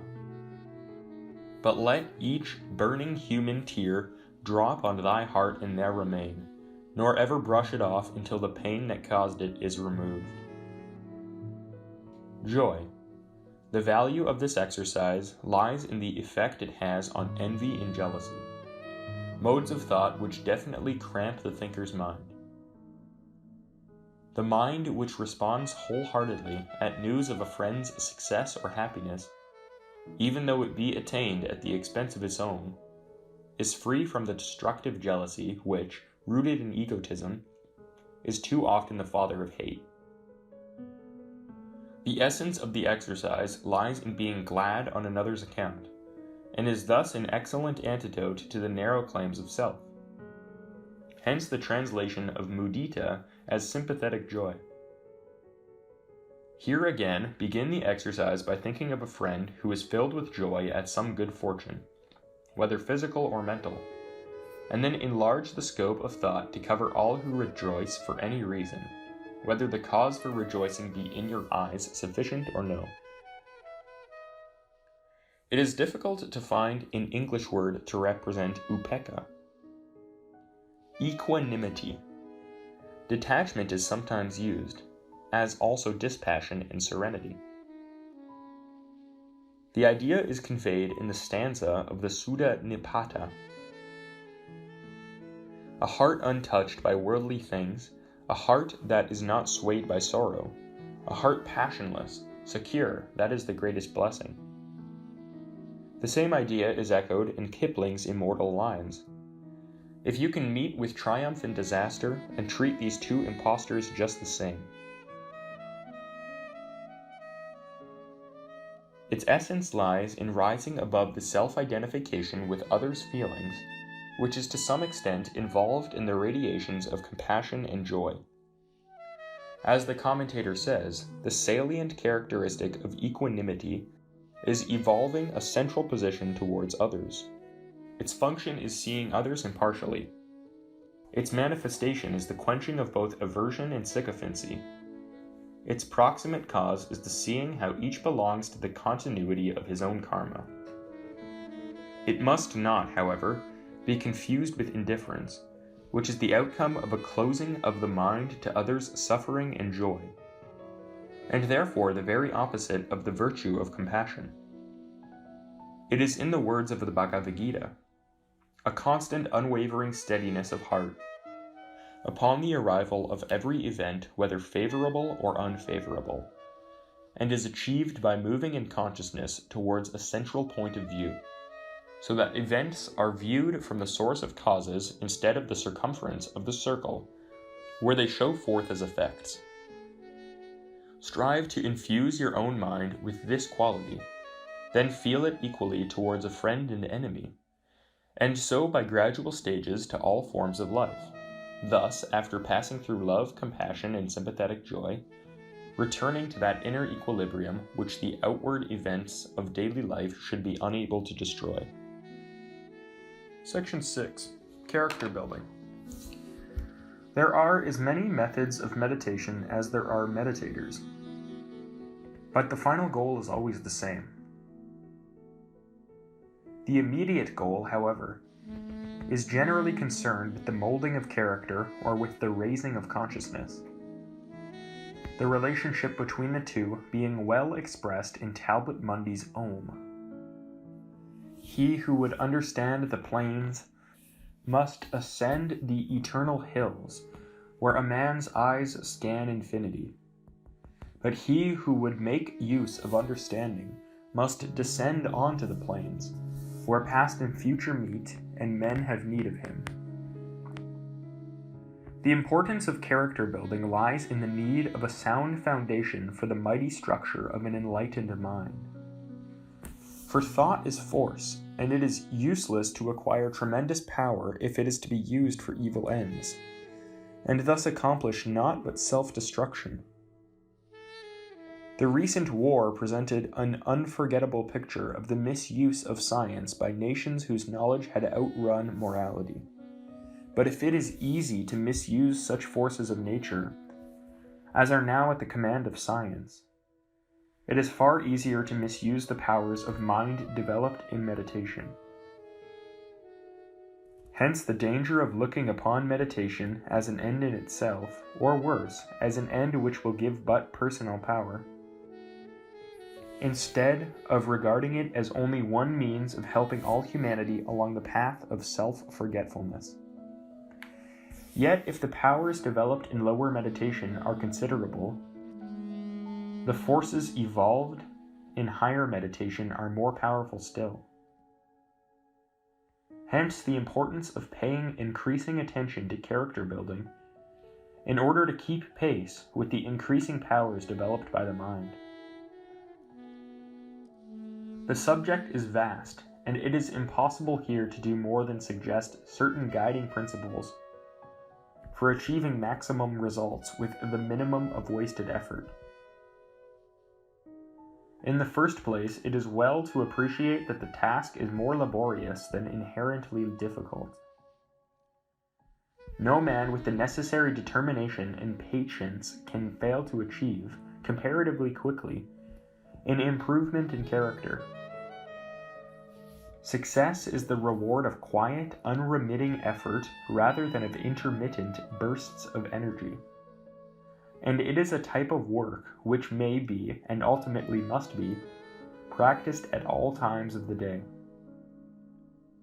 The student is therefore advised to regard the methodical improvement of character as the true day's work, and the world of wage earning and social activities as a school wherein to learn those principles of action which must sooner or later be built in as qualities. There is no exercise for leisure hours alone, nor is there any man or woman who may not practice it all the time. Time and space limit the body, but need not limit the mind. An invalid in bed for life, the prisoner behind unyielding bars, the man who claims that he would do so much had he the time and opportunity, all can learn to use the mind constructively for the deliberate elimination of unwanted habits of thought and action, and their replacement by those virtues whose absence or distortion we label vice. Above all, cultivate strength of mind. Better a strong mind wasting its energy in unproductive channels than a mind too weak to move at all, for the former will sooner or later learn its error and change direction, but the mind which does not move at all has not yet become a follower of the all-enlightened one. One is reminded of the story of an utterly ineffective individual who approached a master and inquired, from a heart that yearned to be of service, "Master, what may I do to help humanity?" And the master, with eyes of understanding, looked down upon the questioner and said, "What can you do?" It must not be forgotten that there is an age-old maxim to the effect that nature spews the lukewarm from her mouth. To the same effect is a verse in the Dhammapada. "That which ought to be done, do with all vigor. A half-hearted follower of the Buddha spreads much evil around." It is not merely that strength of mind is needed both for destroying evil and acquiring good, but that a negative inaction may of itself be evil. As is said in the Voice of the Silence, "Inaction in a deed of mercy becomes an action in a deadly sin." Generally speaking, it is better to begin the task of self-improvement in the mind, leaving outward habits to be altered in due course as the inevitable outcome of new modes of thought. Concentrate on essentials, and remember that food and dress, for example, are not essentials, and of little importance in the reckoning of spiritual worth. Yet waste no time in pausing to measure your inward growth. We have no standards for spiritual improvement, and such a habit leads to the very egotism which character building tries to destroy. Likewise, avoid comparisons. You have no means of telling whether your neighbor is more or less advanced than yourself, and it is vanity alone which prompts the inquiry. It is enough to know that there are always forms of life above us and forms of life below. Finally, cultivate a sense of humor, for the man who can laugh at himself, and even at his own efforts in self-improvement, is safe from the labyrinth of self-delusion in which so many students spend such wearisome and unproductive days. Dana. The systems of moral development are countless, but there is a great wisdom in that which lies at the heart of Buddhism. Dana, charity, Sila, the moral life, and Bhavana, mind development, is the summary of human progress set out in the Pali scriptures. And it is interesting to note the order in which the factors in the triple process are given. Before Sila is even begun, attention must be paid to Dana. For until the student has made of his mind a conduit pipe of spiritual force, eagerly handing on to all in need of it the fruits of his own experience, he will, like a vessel with no outlet, be unable, being filled, to hold any more. Hence the law proclaimed in the Voice of the Silence, point out the way, however dimly, and lost among the host, as does the evening star to those who tread their path in darkness. and hence the important statement on the preceding page of the same manual. To live to benefit mankind is the first step. To practice the 6 glorious virtues is the second. This mental attitude is the true meaning of charity. For until the heart of compassion is awakened, an outward gift has little value to the giver, and may even be the cause of harm to the recipient.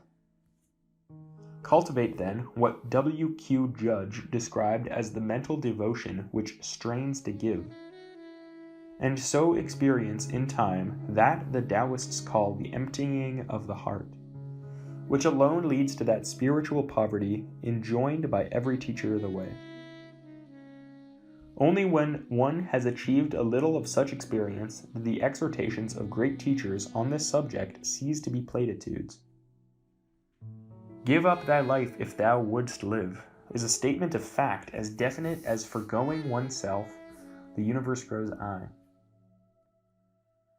But one must begin by giving up, in the sense of loosening one's attachment to little things, before learning the very meaning of the great renunciation. But once this principle is fairly established in the mind, one's attitudes towards outward charity is radically changed. Instead of carelessly giving away a certain percentage of one's worldly goods, one should learn to regard all one's property as already given to mankind, and henceforth merely held in trust for their benefit.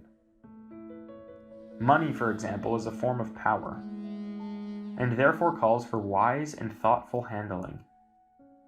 And he who has more than he needs is fortunate in the possession of tremendous opportunity for doing good. Yet the responsibility is equally tremendous of all who think, if only I could afford to help with money in this or that direction. There are a few indeed who would be able, were their dreams to be suddenly materialized, to use the power of money wisely and well. Yet all may make a small beginning, not only by thoughtfully applying to others' needs the surplus which remains from their own necessity, but by working to increase that surplus with this end in view. As is said in a Mahayana scripture, therefore should we encourage small desire that we may have to give to him who needs.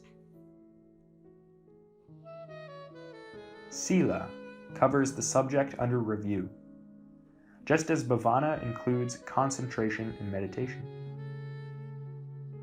It is the field in which to apply right effort, that is, to prevent new evil entering one's mind, to remove all evil that is there, to develop such good as is in one's mind, to acquire still more unceasingly.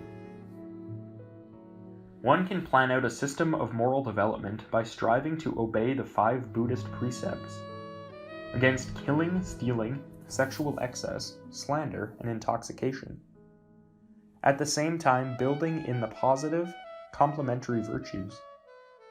Or one can summarize the work to be done as the extinguishing or allowing to die out of the 3 fires of dosa, hatred, lobha, lust, and moha, illusion. In either case, remember that these virtues are moral principles and not mere physical habits, and that each term covers a far wider range of mental activity than is conventionally applied. The New Testament reminder, for example, that he who lusteth after a woman in his heart has already committed adultery with her, is an example of the way in which the spirit and not the letter of a moral law must be obeyed. Asceticism. But whatever the system chosen, let it follow the middle way. Avoid extremes, even of self-denial. And if, for the sake of gaining a greater self-control, you impose upon yourself a series of self-denying practices, remember that their only value lies in the extent to which they enable the will to control its vehicles. The nature of the exercises is of no importance. though it is well to begin with those which do not arouse too fierce an opposition, in order to acquire the strength to achieve more difficult results. For example, to give up breakfast for a week will do you no harm, though you will find your mind at once invaded with a host of excellent reasons why you should abandon such an uncomfortable decision. More difficult, because more subtle, are practices which attack an ingrained habit of thought. Try, for example, refraining from using the word I for a single hour of ordinary conversation, and you will understand the meaning of the word egotism. Nor are the senses easy to control, even when there is no moral implication in what you are forbidding them to do. Try walking down a line of shops without once glancing in any of them, or refrain for a whole train journey from once glancing at the face of the person opposite. From such elementary exercises, turn to muscle control. How long can you stand with one arm held straight above the head? Yet there are countless men in India who do so until the arm withers. This is, of course, the very extreme which the Buddha condemned as unprofitable. But one cannot help admiring the tremendous strength of will which can enforce such muscular obedience. Desire. All this effort at self-control, however, would be unnecessary could one learn to control the desires of the personality. For if these desires were brought into harmony with the ideals of the higher mind, there would be no need of the will to enforce obedience. Hence the Buddha's injunction, quoted in the Dhammapada: "Not through discipline and vows, nor depth of learning, nor by attainments in meditation, nor by living apart do I earn the bliss no worldling ever knows, O bhikkhus. Be not confident until ye reach the destruction of desire." Every student will notice that these desires are strongest in youth, and that age of itself produces a certain desirelessness. Yet there is no merit in controlling a desire which has died. It is while the self is fired with youthful vigor that its desires must be in all their strength controlled and directed into higher purposes. For only then can the full strength of one's faculties be freed from the tyranny of outward things, and set to storm the ramparts of reality. Be on the watch, therefore, for the glib tongue of desire. For his is the voice which speaks through envy, meanness, lust, dishonesty, and a host of other vices which die when desire is dead. The elimination of vice. There remains the vexed question of the right attitude to vices, using the term to cover all those habits of mind we would fain eradicate. First, as to the nature of evil. We know that all we are is the result of what we have thought. It is founded on our thoughts. It is made up of our thoughts. And evil is no exception. As is pointed out in the Mahatma letters to A.P. Sinnett, evil has no existence per se, and is but the absence of good, and exists but for him who is made its victim. The real evil proceeds from human intelligence, and its origin rests entirely with reasoning man who dissociates himself from nature. Humanity alone is the true source of evil. Evil is the exaggeration of good, the progeny of human selfishness. If this be not clear beyond all questioning, let the student study the rest of the famous letter 10 from which these brief quotations have been made. The sources of evil are given in a Buddhist scripture as desire, hatred, delusion, and fear. In other words, impelled by these qualities within his mind, a man commits acts whose karmic consequences he finds he does not like and therefore labels evil. These causes, the producers of evil, are therefore labeled vices. And it follows that in order to remove the evil, we must remove the vicious qualities. The process of removal is twofold: to dissociate oneself from the undesirable quality, or, to use the psychological term, to objectivize it, and then to use the most suitable of the three alternative methods available for its elimination. It has been said that all that we regard as independent of ourselves we can master, but over that which we believe to be ourselves we have no power.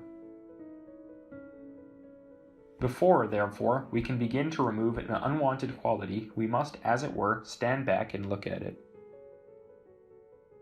So long as a man identifies himself with hatred, for example, he cannot control his fate.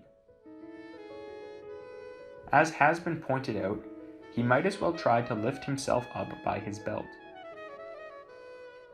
Regard yourself, therefore, as a scientist and lay the offending vice upon the laboratory table.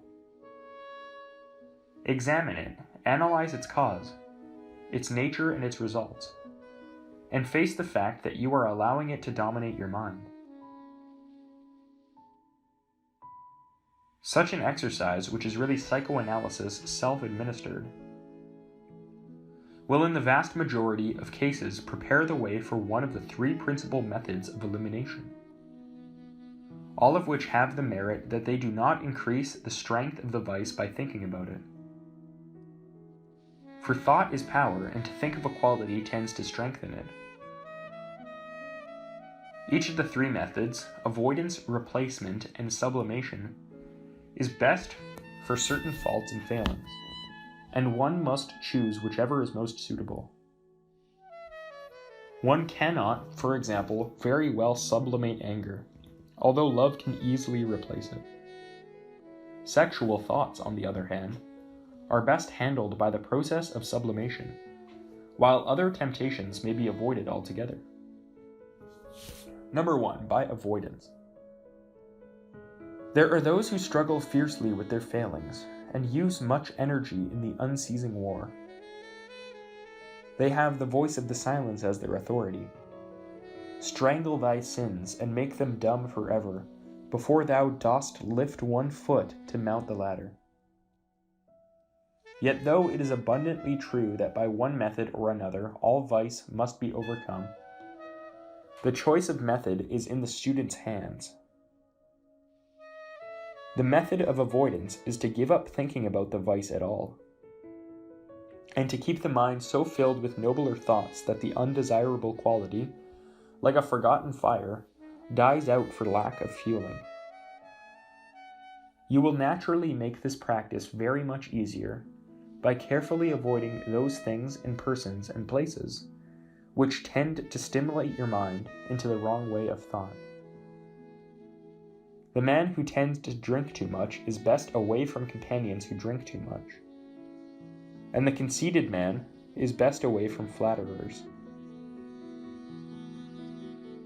Nor is there any shame in thus avoiding temptation. Why make the task of moral purification unnecessarily difficult?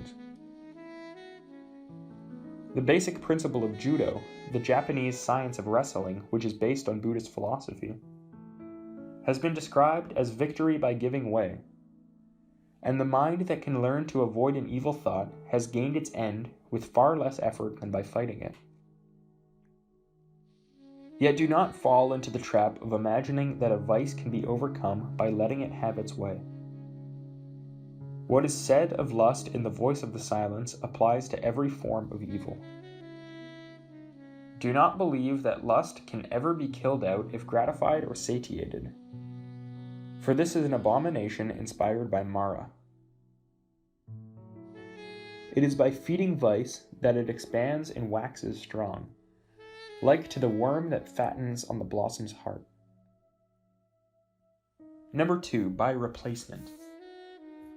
Closely allied to the above method, although not quite the same, is the elimination of faults by substituting in the mind the opposite quality whenever the failing raises its unwanted head. Its essence is contained in the famous stanza from the Dhammapada. Hatred ceases not by hatred. Hatred ceases but by love. Supposing, for example, that one feels dislike for an individual. Try the effect of deliberately arousing in the mind a pure affection,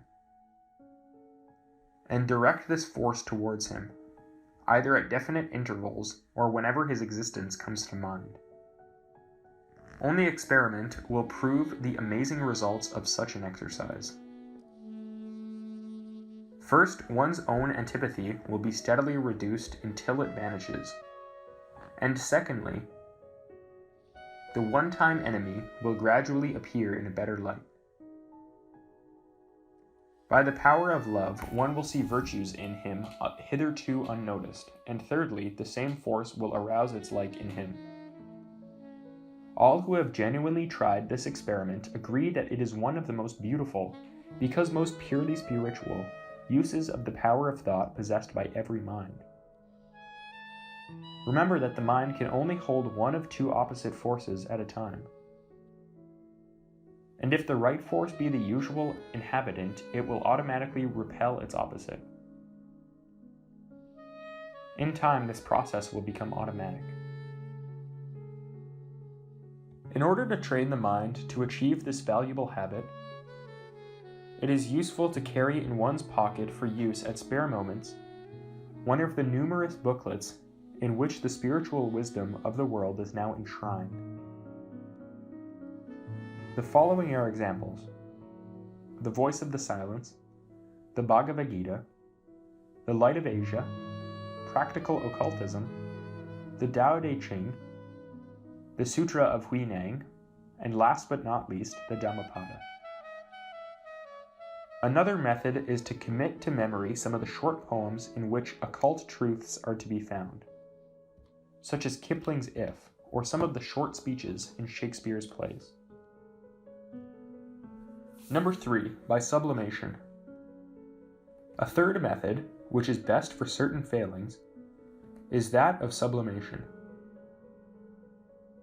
There is a fine passage in Hartmann's Magic, quoted in Practical Occultism, which explains it well. Accumulated energy cannot be annihilated. It must be transferred to other forms, or be transformed into other modes of motion. It cannot remain forever inactive and yet continue to exist. It is useless to attempt to resist a passion which we cannot control. If its accumulating energy is not led into other channels, it will grow until it becomes stronger than will and stronger than reason. To control it, you must lead it into another and higher channel. Thus, a love for something vulgar may be changed by turning it into a love for something high. And vice may be changed into virtue by changing its aim. This method is the best for learning to control the creative force, which on the physical plane we call sex. The root of the sex problem seems to be the failure to distinguish between control and suppression. Man can harness the fiercest mountain stream, but he may not dam the humblest rivulet without providing an outlet for its energy. So with sex, a clean, impersonal creative force, as natural as water in a riverbed, as restless and tremendous as the sea. On the physical plane, we call it sex. On the emotional plane, it functions as artistic temperament, enthusiasm, and emotional power. While in the realm of mind, it is that instinct to create, the creative urge which is responsible for all that man has ever made, inclusive of himself. Herein lies the essence of sublimation: to choose the channel through which the force shall flow. It is but a gradual withdrawing of the creative force from purely physical to higher levels by the exercise of ceaseless vigilance and self-control. In all these methods, and they are but aspects of one method, choose that which is most suited to the failing under consideration, and refuse to compromise in carrying it out. It is better to fail in attempting to do what you know to be right, and then to admit your failure frankly, than to succeed by way of a speciously argued compromise. At any and every stage of the ascent of the ladder of becoming, there is always that which is at that stage definitely right and that which is definitely wrong. Then follow the right unswervingly, at whatever cost to the personality, and whatever the ignorant may think or say. There is no shame in failure save in the failure to attempt, and it is better to fail 1,000 times in an attempt to achieve a clearly perceived ideal than to succeed in a poor, dishonest compromise. As Tennyson wrote, our ideal should be to live by law, acting the law we live by without fear, and, because right is right, to follow right where wisdom and the scorn of consequence. Section 7. The Culture of the Emotions. So far, this manual has concerned itself with the culture of the mind, using the term as equivalent to the intellect or thought machine. But just as perfect physical development includes each function of the body, so mind development must include each function or aspect of the mind. Hence the inclusion at this point of a brief chapter on the emotions, in which to consider their nature, use, and dangers, and the importance of their culture and control. The nature of emotion. In the space available, it is not possible to survey the discoveries in rival theories of modern psychologists. But this much is generally accepted and may be verified by experience. The life force, or libido, the energy which expresses itself through countless, ever-changing forms, functions, so far as the personality is concerned, through thought and action. Using the former term to include the complex processes of ideation, and the latter to include such mental action as the deliberate radiation of ideas. The perfect act is an idea completely manifest. And in the perfect union of thought and act, there will be no force left over and unused. But most actions are far from perfect, and there remains a certain residuum of unexpended force analogous to the steam produced in a railway engine, which is not used in pulling the train. This residuum of force is called emotion. The amount produced depending on many factors, but always being proportionate to the mind's capacity. Using the term to denote the strength of the engine or machine. But whether weak or strong, and whether large or small in proportion to the energy produced, this emotion must in one way or another be expressed or liberated. It may be expressed directly through the nervous system and appear in gesture, words, or even physical violence. It may, on the other hand, remain invisible to the eye of all save the trained psychologist. Thirdly, it may be diverted into fantasy, imaginative action, and fourthly, be either genuinely controlled or sublimated into higher forms. But, it may be argued, emotion seems to be the product of sense reaction. The sight of cruelty, for example, may arouse the emotion of anger, and the sound of an explosion may arouse the emotion of fear. But unless there is present in the mind from past experience a residuum of unexpanded force, which such an outside stimulus can arouse, there will be no emotional response. Though the same stimulus may give birth to rapid thought and appropriate action. It follows that the more perfectly developed and controlled the mind, the less force will be wasted in emotion. These basic principles must be thoroughly mastered before the culture of the emotions can be usefully begun. Once so mastered, they may be applied by the student to the functioning of emotion in his own, his neighbors, or in group psychology.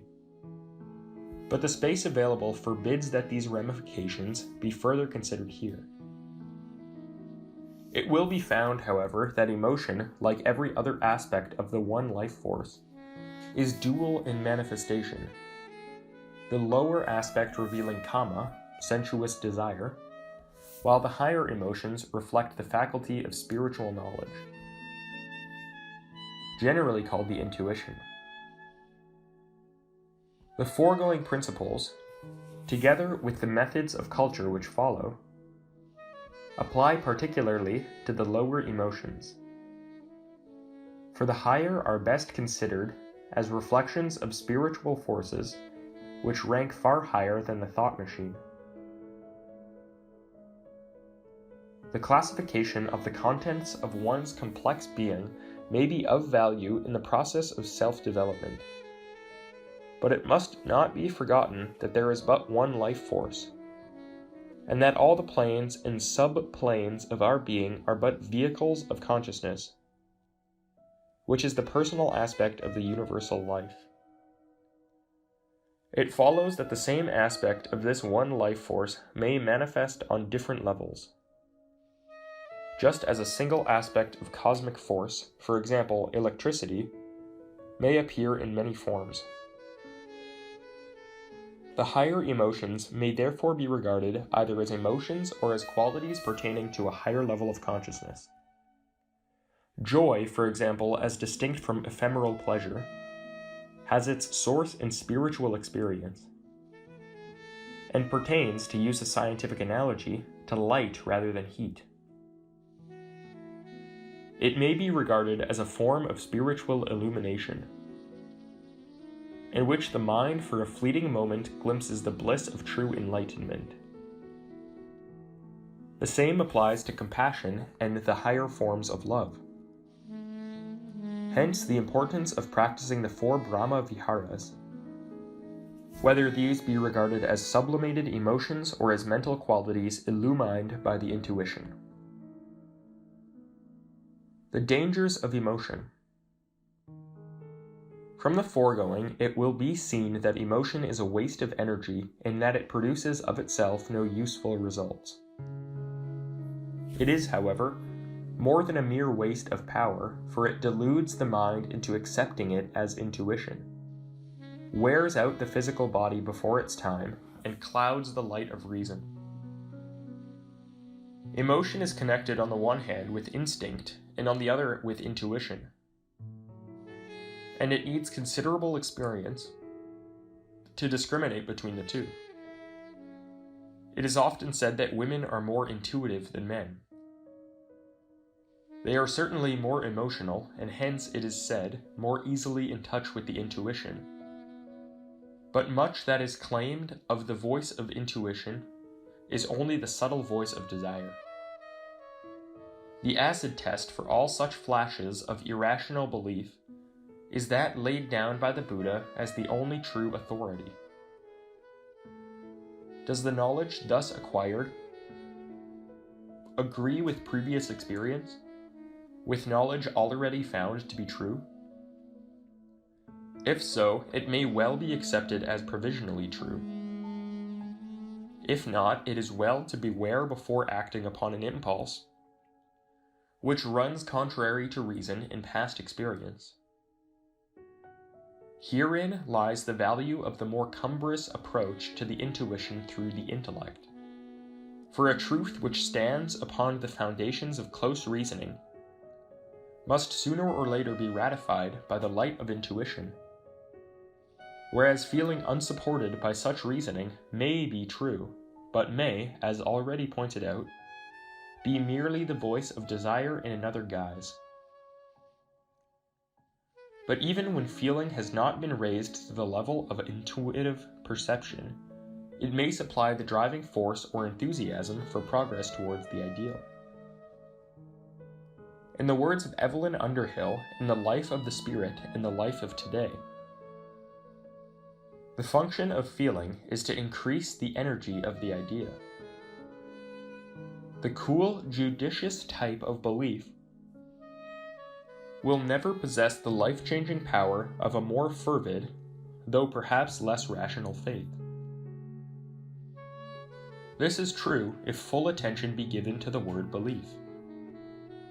It is only when belief is merged into conviction that will is harnessed to the idea, and thought harmoniously expressed in action. In the perfectly developed mind, thought and feeling are so wedded to action that from their union there is nothing left behind. Enthusiasm is in this sense a quality of mind, and to the extent that it manifests as emotion is a waste of power. But emotion has more positive dangers, for it unduly exhausts the body and clouds the mind. Hence the definite pronouncement of the master K.H. to his pupil A.P. Sinnett, in words which seem at first to militate against compassion, but which in fact bear out the magnificent description of true compassion as the law of laws, eternal harmony. The passions, the affections, are not to be indulged in by him who seeks to know, for they wear out the earthly body with their own secret power, and he who would gain his aim must be cold. He must not even desire too earnestly or too passionately the object he would reach, else the very wish will prevent the possibility of its fulfillment, at best retard it and throw it back. Here is a point at which many an attack has been launched at Buddhism, that it is so cold. In the sense that it knows the dangers of emotion, the charge is true. But in what religion or teaching is there to be found a nobler expression of true compassion than that which emanates from the heart of Buddhism? There is such a force as spiritual love and compassion which is far above the equivalent emotions, and functions rather through the higher aspects of the mind. The deliberate cultivation of such qualities renders their emotional equivalents unnecessary, and thus reduces to a minimum their power to cloud the mind. As Miss Tilliard says in Spiritual Exercises, the state of mind recommended to the Buddhist is not one of religious enthusiasm. It is one of grave benevolence to his fellow men, and of inner serenity and detachment. The aspirant is carefully warned not to disquiet himself with any emotion, however excellent. Emotion, by tending towards the personal, hinders the cool, dispassionate examination of laws and principles which leads to enlightenment. Pure thought is always impersonal, and emotion, which is linked with desire and therefore inevitably personal, introduces factors which obscure the issue and make cool judgment far more difficult. But, it may be argued, both art and mysticism spring from the emotions. Is this common assumption true? Art is an expression of impersonal beauty through a personal medium, and it will be found that the greatest art of whatever country and whatever time is the most impersonal. Beauty is the outward appearance of cosmic harmony, and art is an attempt by human beings to interpret beauty in another form.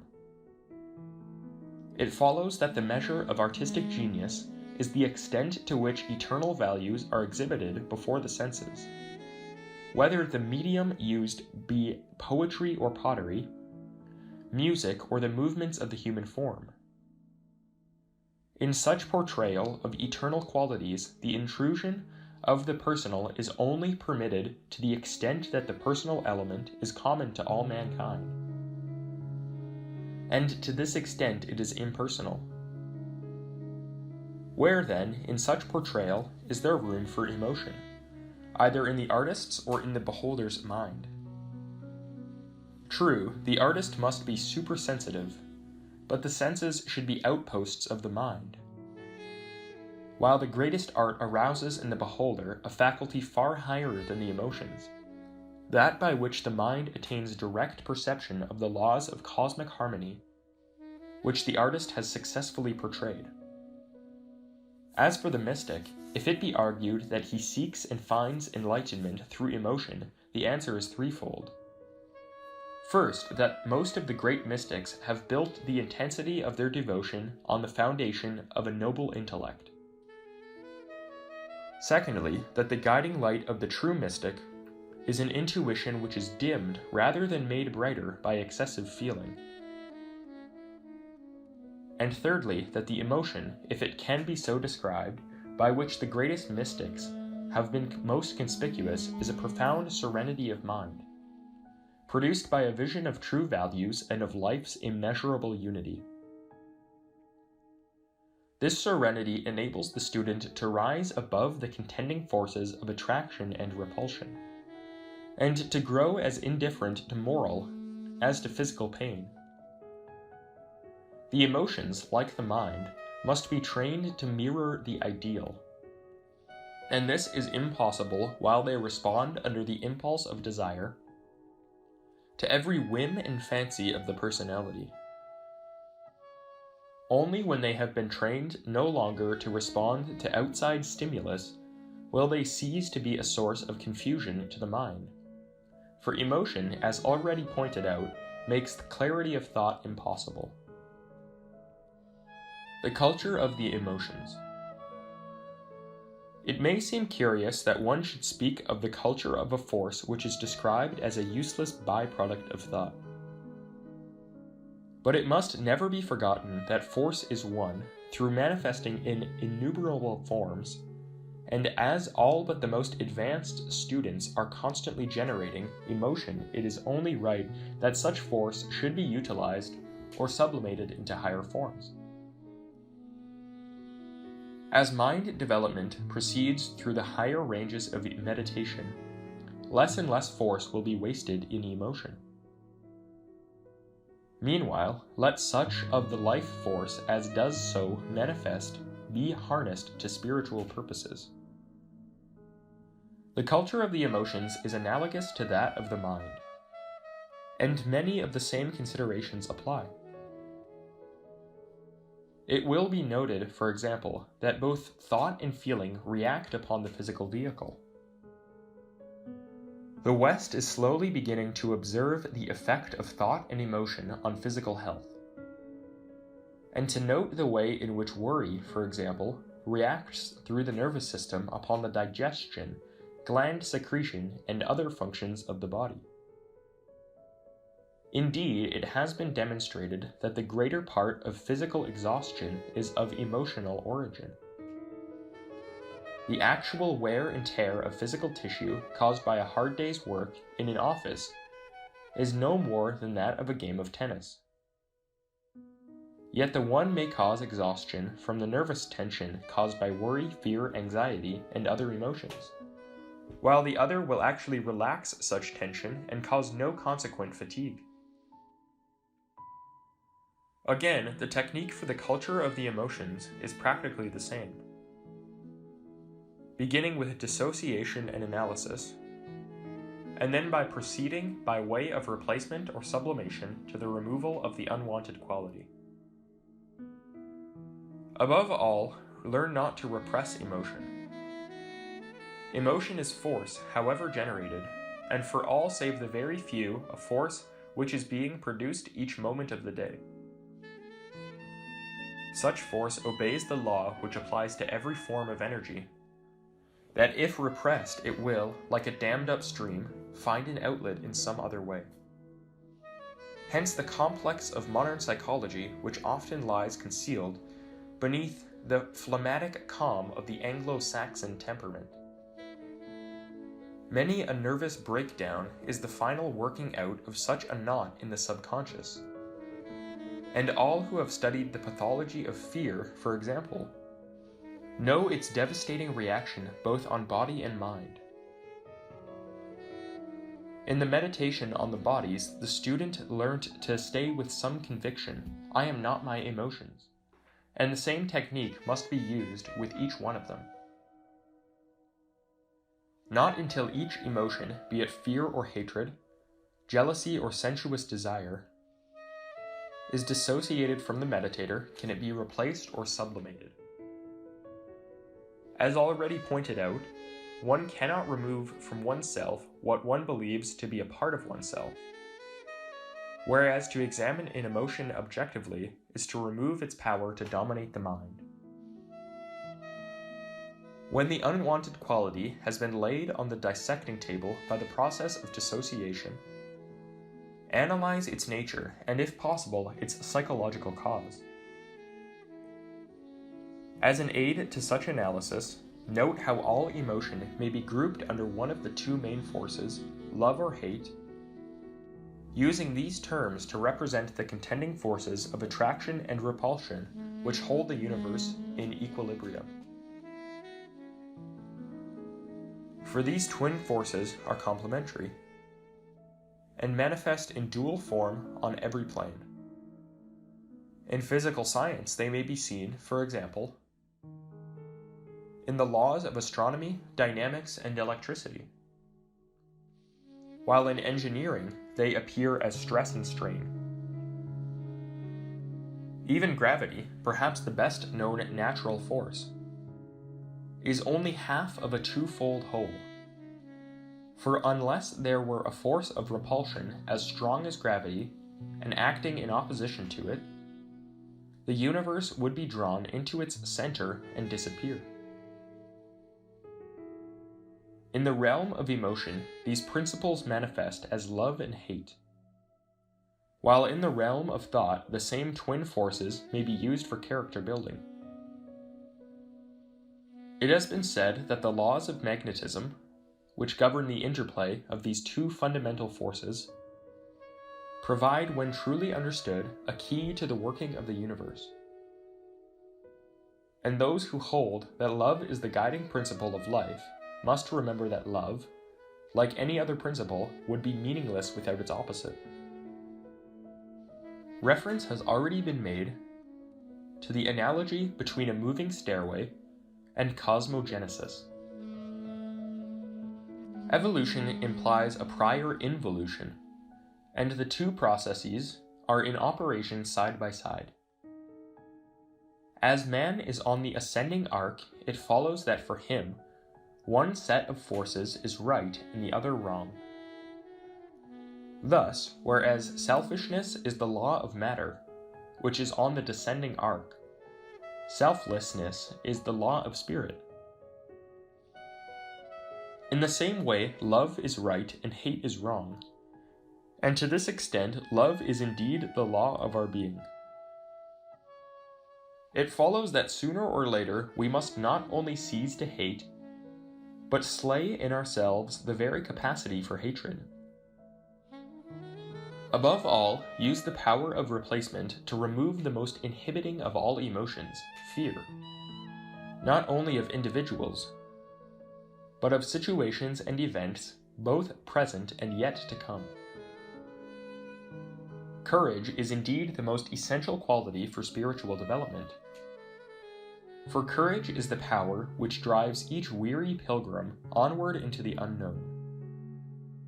Fear shackles the feet of enterprise, and, so those with psychic vision say, clings like a grey mist round the heart, and mind inhibiting all action.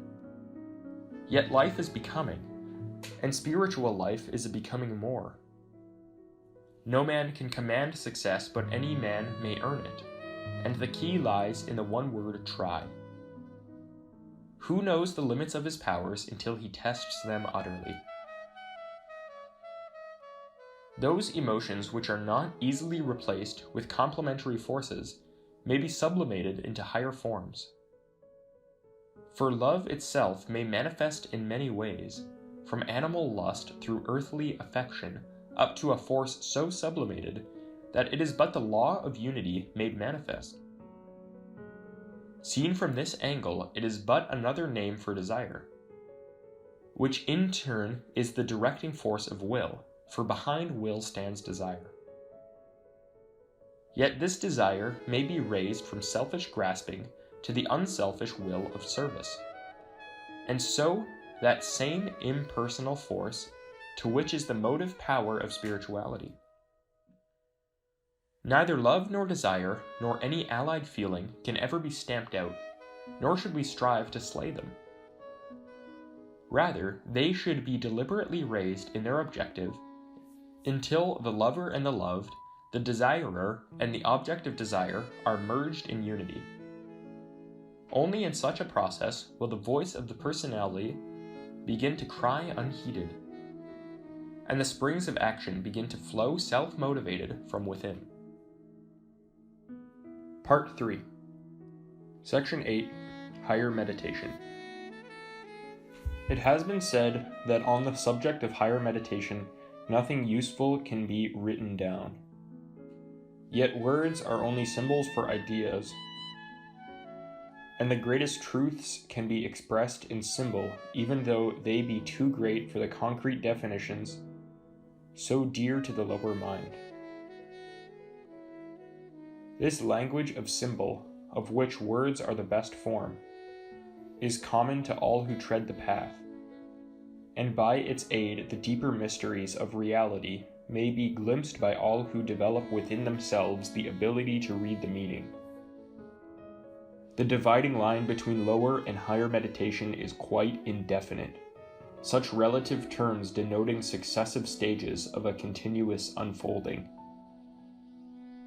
But there comes a time in the life of every student when a change occurs as definite as it is indescribable.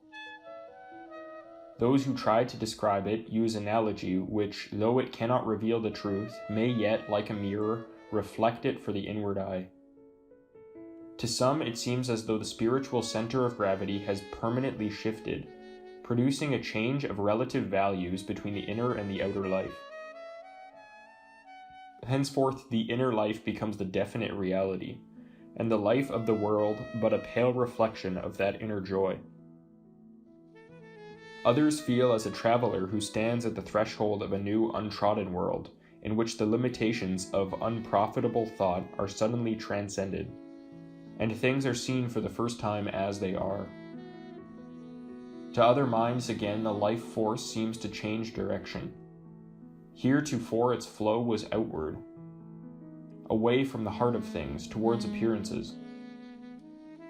Now it is inward, towards the heart of things, towards reality. If all this analogy seems fanciful, remember that the voice of mysticism speaks in a language of its own, and the truths of the inner life are better expressed in symbol, myth and poetry than in the unimaginative accuracy of textbook terms. The latter may more clearly formulate the propositions of the lower mind.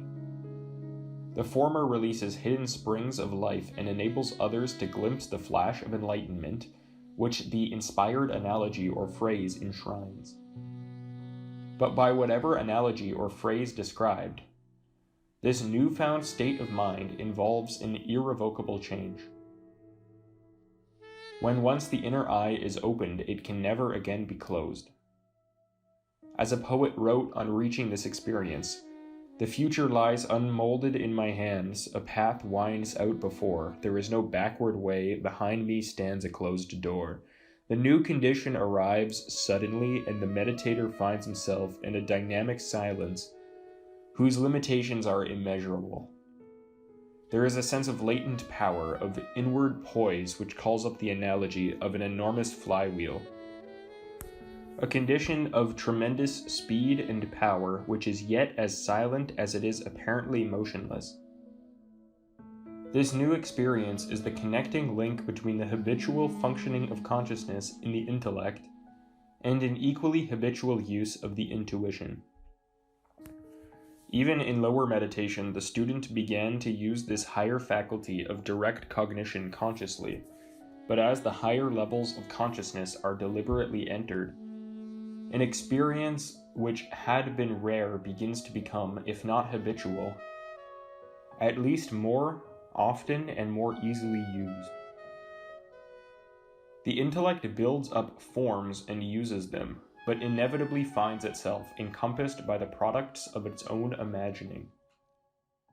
Only by the coming to flower of buddhi, the faculty we know as the intuition, is the separateness which form engenders together with the limitations of those twin illusions, time and distance, slowly purged away. Yet this faculty is not the self, for it is but a link between the intellect and universal mind, which, so far from being a personal, immortal soul, is as impersonal as the universal laws it represents. As is said in the Lankavatara Sutra, transcendental intelligence rises when the intellectual mind reaches its limit. If things are to be realized in their true nature, the processes of mentation, which are based on particularized ideas, discrimination, and judgments, must be transcended by an appeal to some higher faculty of cognition, the intuitive mind, which is a link between the intellectual mind and the universal mind. While it is not an individualized organ like the intellectual mind, it has that which is much better, direct dependence upon universal mind. While intuition does not give information that can be analyzed and discriminated, it gives that which is far superior, self-realization through identification. At first, this faculty, whose voice is paradox, appears in occasional flashes of satori, momentary enlightenment. But as time goes on, the quantity and quality of these moments is gradually extended until its heatless light irradiates each moment of the day. The effect is fundamental. No longer does the student act from conscious choice of two alternatives, but chooses right because right doing has become ingrained in character. Henceforth, the choice is automatic, for the student acts in obedience to an inner law, and knows full well the penalties of disobedience. This inner prompting is now the student's sole authority. Henceforth, he leans on no man, having learnt to stand alone. In the language of mysticism, he neither seeks nor treads the path. He becomes it. As is said in the voice of the silence, thou canst not travel on the path before thou hast become the path itself. This inward revolution has a disturbing effect on the intellect and on the day's routine. Matters of little moment now become of prime importance, and principles thought fundamental are found to be a hindrance to be cast away.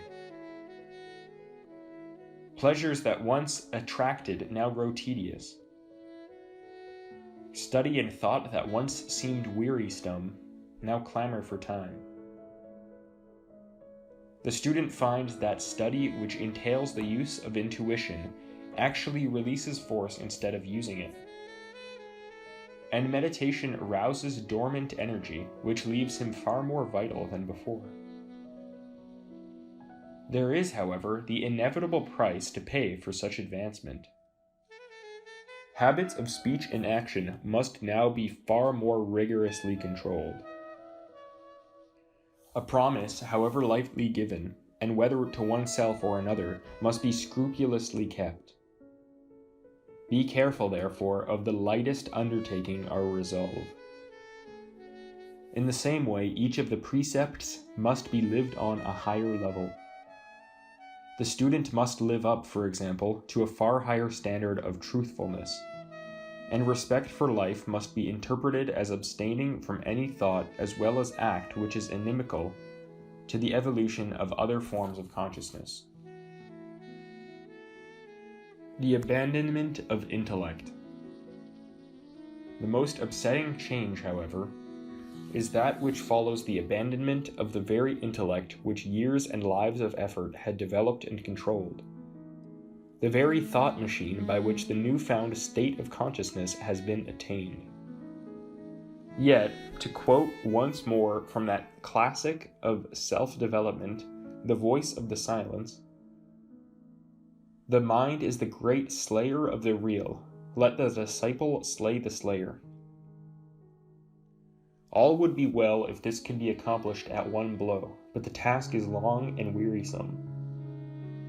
It is one thing to realize, as stated by Porphyry, that of that nature which is beyond intellect, many things are asserted according to intellection. but it is contemplated by a cessation of intellectual energy, better than with it. It is quite another to accommodate one's mind to a state in which the God of reason is triumphantly dethroned.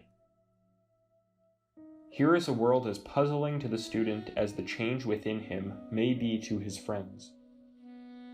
Logic and reason are the architects which build the hovels or palaces of intellectual thought. The intuition rises above the world of forms into the world of being, and the builders of forms are accordingly left behind. Good sense is no longer the sole criterion of a proposition's truth or falsity, for the higher mind may see that what is nonsense to the thought-bound scholar is in fact magnificently true. It has been flippantly said that a paradox is a truth standing on its head to attract attention. Certain principles are undoubtedly best expressed in this irrational form. Yet, as will be seen in a later chapter on Zen methods of meditation, this release from the domination of the intellect goes further than mere paradox, and the whimsical and joyous irrelevance of Zen Mondo, questions and answers, can drive the proudly rational mind into despair. Certain it is that no man should go further into meditation who has not found within himself a faculty superior to the thinking mind. But whether for this reason or for some other, let those who feel no urgent call for further spiritual adventures read no more. The doctrine of the eye is always available for the many. The doctrine of the heart was ever for the few. Yet, as the voice of the silence urges, if the doctrine of the heart is too high-winged for thee, be warned in time. Remain content with eye doctrine of the law. Hope still, for if the secret path is unattainable this day, it is within thy reach tomorrow. That is, in lives to come. If the decision be taken to go forward, look once more to the motive that prompted the resolve. Powers may come to you upon the journey, and visions of truth ever nearer pure enlightenment. Yet these are not your aim. There is but one right motive for this pilgrimage: the enlightenment of all mankind. Unless this pure compassion be the mainspring of all future effort, the path is best forgotten, for any less desire will only strengthen the illusion of separateness, and thus defer the day when separation finds reunion. Subjects of higher meditation. In the early stages of any art or science, it is not merely possible, but almost necessary to lay down a definite course of graded exercises in order to lead the student by easy stages up to conscious mastery. As the higher levels are reached, however, the personal predispositions and preferences of the individual begin to manifest, and it becomes increasingly difficult to suggest, much less to impose a line of further progress suitable to all. What applies to the more mundane arts and sciences applies still more to the spiritual science of meditation. For no two persons bring over from past lives the same tendencies, abilities, and chosen field of work. In choosing a subject for higher meditation, it will be found that the nature of the subject is of less importance than the level at which it is reviewed. For example, one may meditate on the Buddha as a man, a spiritual teacher, or a cosmic principle, the difference lying not in the subject but in the meditator's mind. The explanation lies in the fact that the path of progress is an upward spiral and not a straight line. It follows that the same complete circuit is trodden again and again, but at each revolution one arrives at the same point, though at a higher level. Thus the highest spiritual experiences may be at least partially understood by the humblest student. For all the stages from deepest ignorance to pure enlightenment are trodden again and again upon the spiral journey. At each revolution, the darkness growing less profound and the enlightenment more glorious. Each one who strives to meditate has already left the world, tried all known methods of vicarious salvation, turned within, been sorely tempted, found enlightenment and shared it with the world, only to succumb once more, though never so completely, to the lure of the senses. The great renunciation will not face one for the first time at the journey's end, for we are making it each moment of the day. In the same way, every stage of the path is being constantly retrodden, yet slowly one ascends the mountainside. It is true that there are those who seem to move in a mere circle, and it may be that these are they who, failing to profit by experience, repeat the errors of the past on returning to the same point of the cycle, and so slip back to the position they had reached before. Those who know the game of snakes and ladders will find that it illustrates a mighty law. Applying these principles, it will be found that subjects used in lower meditation may be used again. The difficulties, triumphs, and temptations of the past lying dormant until the cycle returns. This law of cycles being one of the basic principles of the universe is itself a valuable subject for meditation. For with the help of analogy, it will enable the student to understand as never before the laws which operate in nature and in man, and the mechanism of that process of becoming by which both are moving slowly towards their essential identity. Return then to the subjects already used, yet examine them from a higher point of view.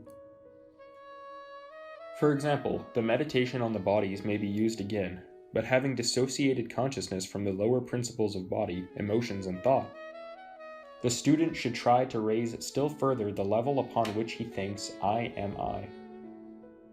The same applies to the meditation on things as they are.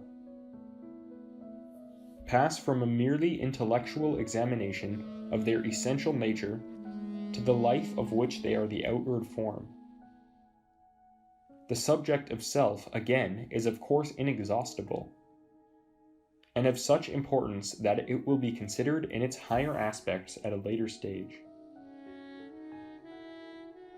Loosening the fetters of form. Meditation upon all these subjects will be immensely aided by the employment of the newly developed faculty of intuition. As already pointed out, this is not so much a new vehicle of consciousness as a light which illumines the higher mind. Its use will help the student to overcome the ingrained habits of form building, which is the work of the lower mind. It is all too easy to force the plastic substance of one's thought into conformity with the chosen and admired ideal, but this destroys the mind's intrinsic pliability. And the purpose of meditation is not to conform to the chosen subject, but to extract from it whatever truth it contains and manifest that truth in character. As the range of subject is ever widening, the mind must become increasingly adaptable, resisting the quality of inertia which ever strives to hold it within the limits of some agreeable form. Speaking of human consciousness today, Miss Geraldine Coster says in Yoga and Western Meditation, people ask that life shall be absolute in values, and shall not take them unawares. Relativity, however, is of the essence of life.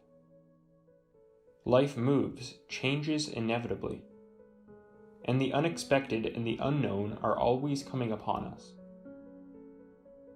Owing to ignorance, there is in every man a deep resistance to life as life, an incapacity to accept the flow of things and adapt to it freely. It is sitting loose to life, accepting it as it comes rather than demanding from it what you expect, that both analyst and yogi regard as constituting the free psyche. Liberation, which in the eyes of both is the pearl of great price, worth any sacrifice to attain. After all, the loftiest concepts are only mind-made form for expressing spiritual truths, and, as every Buddhist knows, all forms are perishable. Our goal is nothing less than that very enlightenment which is the soul of form. As is written in the Sutra of Hui Nang, our essence of mind is intrinsically pure. All things, good or evil, are only its manifestations. And good deeds and evil deeds are only the result of good thoughts and evil thoughts, respectively. And again, when we are free from attachment to all outer objects, the mind will be in peace. Our essence of mind is intrinsically pure, and the reason why we are perturbed is simply because we allow ourselves to be carried away by the very circumstances we are under. He who is able to keep his mind unperturbed, irrespective of circumstances, has real samadhi. The increasing range of spiritual vision afforded by the development of the faculty of buddhi thus loosens the bonds which fetter the mind to forms, and assists the students to consider concepts as aspects of truth, irrespective of the form in which they happen to manifest. What is needed by the student of higher meditation is not ever more spiritual concepts with which to exercise his power of abstract thought, but ever deeper and deeper spiritual experience. Concepts are a necessary means of mental communication, but they are no substitute for personal experience of the truths they only partially reveal. As is written in the Lankavatara Sutra, then said Mahamati to the Blessed One, "Why is it that the ignorant are given up to discrimination and the wise are not?" The Blessed One replied, "It is because the ignorant cling to names, signs, and ideas. As their minds move along these channels, they feed on multiplicities of objects, and fall into the notion of an ego soul and what belongs to it. They make discriminations of good and bad among appearances and cling to the agreeable. As they thus cling, there is a reversion to ignorance, and karma, born of greed, anger, and folly, is accumulated. As the accumulation of karma goes on, they become imprisoned in a cocoon of discrimination, and are thenceforth unable to free themselves from the round of birth and death. Until the student can overcome this cocoon of discrimination, in thought and speech he will never attain that self-realization of which the sutra speaks at a later stage. Self-realization is an exalted state of inner attainment which transcends all dualistic thinking and is above the mind system with its logic, reasoning, theorizing, and illustrations. If this seems difficult, remember that sooner or later the mind must be led to an understanding that all forms, including the universe itself, are mind-begotten, being children of the universal mind.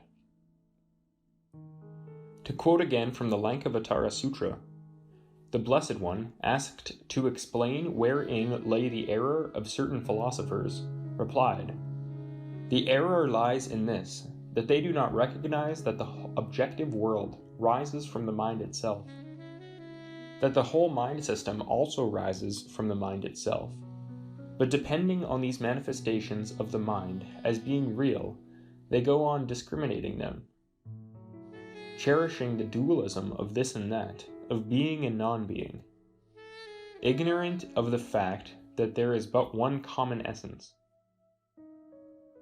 Yet, while contemplating the heights of consciousness as yet unwon, it is well to remember that the real and the unreal are but relative terms to our present consciousness. As Dr. Jung points out in his commentary on The Secret of the Golden Flower, obviously, the veil of Maya cannot be lifted by a mere decision of reason, but demands the most thoroughgoing and wearisome preparation consisting in the right payment of all debts to life. For as long as one is in any way held by the domination of cupiditas, the veil is not lifted, and the heights of a consciousness, empty of content and free of illusion, are not reached, nor can any trick nor any deceit bring it about. For the moment, one may begin by trying to eliminate the use of words in meditation. It is hard to escape the habit of formulating to oneself in words an experience which pertains to a realm above the intellect. Yet the moment one tries to clothe in words, even to oneself, a genuine spiritual experience, the sense of reality is gone, and one is left with a pale shadow of its splendor, clothed in the worn-out garments of our daily thought. Begin by trying to think of simple things without the use of the words by which we habitually describe them, and then pass on to ideas.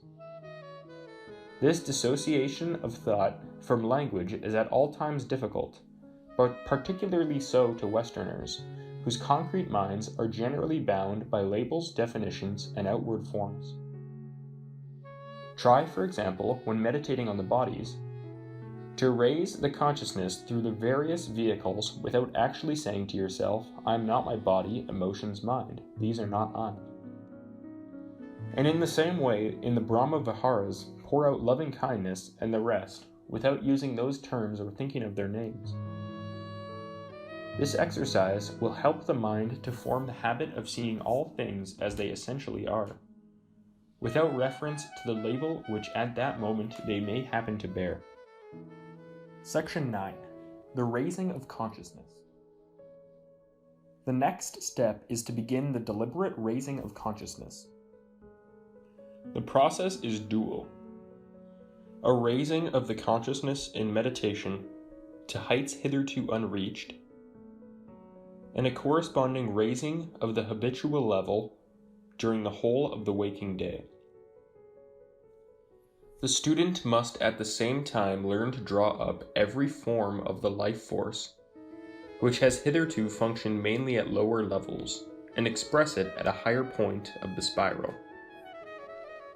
Thus, sex, which is but a physical manifestation of the creative force, must be raised from the physical to the equivalent creative center in the mind.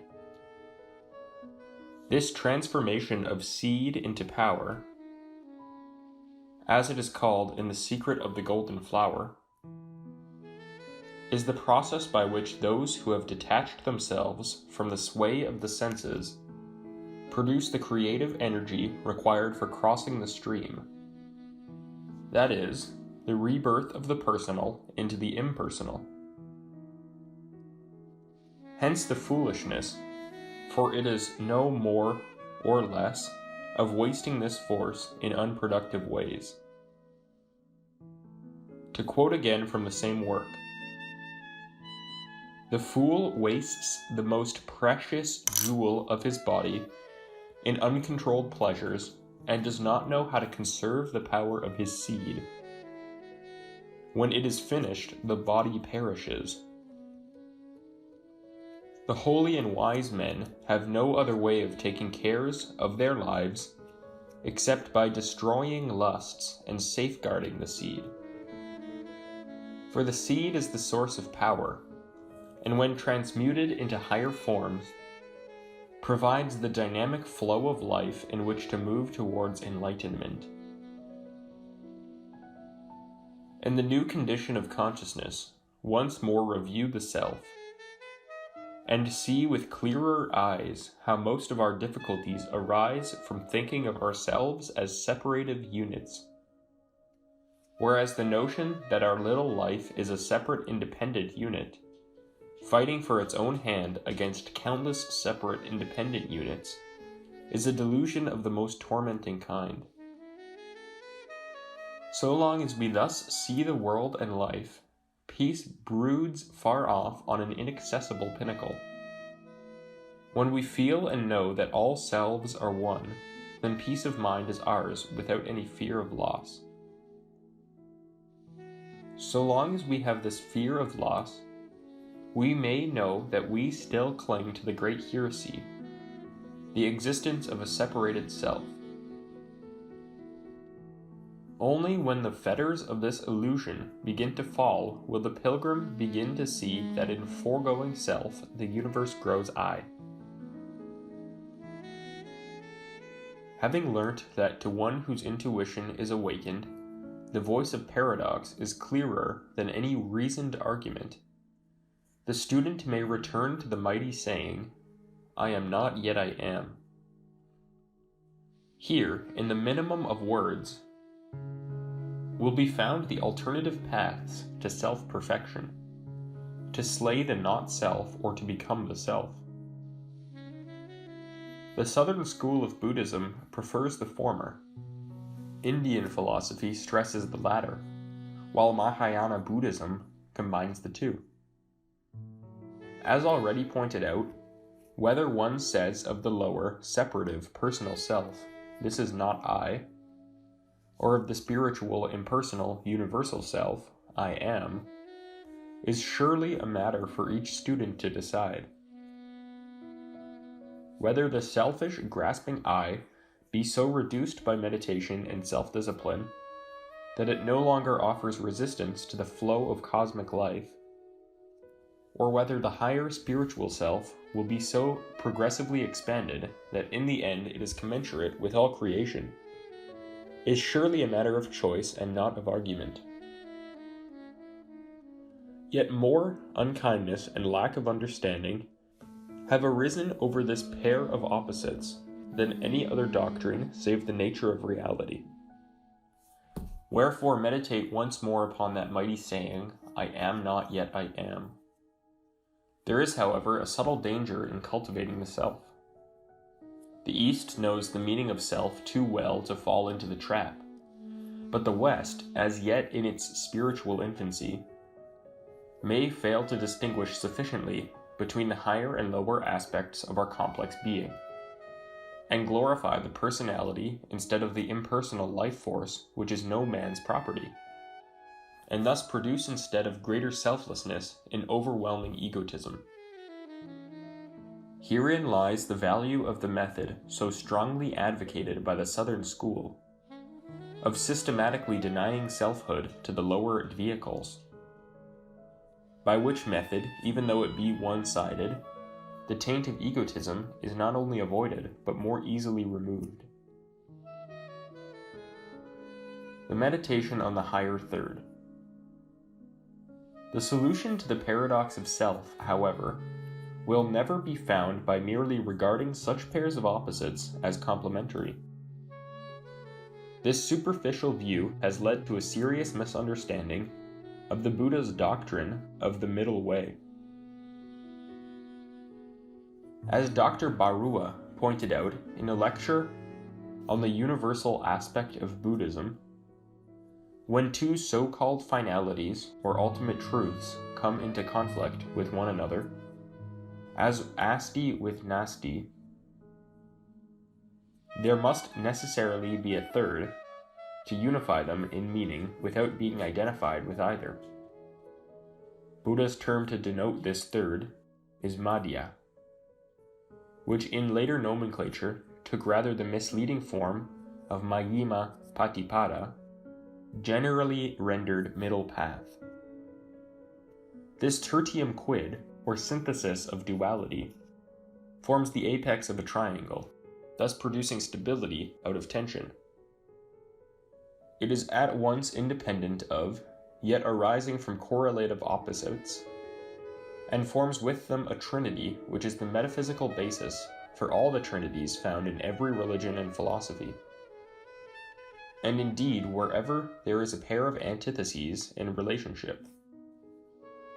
But a more perfect understanding of the triangle is achieved by reviewing the apex as the source rather than as the synthesis of the two correlatives. Remember that the life force is one in essence, yet manifests as the duality of spirit matter, life form, light and darkness, good and evil, male-female, and so through all the derived antitheses which form the manifested universe. But duality as such can never exist alone, for there is always a third factor in the relationship between them. Compare the third aspect of karma, which is at once cause-effect and the relation between the two. This relationship is merely a lower reflection of the unity from which the two opposing forces spring. Thus all dualities are really trinities, and the trinity is but a threefold aspect of the one. As is written in the Sutra of Hui Nang, Buddhism is known as having no two ways. There are no good ways and evil ways, but since Buddha nature is neither, therefore Buddhism is known as having no two ways. The nature of non-duality is Buddha nature. Add to this another passage. Doubt not that Buddha is within your own mind, apart from which nothing can exist. And the intuitive student will find a clue to the nature of that self which is above duality. The need of the intuition is here imperative. No paradox of opposing opposites can ever be resolved at its own level. One must rise in consciousness to a plane from which both correlatives are seen as functions of a third. It is true that most of us cannot yet contact the essence of mind, but remembering the laws of the spiral, and letting the light of intuition illumine the meditating mind, one can at least perceive the tremendous possibilities afforded by an understanding of this subtle truth, and learn how to act accordingly. Quote again from Dr. Barua. Interpreted in this light, Buddhism is to be considered a mode of life which is neither a mere half-hearted compromise between, nor a mere studied evasion of, two extremes. It must have such an independent movement of its own as to be able to make the rest moving or dynamic. In the same way, the mind of the student must have an independent movement of its own in which to resolve each paradox and pair of opposites. In a word, the middle way lies not so much between as above extremes. The lower viewpoint all too easily becomes a feeble compromise instead of that dynamic pressing forward, that ever becoming more by which the fearless pilgrim, as he learns to become the path itself, finds all extremes restored to a higher unity within his own advanced mind. What, then, is the nature of this synthetic factor we have called the higher third? The answer will vary with the level of consciousness. That which includes both selfish and altruistic motives, for example, is the perfect motive which seems to us an absence of motive. Again, that which is higher than good and evil, as popularly understood, is a higher good which moves on levels far above conventional morality. But as we move up the mountainside, we shall find that the pairs of opposites are manifesting on a correspondingly higher level, for they are in a way but outposts of the mind.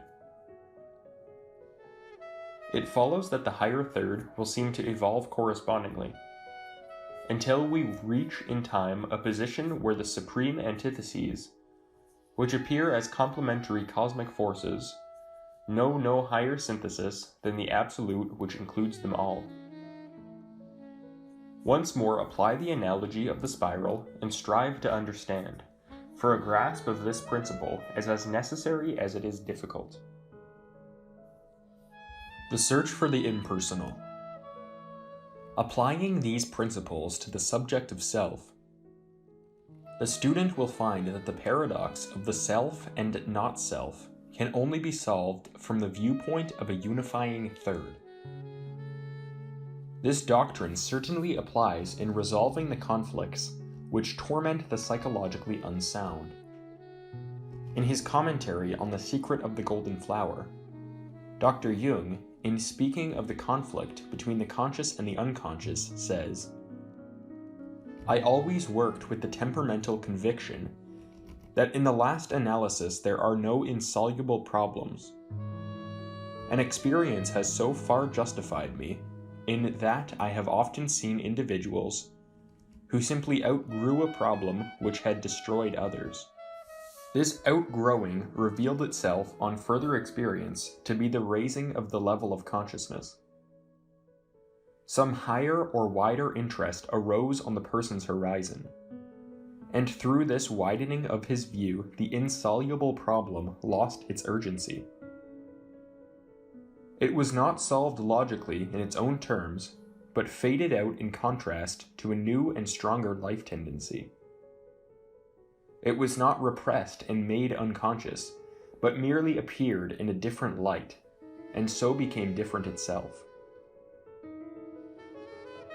This applies equally to the warfare in the conscious mind between the dissociated aspects of the self, the higher and wider interest being that of an impersonal point of view. Thus speaks the voice of the silence. Seek in the impersonal for the eternal man, and having sought him out, look inward. Thou art Buddha. It is true that we cannot at once become completely impersonal, but we may rise so far up the spiral that we reach a point at which we are sufficiently above the conflict to unite its opposing views. To achieve the impersonal point of view, realize that the truth self, that is to say, the truest self that you can become, is not the actor in the world of action. He who seeth that all his actions are performed by nature only, and that the self within is not the actor, sees indeed. In the words of Light on the Path, stand aside in the coming battle, and though thou fightest, be not thou the warrior. The secret of this attitude is the Taoist doctrine of Wu Wei, sitting loose in life, as Miss Coster calls it, a position of detachment in which the twin forces of attraction and aversion are held in equilibrium. Learn to objectivize still more the functioning of the lower vehicles, remembering that one cannot control anything which one still regards as part of oneself. Dissociate the consciousness from undesirable elements in the mind, while still preserving a sense of the oneness and the wholeness of self. Yet see that the process is one of dissociation and not repression. Disciples sometimes think that they can expedite the attainment of their goal of tranquilization by entirely suppressing the activities of the to which. This is a mistake, for even if the activities of the mind are suppressed, the mind will still go on functioning because the seeds of habit energy will still remain in it. The secret of action in inaction and of inaction in action, described at length in the Bhagavad Gita, is a delicate balance between positive and negative, between the overuse of force, which will precipitate action and its consequent karma, and the insufficient self-exertion, which may leave one stranded on the sandbank while the flow of life goes by. On the one hand, we are warriors striving towards self-liberation from the thraldom of illusion. On the other hand, we are preparing ourselves as conduit pipes or channels through which the waters of life may pass with unimpeded flow. The center point between these attitudes can only be attained by removing the egocentric point of view, for these are they who stand in their own shadows and wonder why it is dark. On the all-important subject of self, then, it will be seen that the paradoxes in which the truth lies buried, such as I am not yet I am, will only yield their secret to a higher point of view, which unifies the opposites. Once this impersonal position is attained, one may learn to watch as a dispassionate spectator the interplay of natural forces which we fondly imagine to be the products of our will. The three Jhanas. In order to achieve the impersonal point of view above the pairs of opposites, a state of right action wherein the actor is unconcerned with the fruits of action, the student is advised to study the three qualities of matter called in Indian philosophy the gunas, whose interaction weaves the complex patterns of the manifested universe. The characteristics tamas, rajas, sattva are variously translated, for they may be viewed from many aspects. Tamas, the lowest of the trinity, may be translated inertia. Rajas, in the connection being force, activity, motion, and sattva, the quality of balance or harmony which unifies the two. Other readings of the Trinity are illusion, action, and illumination, or ignorance, desire, and truth. Again, one may regard tamas as the condition where one cannot discriminate between the pairs of opposites, rajas as the stage when one over-discriminates and separates, and sattva as the synthesis of the separated pairs. In the light of the doctrine of the higher third, one may regard rajas and tamas as the positive and negative qualities in nature respectively, and sattva as the unifying third. But however viewed, the three principles form an interlocked triangle, each one partaking of the other's qualities, and between them including every phase of activity. The mind itself is no exception to the rule, and as the gunas are really the forces of form, their constant interaction tends to fetter consciousness to its lower vehicles, whatever the unit of consciousness may be. Each of the forces binds according to its nature, tamas through indifference and laziness, rajas through karma, which springs by action prompted by desire, and sattva itself by attaching the mind to the pleasure which the quality of sattva brings. It follows that only as we learn to detach our consciousness from its lower vehicles, that is, to learn that it is not our consciousness at all, can we achieve the impersonal, dispassionate viewpoint of the middle way. Yet in success along this path is found the normal development of the siddhas, those supernormal powers which foolish persons seek to develop in order to satisfy their personal desires. For as the mind itself is a product of the gunas, being of the world of form, it follows that control of the mind will prepare the way for control of other manifestations of the qualities, including those forces of nature by whose aid the siddhas operate. Hence the mysterious powers of telepathy, clairvoyance, levitation, and the like, whose secret lies in the fundamental identity of force and matter, and of the forces of nature with those of the mind. A glance at the relative function of the three gunas in certain spheres of activity will show that sattva is the balancing third which unifies extremes.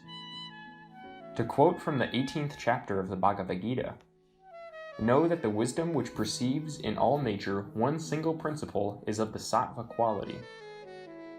The knowledge which perceives different and manifold principles as present in the world pertains to rajas, but that knowledge which is attached to one object alone, as if it were the whole thing, is of the nature of tamas. Again, speaking of action, the action which is right, performed without attachment to results, free from pride and selfishness, is of the sattva quality. That is of rajas, which is done with a view to its consequences, or with great exertion, or with egotism. And that which in consequence of delusion is done without regard to consequences or the power to carry it out, or the harm it may cause, is of the quality of darkness, tamas. The personality, however, is so bound by the qualities that a position where sattva rules is not easy to attain. And a level of consciousness where even sattva is seen as a quality of matter is still more difficult. Yet from the heights of the impersonal, the student may watch, serene, detached, and yet compassionate, the interplay of the qualities in his own personality and in the manifested world around. Here is the field of battle in which the opposites wage war, and he is wise indeed who learns to perform all actions so impersonally and with such indifference to reward that his consciousness is never entangled in the conflict of the dualities, but remains at all times in the imperturbability of the essence of mind. The voice of mysticism. Those to whom a sense of the individuality of all apparently divided things is a live and wonderful reality need no intellectual argument to support their knowledge of the self's essential unity. Though their feet be still of clay, their eyes have seen the light reflected from enlightenment. And though the vision be above description, save in a richly colored symbolism common to them all, yet they know as a spiritual experience truths which can never be understood with the cumbrous mechanism of the intellectual mind. This does not mean that the mystic can avoid the warfare of the selves, but that his method of dealing with the problem is fundamentally different. To him the sense of wholeness is paramount, and the finer aspect of his mind is solely concerned with the renunciation of everything which stands between him and the all of which he never ceases to feel himself a part. Whether his symbolism be that of fire, as the flame which seeks absorption in the sun, of water, as of the drop which slips into the shining sea, or of love, as the lover who yearns for the beloved, the feeling is the same and indescribable. The greatest English poem upon the subject is Francis Thompson's Hound of Heaven, and the same insistence on the all-pervading presence of the beloved is found in Tennyson's poem, The Higher Pantheism. Closer is he than breathing, and nearer than hands and feet. Yet there is nothing personal in such a relationship, for the beloved, whether viewed as Krishna, Christ, or Buddha, is the same impersonal God within, whose nature is that essence of mind which is above all differences. This constant sense of unity, of wholeness with all life, leads in some to a fierce impatience, amounting sometimes to intolerance of all forms and organizations and even of formulated ideas. Yet life and form are only another of the pairs of opposites, and life cannot manifest without its form. Herein lies a trap for the unwary, well expressed in a Chinese saying. To him who knows nothing of Buddhism, mountains are mountains, and trees are trees. To him who knows a little of Buddhism, mountains are no longer mountains, and trees no longer trees. But when he becomes enlightened, mountains are once more mountains, and trees are trees. All of us know the first stage, for it is that everyday experience. But there comes a time when all things are seen anew and in fresh relationship. Dazzled with a fleeting glimpse of something they assume to be reality. Some students speak complacently of knowing the self as one, of having slain the desires of self, of being reabsorbed into the light. And in plain fact, they have attained a fleeting experience of satori, of momentary irradiation of the lower self with the light of Buddhi. And it is an experience, assuming it to be genuine, which none can easily forget. But there is a higher stage, at which mountains are once more seen as mountains and trees as trees, and the spiritual experience is known for what it is. Yet there will be this difference, that the student will henceforth know that, though unquestionably different in form, these trees and mountains and all other manifested things are diverse aspects and expressions of one life to be viewed accordingly. A good example is the comparison of religions. Most students begin by considering their own the best, which may be true for them. Later, they study the wisdom of which all religions are but a partial expression, and somewhat hastily announce that all religions are one and there is no difference between them. Yet the time comes when they begin to see that the differences between religions are in sober fact enormous. And so, while appreciating that their widely differing doctrines are so many distorted aspects of one unvarying truth, they once more observe that mountains are mountains and trees are trees. The fullness and the void. Those who have risen to some extent above the world of name and form will find the heart expanding to receive 1,000 aspects of the truth, which prejudice has hitherto concealed. For such new visitors, we must needs make room in the cave of the heart. For as Mr. Cranmer Bing points out in the Vision of Asia, all men and works, whether of men or God, come into our understanding through this capacity of making room. It is a capacity for expansion and containing. Expansion through growth, containing through space.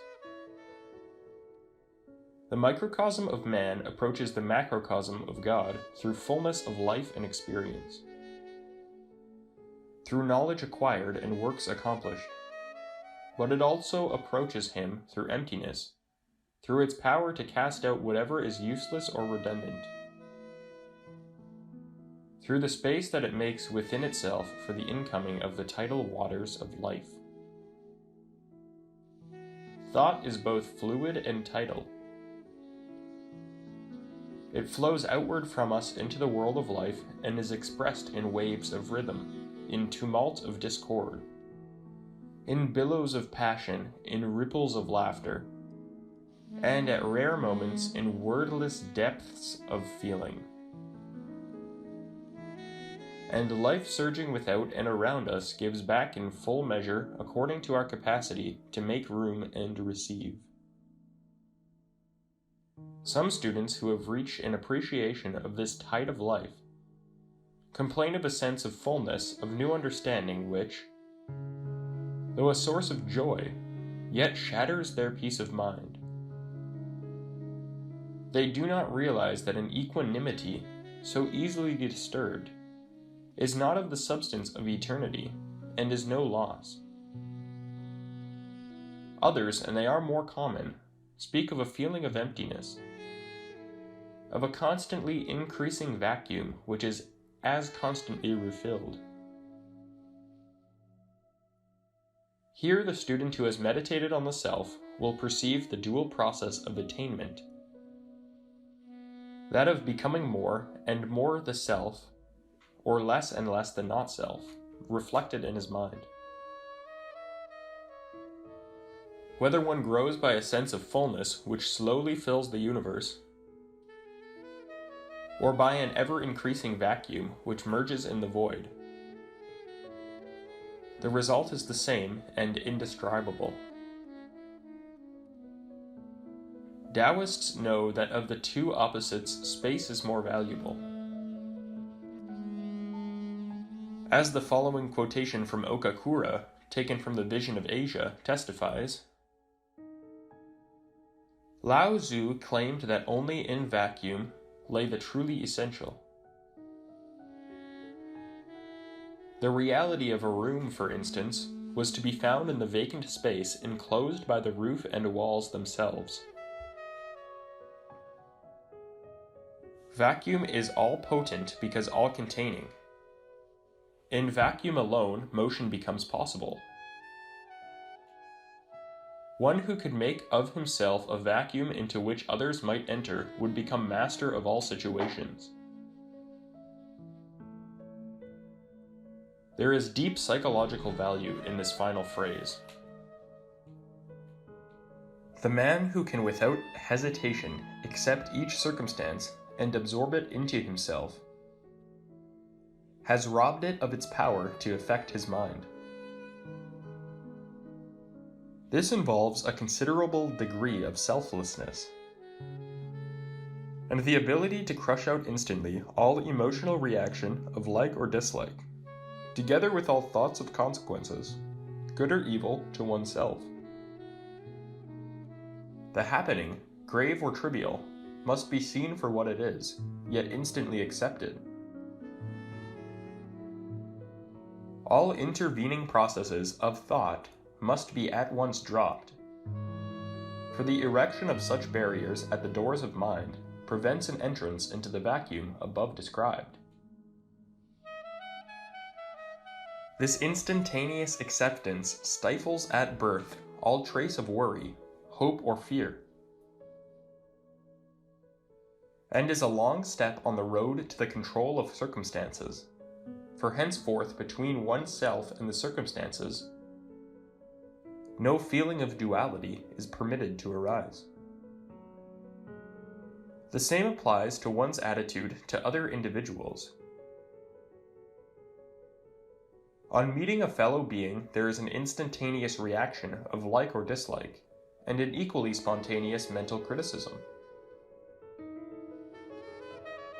Try to eliminate this reaction and accept this other aspect of yourself, either by using the mystical technique of feeling that he too is part of the all-embracing wholeness, or the more rational method of contacting him at the highest level of consciousness which you can reach, at which exalted level the personality, which roused such fierce reaction, does not exist. In any event, raise no fresh barriers, but draw this other spark of the flame into your heart and know yourselves as one. Section 10. The Doctrine of the Act. The practice of acceptance, itself by no means easy, is akin to another still more difficult, which possibly no words can adequately describe. Yet the hints which follow, themselves obtained in meditation, may help the intuitive student to grasp the principles involved. It is clear that the mind has two aspects. The lower, concrete thought machine reflecting the higher, more impersonal and abstract intellect. It should be equally clear to the thoughtful student that the feelings and emotions are a lower aspect of the self than the mind, and yet reflect a higher faculty, the intuition. Assuming these premises, and they are the fruits of serious investigation, there remain two aspects of our being uncollated, the highest and the lowest, being the extremes of spirit and matter respectively. The fundamental relationship between these two triangles may easily be reduced to diagram form. The higher trinity composed of 1, the life principle itself, which is no man's exclusive property, 2, buddhi, the faculty of intuition which illumines, and 3, the higher abstract mind. The lower triangle, which represents the compound personality, consists of 1, the thought machine which at present dominates Western psychology, the feelings and emotions which reflect and often claim to be the intuition, and 3, the body which is the instrument of consciousness on the physical plane. But if 2 of the 3 points of the triangles are reflected in their correspondences, why not the third? Surely reason insists that the body is the direct reflection of spirit. the most limited and finite vehicle reflecting the limitless and infinite. Meditation upon this discovery brings many corroborative quotations to mind. For example, where are we to seek the purely impersonal save in this garment of the personality? Within thy body, the shrine of thy sensations, seek in the impersonal for the eternal man. And having sought him out, look inward, thou art Buddha. Christ in the same way speaks of the body as the temple of the spirit. Why physiologists and anatomists, with thoughts above the purely material, have found in this vehicle of humble matter a universe in miniature. The suggested correspondence is the meeting of extremes. Yet it is a paradoxical axiom that extremes will always meet. The phrase has many meanings, but one here will suffice. If two men try to get as far away from one another as possible by traveling east and west respectively, they will sooner or later meet. Meditate on this, even though it involves the circularity of the universe. For you will have the most modern scientists to support the timeless wisdom of the East, in which the unmanifest is always symbolized as a circle centerless. Spirit and matter are in essence one, and the extremes reflect each other. If this be so, and only in meditation can the individual know that it is so, then action, the expression of consciousness on the physical plane, is a direct reflection of the creative aspect of the pure life principle. All this may sound mere abstract metaphysics, but these principles have tremendous bearing on the humblest act, as on our attitude to life in general. For they prove the fundamental teaching of the all-enlightened one, that life must be lived to the uttermost before it can be cast away. This is the central message of the Dhamma, to conquer life by living it, not by striving to escape from that which is yourself in another form. No aspect of the self can reach perfection until the self as a whole is perfected. And as the wholeness of each self is indissolubly entwined with every other aspect of the universe, it follows that life must move along the path of becoming as a single unit, or not at all. The implications of this discovery ripple out beyond the confines of description. Here is the heart of the tremendous saying, there is no such thing as sacrifice, there is only opportunity to serve. All sacrifice, from the littlest act of self-denying charity up to the great renunciation itself, is equally inevitable. For to claim self-liberation while there remains one blade of grass not yet enlightened, is to leave that one black dot within the golden circle of enlightenment.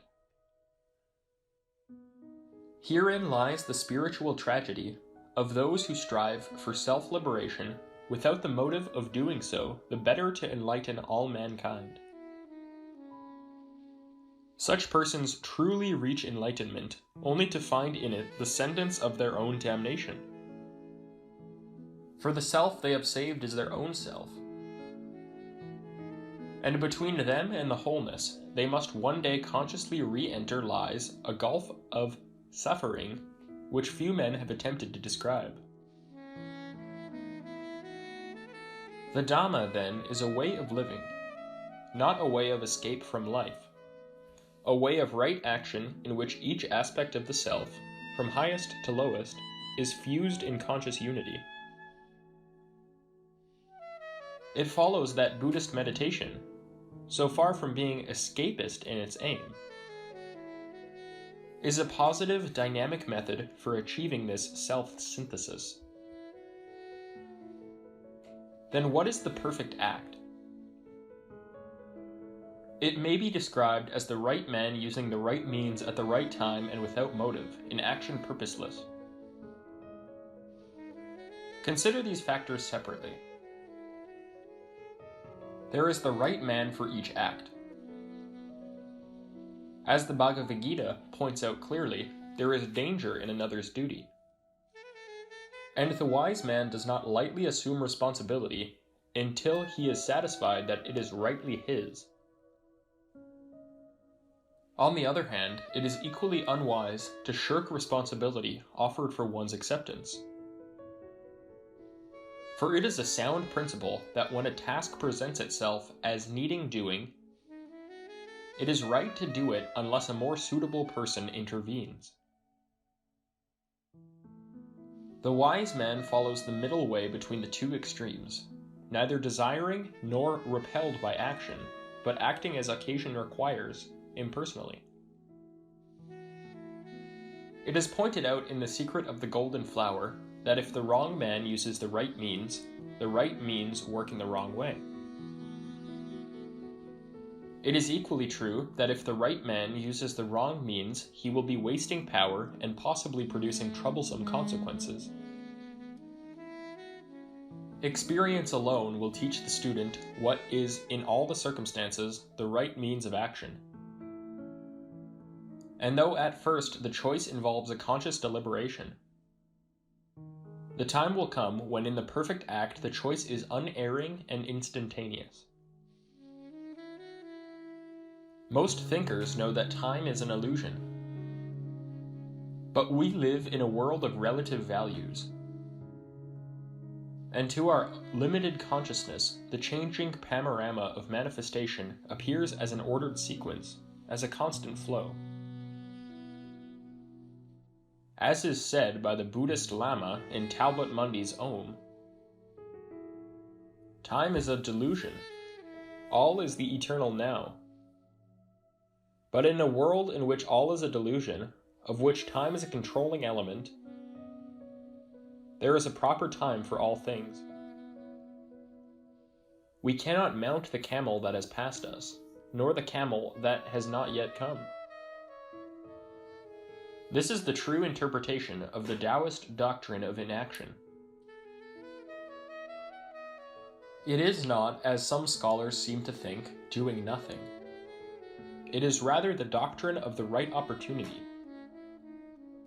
of acting on the inevitable hour, of striking the timely note that passes into harmony with others and produces a perfect chord.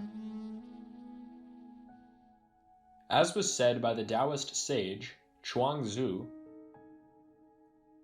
the master came because it was his time to be born. He went because it was his time to die.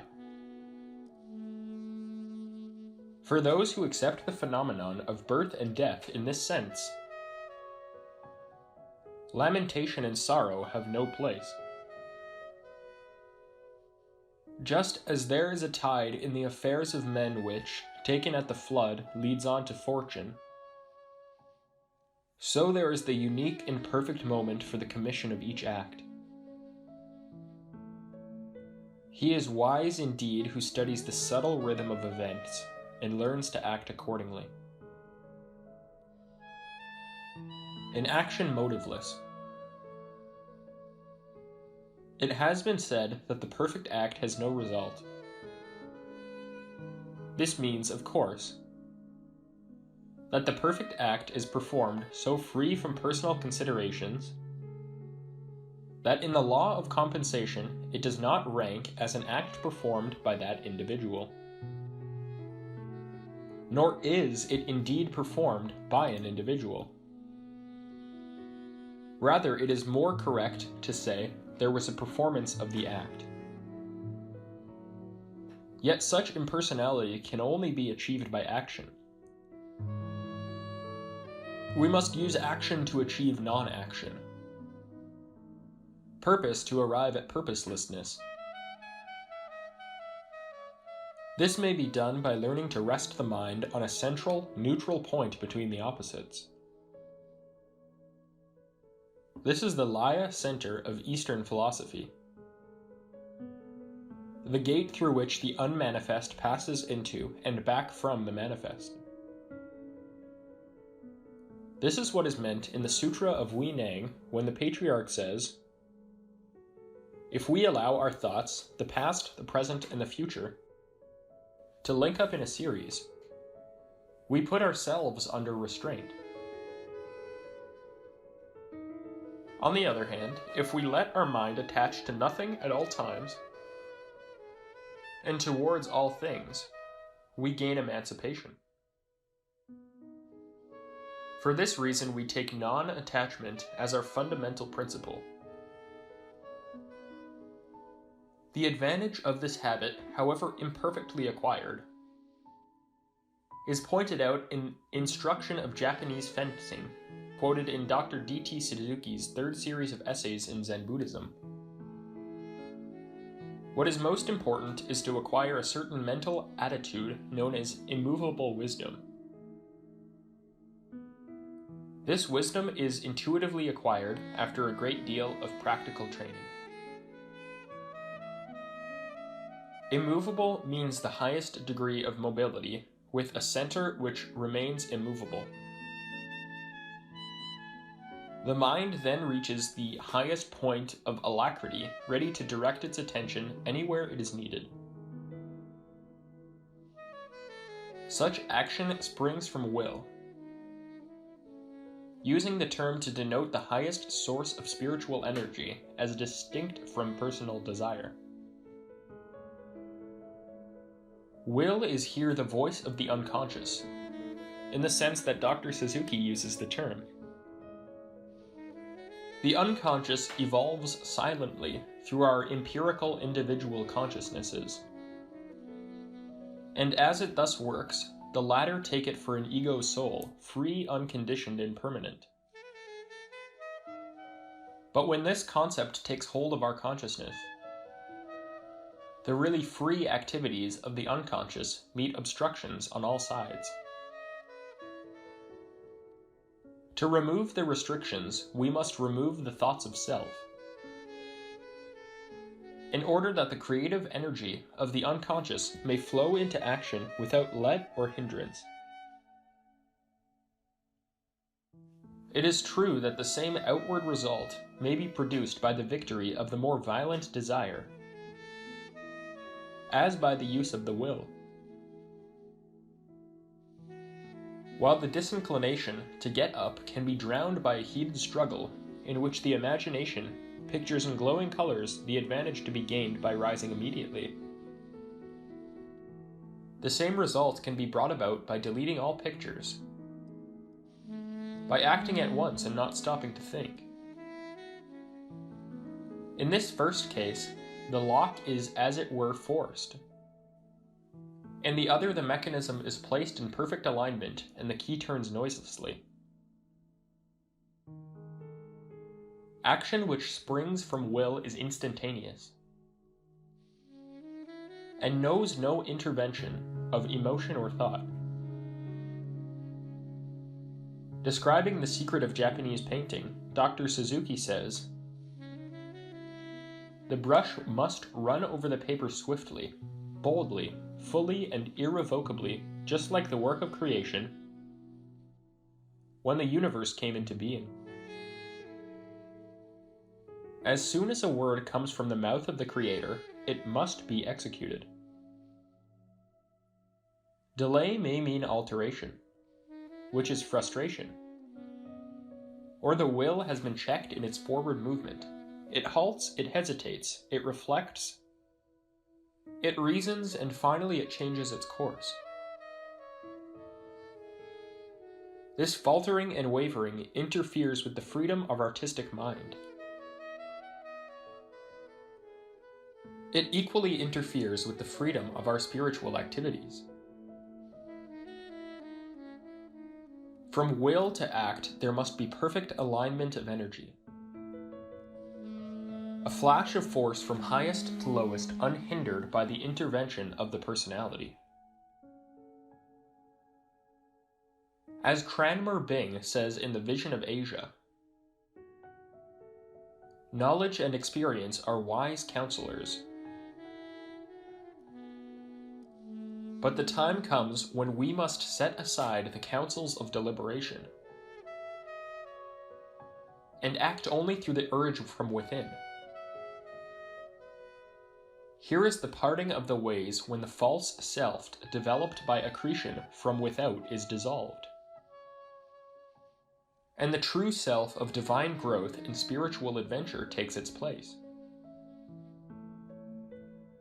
In such action there is the minimum waste of energy. Thought and emotion use up force, and the manifold desires which pull us hither and thither burn up an immense amount of energy. To act from the inmost center conserves our vital forces, thus leaving more available for the service of mankind.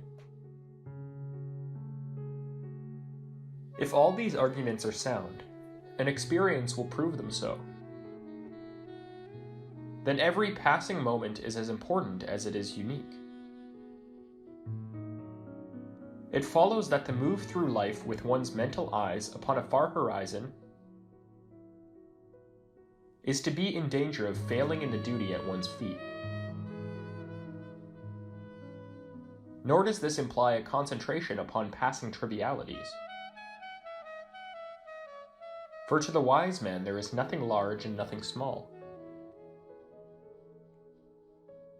This is why in all Zen monasteries the students are made to work in the fields in the intervals of zazen,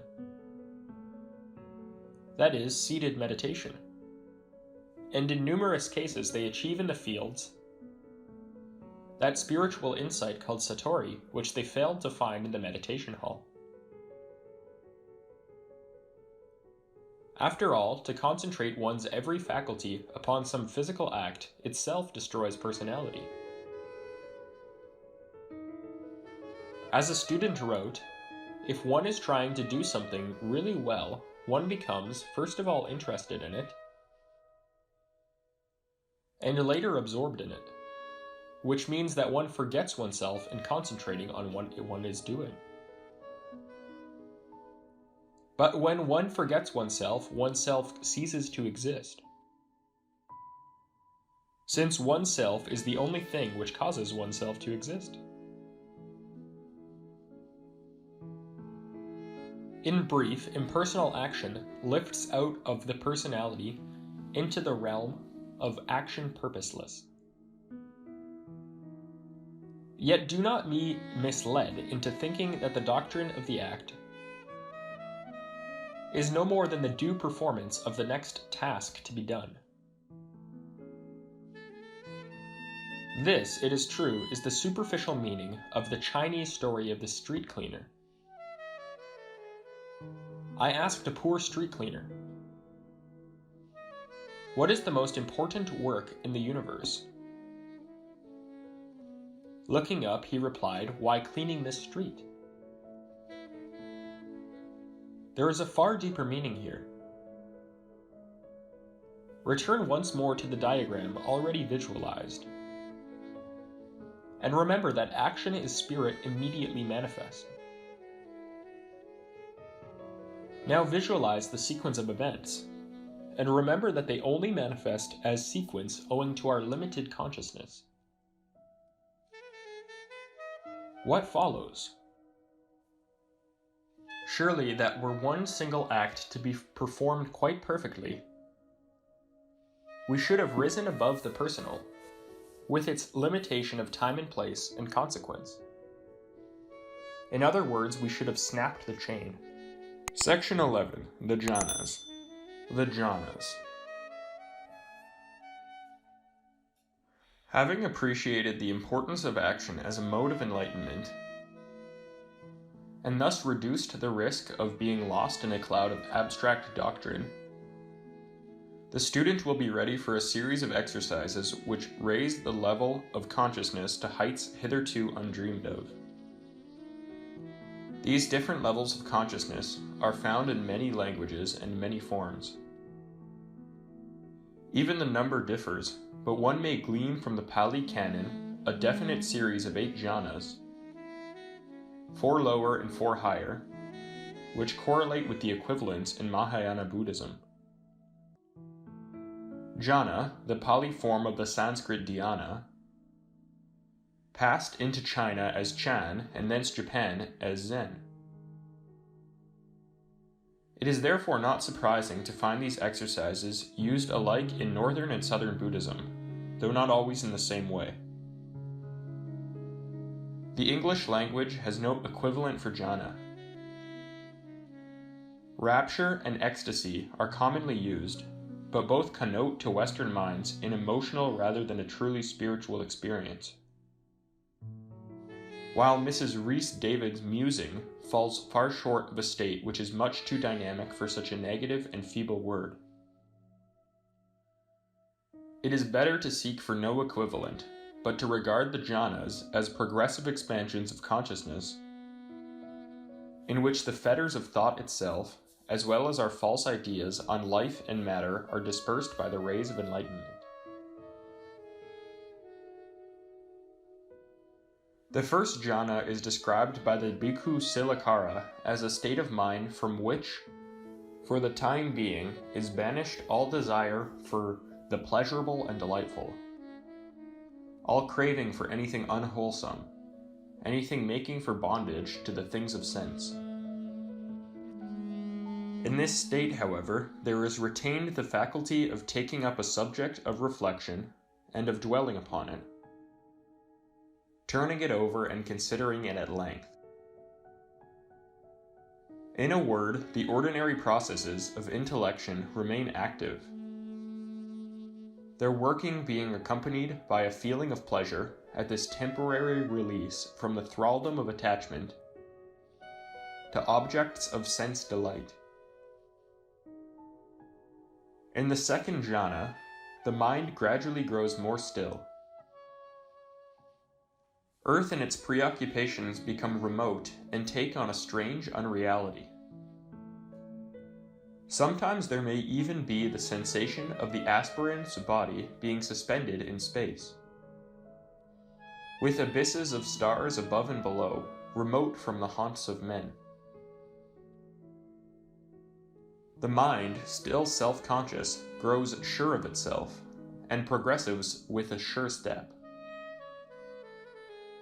Concentration is intense, and great joy and peace accompany it. It would seem that the mind here approaches the stillness of a mountain pool, unruffled by the conflicting winds of desire. The feeling of impersonal bliss is intensified. In the third jhana, to quote once more from the Bhikkhu Silakara, the last shred of delight in the pleasures of sense, even of the most rarefied, sublimated description, is transcended, and there is experienced a tranquil, all-satisfying happiness, unshadowed by the least disturbance due to any anticipation of happiness to come. This last, technically called piti, entirely disappears, and there supervenes a clear, unruffled, perfectly conscious bliss. The bliss of being done with all that unrest which men miscall delight. Here the sense of self as the subject of this experience is still further diminished, and the meditator no longer feels it is I who feel this ecstasy. I am becoming free. In the fourth and the last of the lower or rupa jhanas, the consciousness of the opposites is definitely transcended, and there remains no feeling at all of weal or woe. Described in the suttas as an utter purity of mindfulness, no further words can usefully describe a state in which the doctrines already expounded in these pages have been so perfectly assimilated, and have produced such immeasurable strength of wisdom poised in inner quietude. The formless jhanas. The dividing line between the rupa and arupa jhanas is no more precise than that between lower and higher meditation. But the arupa, without form, jhanas, aim at a deliberate and progressive expansion of consciousness, which is made possible by the purifying process of the lower four. As the higher jhanas are states of consciousness which must be experienced to be understood, it would be useful to attempt to describe them in detail here. But the following notes may serve to indicate their essential nature. The first of the arupa jhanas consists in the dying out of all awareness of form. All the discrimination, that is to say, which arises in the mind from comparison between various forms and appearances. By slowly dissolving away the complex forms of the 10,000 things, the meditator reaches a condition of unbounded space, from which this jhana derives its popular name. This process involves a severance of all connection between the senses and the things perceived by sense, a condition in which the world around completely ceases to exist, and with it all consciousness of the pairs of opposites. The student may find it useful to attempt this exercise, even at an early stage. Imagine yourself poised in space with the endless forms of life about you reaching outwards to infinity. Dissolve these forms as boiling water would dissolve a bowl of countless crystals of ice.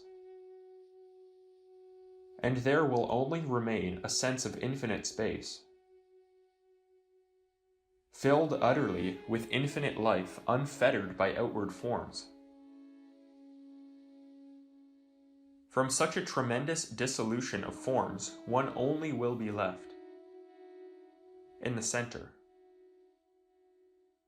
Try to dissolve this too, if only for a fleeting second. And know the freedom which comes from the sense of self is dead. In the second arupa jhana, the consciousness of boundless space gives way to an infinite comprehension of all knowledge. The feeling is that of an infinite ability to know whatever you want to know, a sense of expansive understanding in which you have but to focus consciousness in any direction to understand it utterly. The third condition is a state of nothingness, in the sense of no thingness. The consciousness lets go of every concept, even those of boundless space and infinite knowledge, and enters a sphere where nothing at all exists, not even the perception of nothingness. This utter elimination of all self-consciousness is clearly beyond the range of all description, for here the knower and the known are merged in unity. Still less will words avail a description of the fourth and last of the formless jhanas, for here the most refined of the pairs of opposites are transcended, even that between the all and nothingness, the all and the void. Here, in a sphere of neither perception nor non-perception, is the limit of all karmic action,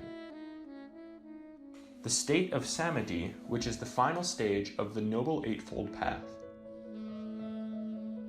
Such, briefly, are the lower and higher jhanas, as described in the scriptures of the Southern School.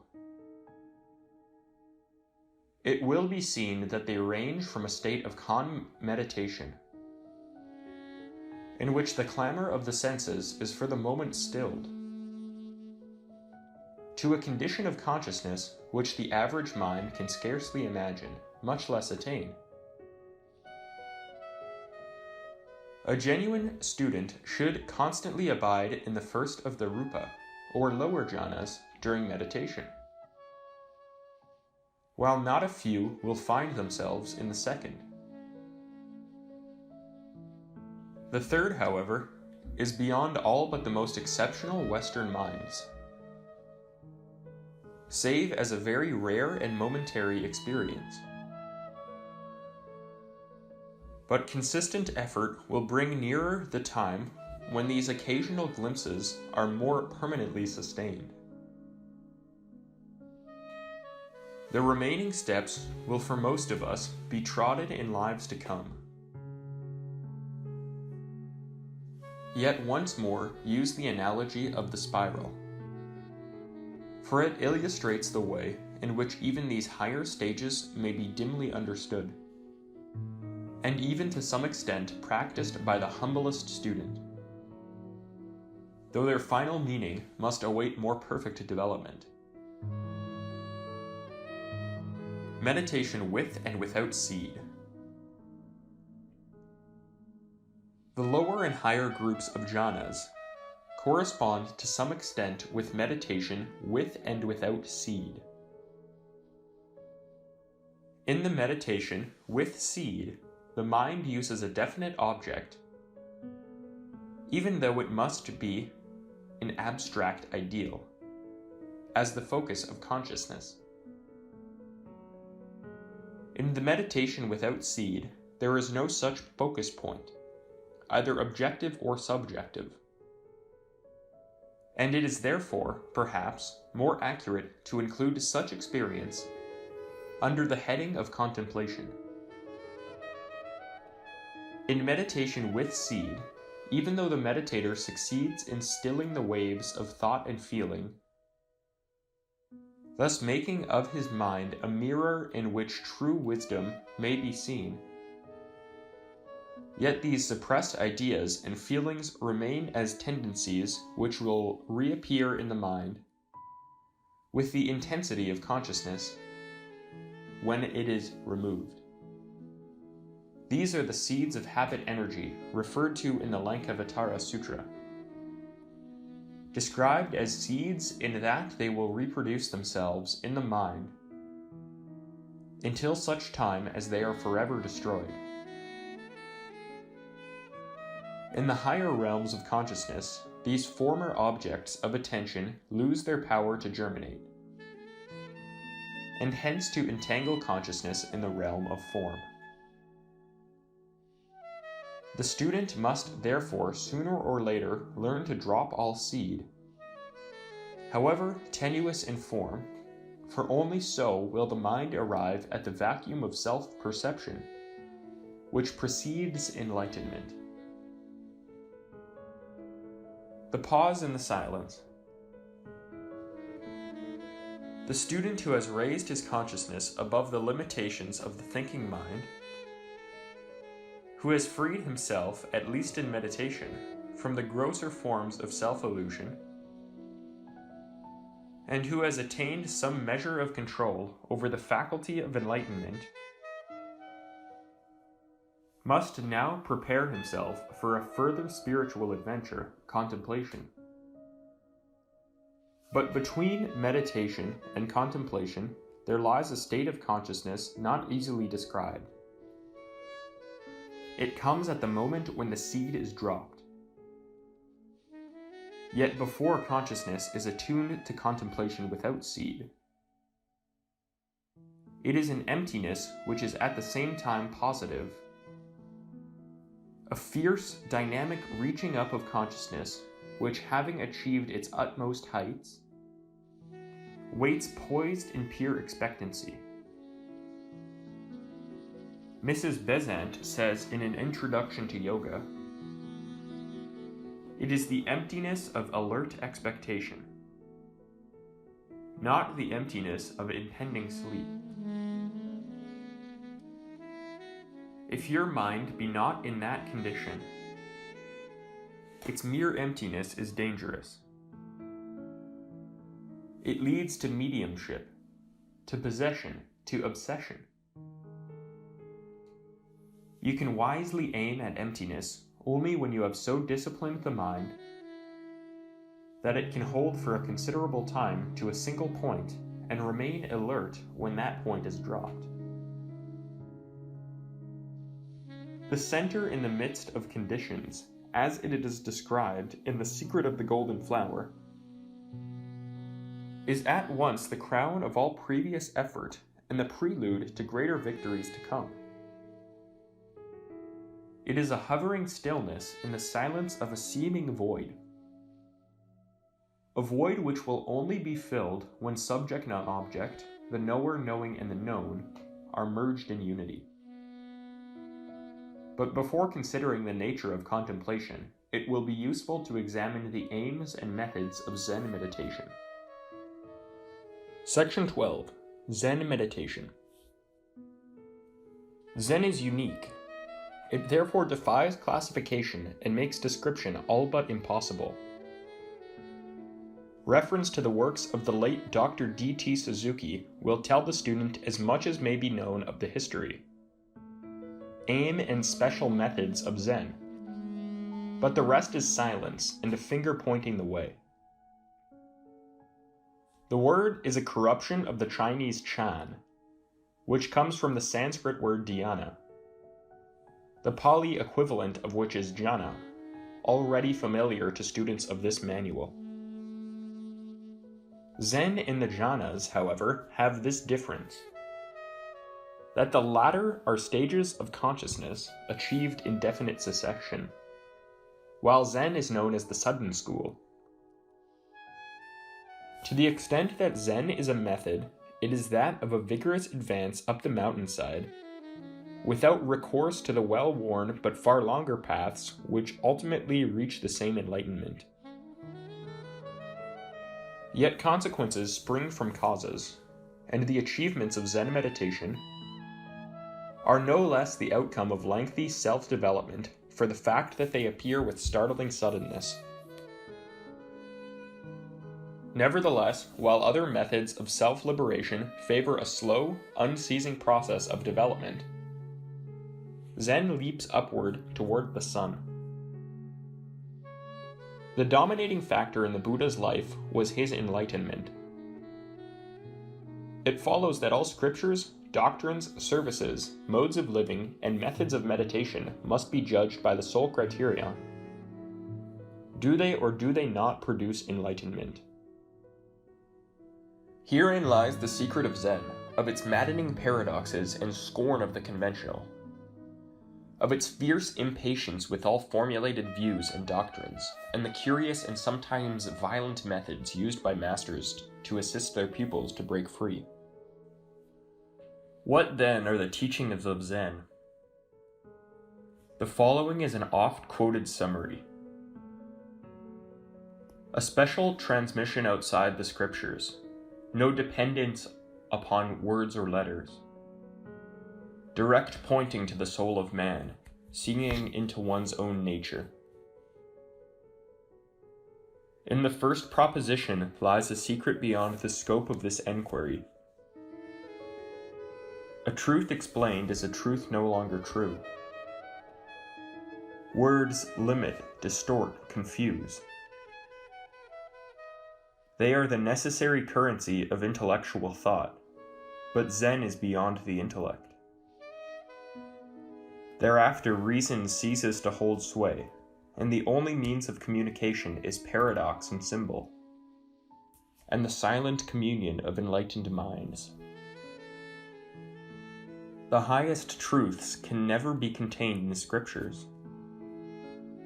They are handed down through the centuries from teacher to pupil, the former giving to the latter only so much as he is able usefully and safely to receive.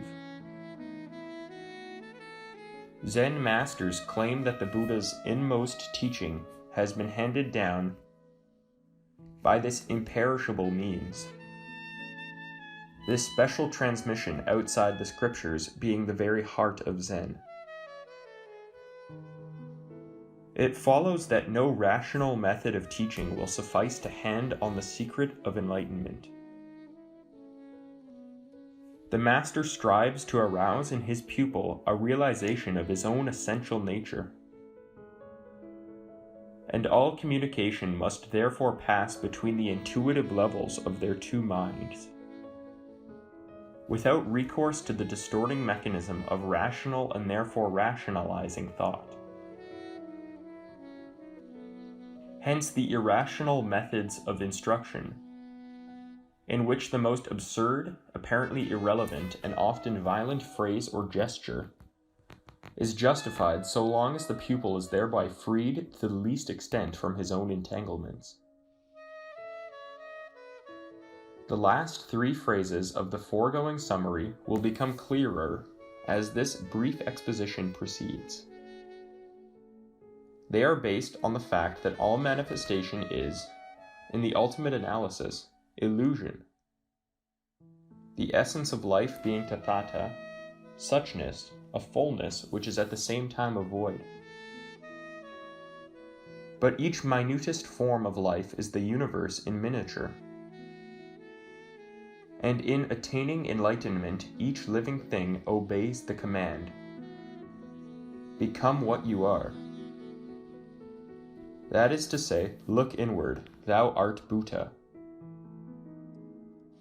As is said in the Sutra of Huineng, you should know that so far as Buddha nature is concerned, there is no difference between an enlightened man and an ignorant one.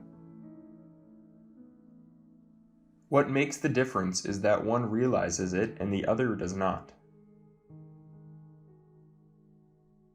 But the most desperate endeavor to escape from the limitations of form is doomed to failure in a world of form. And in the course of centuries, certain ways have been evolved by Zen instructors for handing on their sacred heritage. Not that any Zen master has ever allowed his sole ideal to be dimmed by the intervention of any rigid method or technique. For him there is one purpose in all effort, enlightenment, and even the most noble ideas and sentiments must bow the knee to this central purpose or be destroyed. Only such a ruthless integrity of purpose, such a piercing singleness of heart can explain the earnest advice of the Master Rinzai.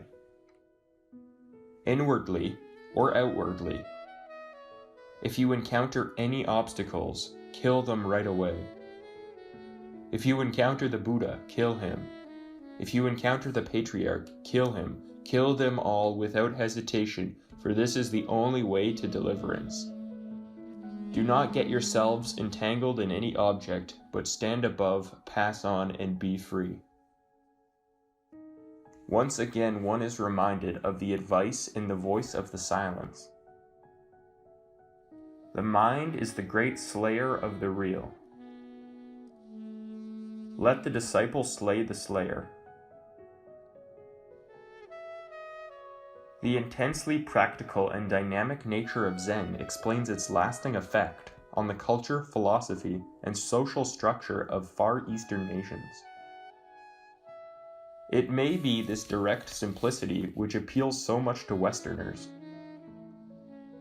Or it may be that the Western mind finds relief from the tyranny of formal thought in a system which so clearly transcends it. Other religions and philosophies seek to build up character, to add new qualities to the spiritual stature of man. Buddhism alone denies the very existence of the individual. The Southern school by a process of negation of each ingredient of the personality. Zen by advising every student to remove or drop each quality or attribute until there is nothing left save his original face, that is, his essential nature, which is Buddhahood. Zen technique. Zen meditation may be considered under four headings, namely its continuity, the nature of Zazen, the Koan and Mondo, and Satori. Number 1. Meditation must be continuous.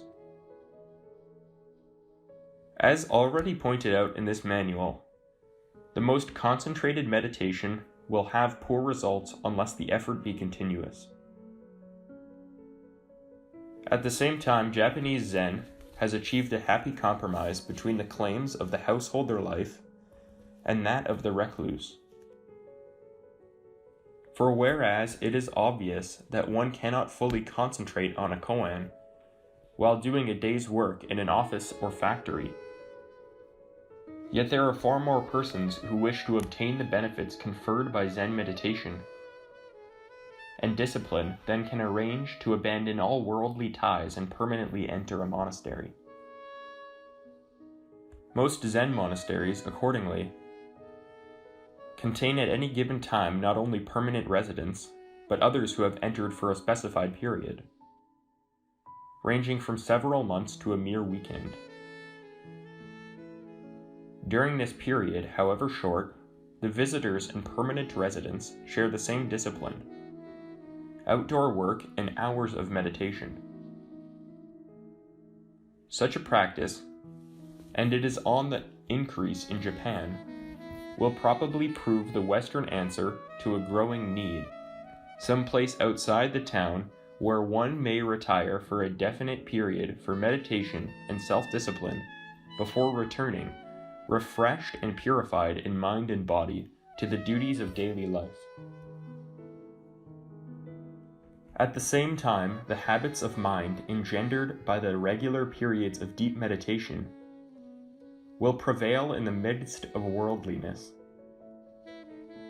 and thus bring nearer the day when meditation is in truth continuous.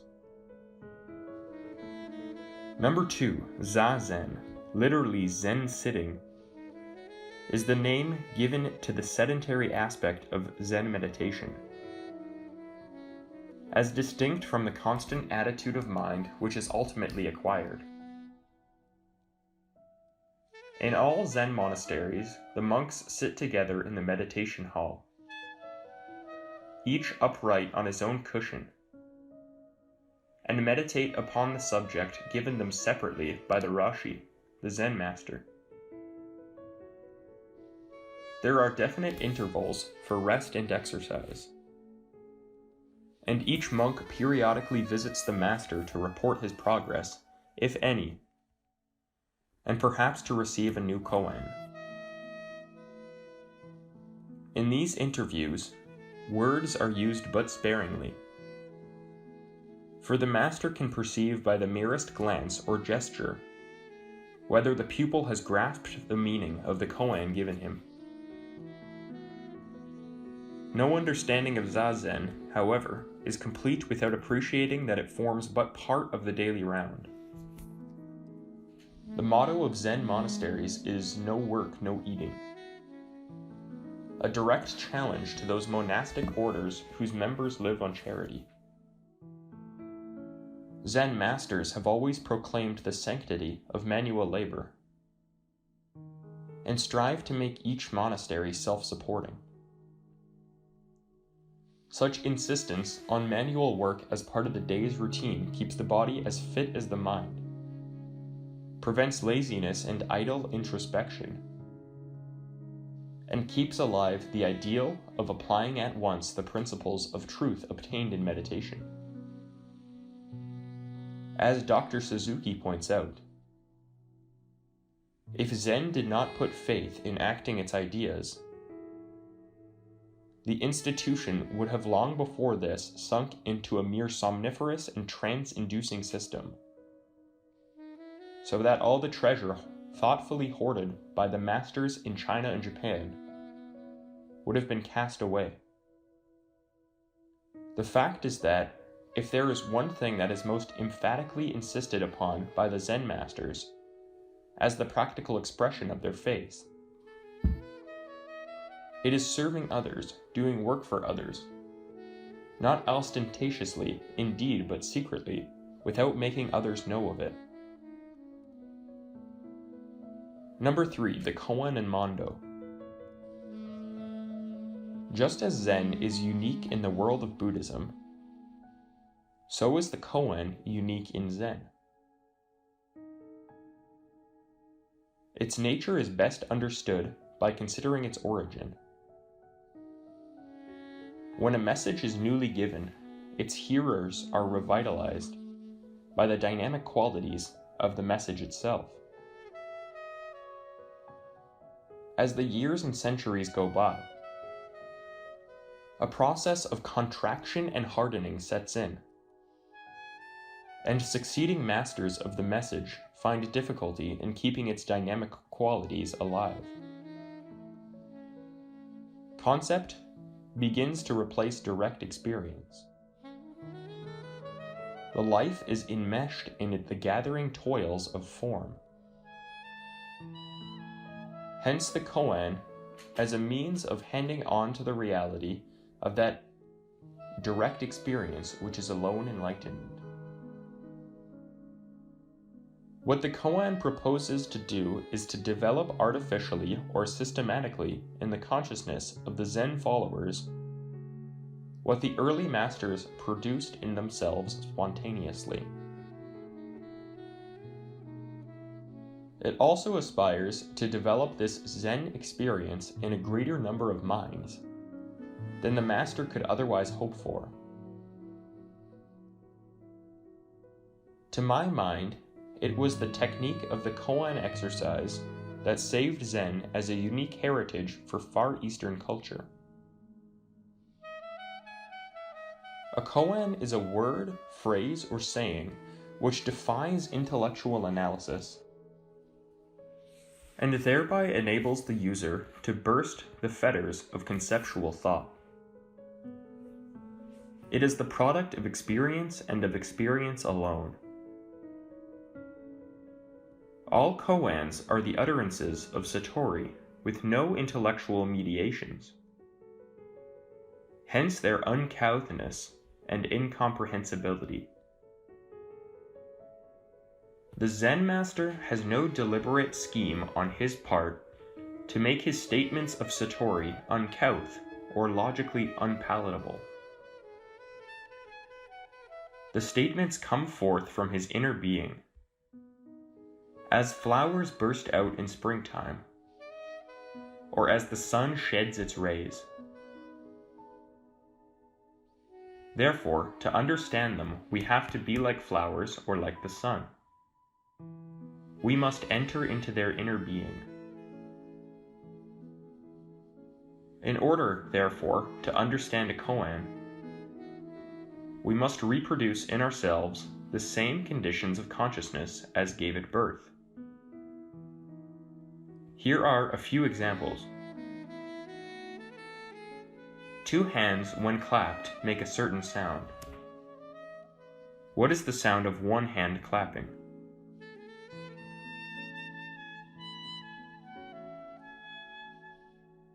What was your original face before your parents were born?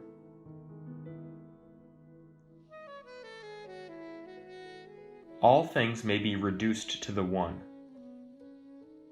To what is the one reduced? Is there Buddha nature in a dog? Joshu answered mu, literally no or none. Empty-handed I go, and lo, the spade's in my hand. When I pass over the bridge, the water flows not, but the bridge flows. A cow passed through a window. Its head, body, and legs passed easily. Only its tail could not pass through. Why not?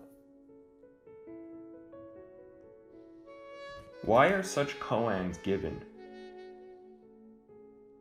The idea is to reproduce in the mind of the pupil the state of consciousness of which these statements are the expression.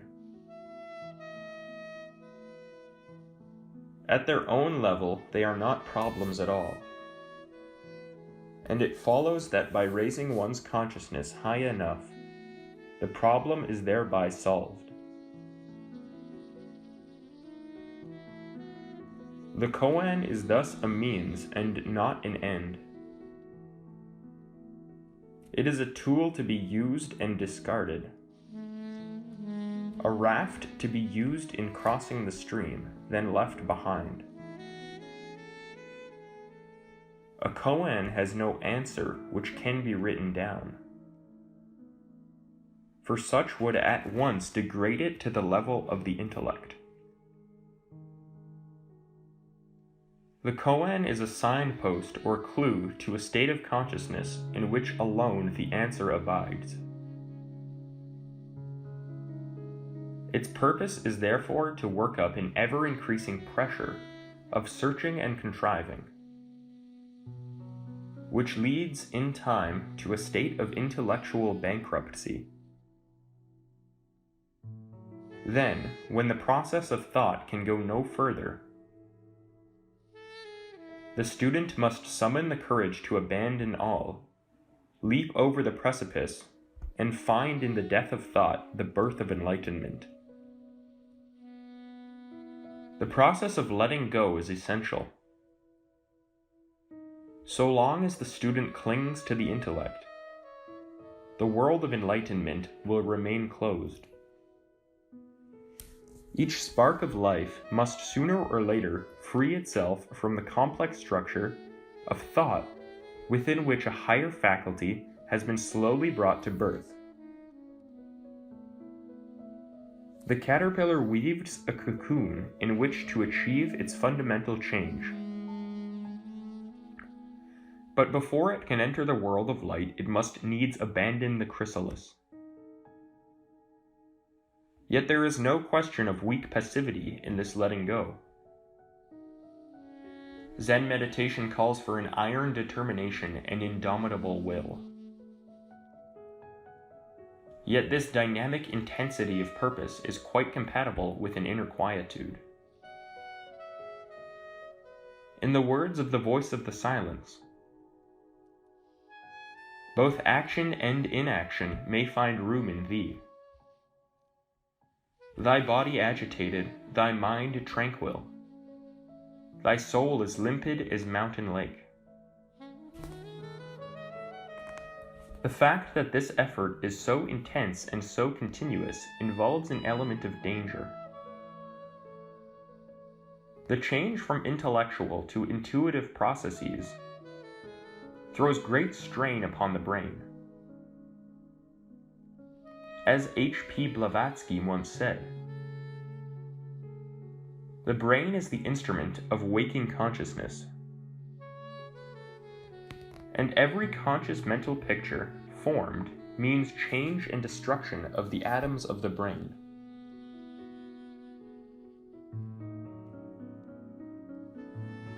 Ordinary intellectual activity moves on well-beaten paths in the brain,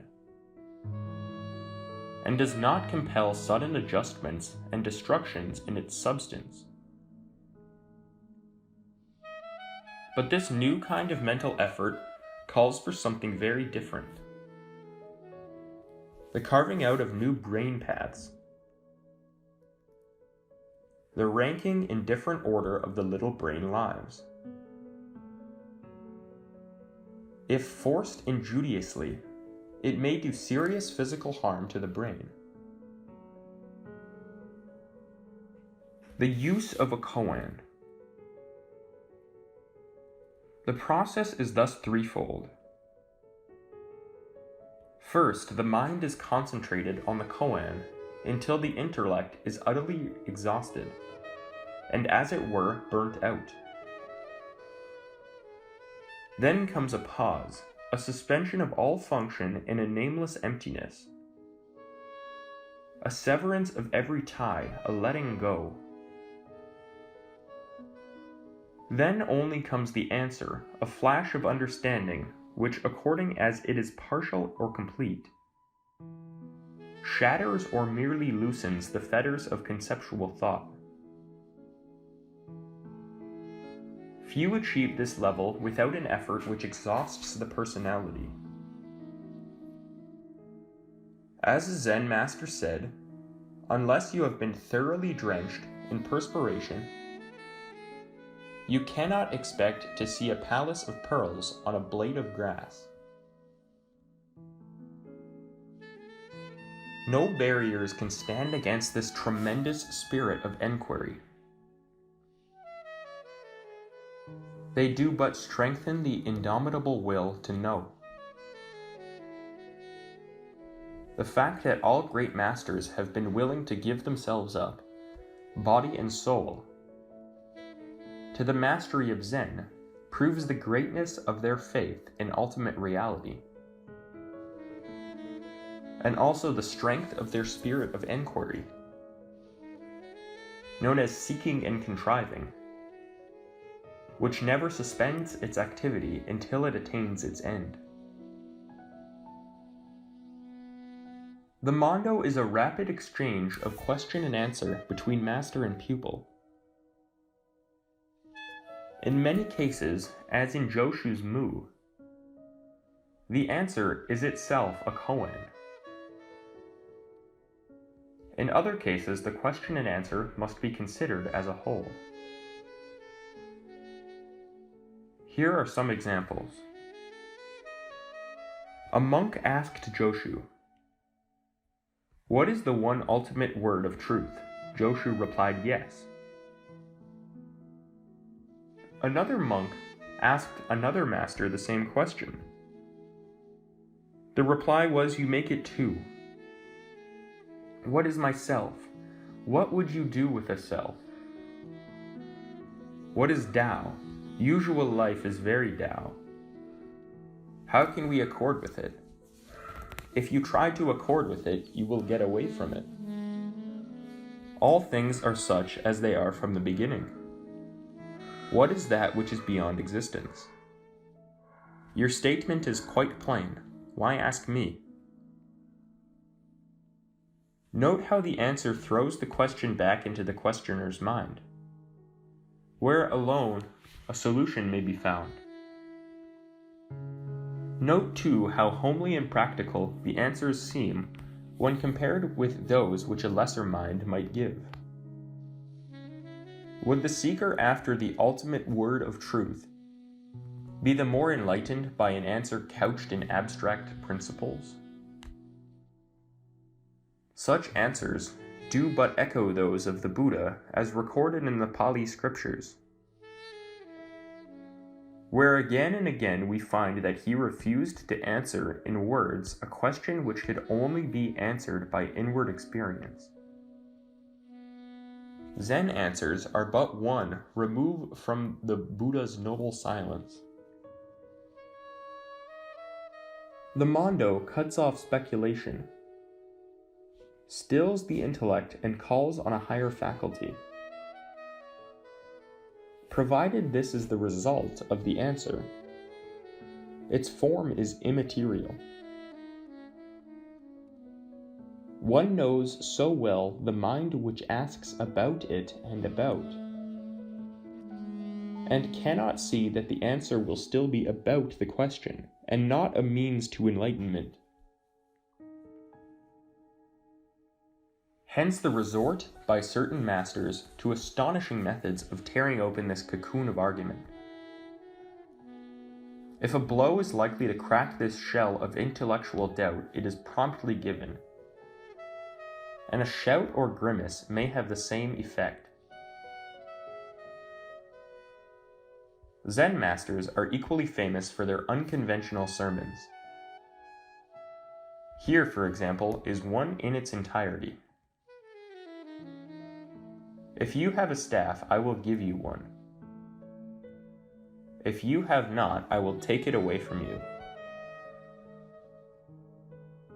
One is tempted to quote as a remarkable parallel the New Testament saying, that to him that hath shall be given, and from him that hath not shall be taken away even that which he hath. Other great masters have preached to their followers more briefly still. More than one has entered the pulpit and made but a single gesture, such as opening wide his arms. Yet this was enough for those whose eye of truth was all but opened, and Satori came. Attempts have been made to classify the various types of koan and mondo, and Dr. Suzuki has done so at some length. Yet all have a common aim, the attainment of enlightenment by direct action. The contrivances may differ, but the end is the same. Satori is the raison d'etre of Zen, and the whole purpose of the koan exercise. Dr. Suzuki defines it as an intuitive looking into the nature of things in contradistinction to the analytical or logical understanding of it. But the intuition is above duality. The general feeling which characterizes all our functions of consciousness is that of restriction and dependence. Because consciousness itself is the outcome of two forces conditioning or restricting each other. Satori, on the contrary, essentially consists in doing away with the opposition of two terms in whatever sense.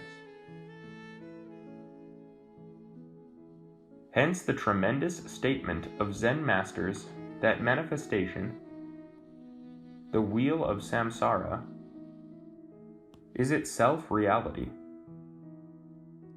and that samsara and nirvana are ultimately one. To describe such an experience, one can only use analogy. It seems that, using the koan as a focus point of will, the intellect is driven to its utmost limits, and then, like the leap of an electric spark between two terminals, thinker and thought are fused in unity. Here is the realm of the higher third, the unifying point of view above all opposites. It is only attained by tremendous effort, the emptiness of which it is the outcome, being the very antithesis of mere vacuity. Rather, it is the result of the spiritual poverty attained in Zazen. Give up thy life if thou wouldst live, says the voice of the silence. And the same advice was given by the Master Kyogen. My last year's poverty was not poverty enough. My poverty this year is poverty indeed. In my poverty last year, there was room for a gimlet's point. But this year, even the gimlet is gone.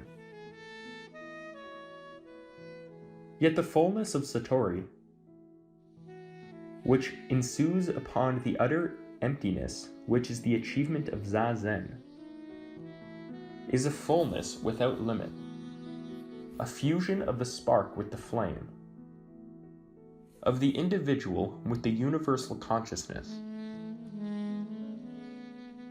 Satori is a momentary alignment of all one's vehicles with the universal mind which uses them, in irradiation of one's whole being with the warmth and fire of enlightenment. In terms of psychology, it is a fusion of the diverse parts of one's being, the unconscious, conscious, and superconscious in conscious unity. As Dr. Suzuki says, the will is the man himself, and Zen appeals to it. By the koan exercises, the more superficial activity of the mind is set at rest, so that its more central and profounder parts, which are generally deeply buried, can be brought out and exercised to perform their native functions. One of the native functions of these deeply buried faculties is that of direct action. Action which springs from the will without the mediation of any intellectual process. Hence the right use of action as a contrivance for freeing the will from the inhibitions which lie hidden in the unconscious mind.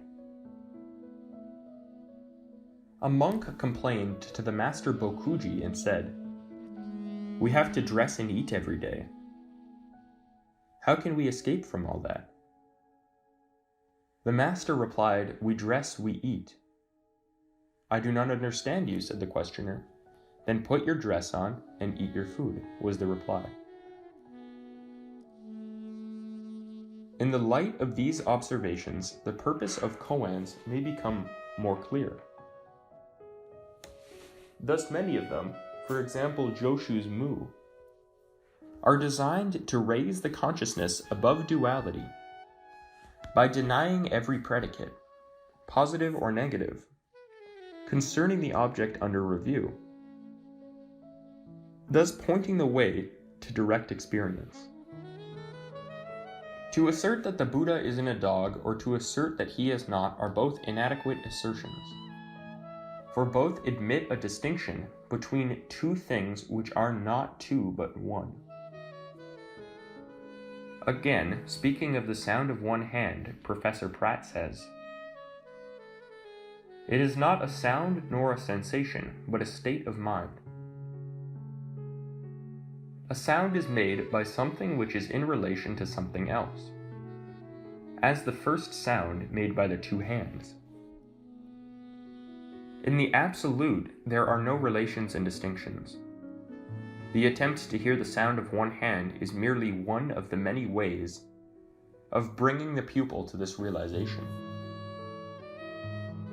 Not that any words can explain a koan, but these two examples may help to make clear the state of consciousness which they are designed to achieve.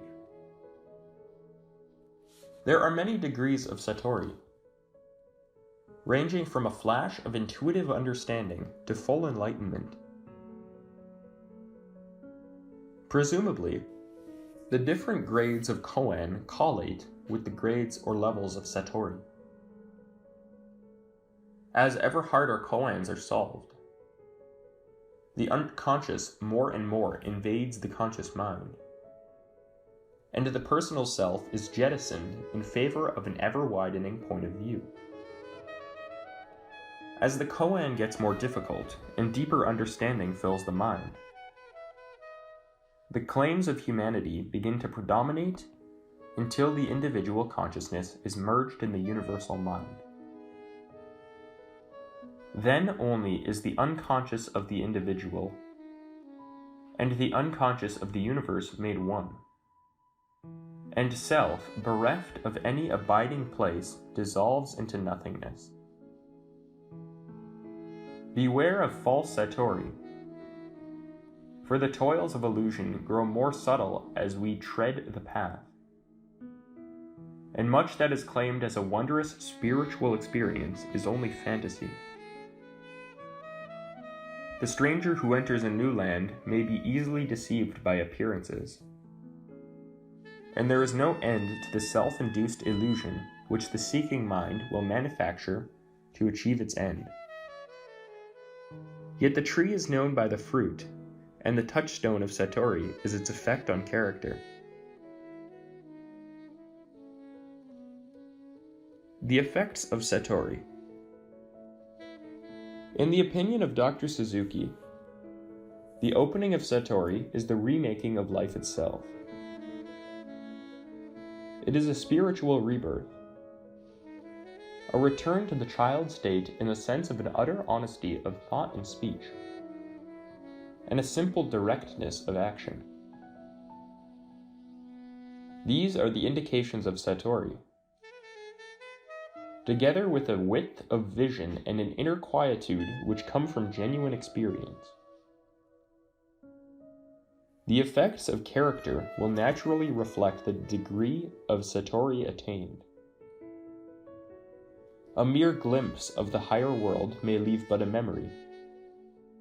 The attainment of samadhi is the death of self. Between these two extremes lies every degree of improvement. Yet there is a definite moment when the cumulative effect of koan exercises lifts the spiritual center of gravity out of the world of self-ambition into the world of selflessness. This is the rebirth of the ancient mysteries, crossing the stream to the shores of another world. Yet this is not the end, the final goal. Veil after veil must lift, but there must be veil upon veil behind. Such farther travel has no practical concern for most of us. Yet we may tread without delay in the footsteps of those who claim to be treading directly in the footsteps of the all-enlightened one. This, then, is the secret of Zen, that it uses the mind to surmount the mind, and with or without aid of a graduated series of koans, bursts through into a state of consciousness which lies above duality, and hence beyond the sway of all comparisons and distinctions. The sole concern of Zen is to attain enlightenment, and all which stands in the way is made to serve this end or be flung aside. For dynamic singleness of purpose it has no equal, and its technique is designed to serve this end. No words are wasted on the pupil.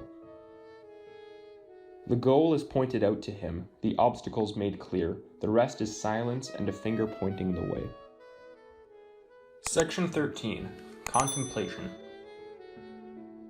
If it is difficult to put into words the technique and experiences of higher meditation, it is well nigh impossible to write of a higher process still. At such a level, to assert is to limit. To describe is to degrade. As is said in the Lankavatara Sutra, if you assert that there is such a thing as noble wisdom, it no longer holds good. Because anything of which something is asserted thereby partakes of the nature of being and is thus characterized with the quality of birth. The very assertion, all things are unborn, destroys the truthfulness of it. The same is true of the statements, all things are empty, and all things have no self-nature. Both are untenable when put in the form of assertions. Yet remembering the analogy of the spiral, the student may glimpse a faint reflection of a state of consciousness which is above description because above all predicates. Contemplation is an utterly impersonal awareness of the essence of the thing observed. Its technique, if one may use such a word in this connection, consists in achieving the utmost one-pointedness of thought upon a given subject, and then raising one's conception of the subject at the same time as one's consciousness. In concentration, the concrete mind is fixed, let us say, on something round. In meditation, the consciousness is raised to the abstract mind and the subject to its highest form. That is to say, to the abstract conception of roundness which its form enshrines.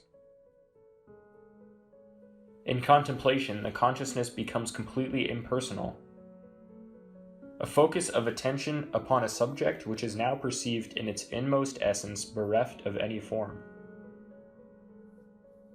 The nature of the subject is immaterial, for the contemplator knows that its inmost essence and his own are aspects of the same universal essence of pure mind. Whatever the ideal may be, the contemplator sees it for the first time as it is.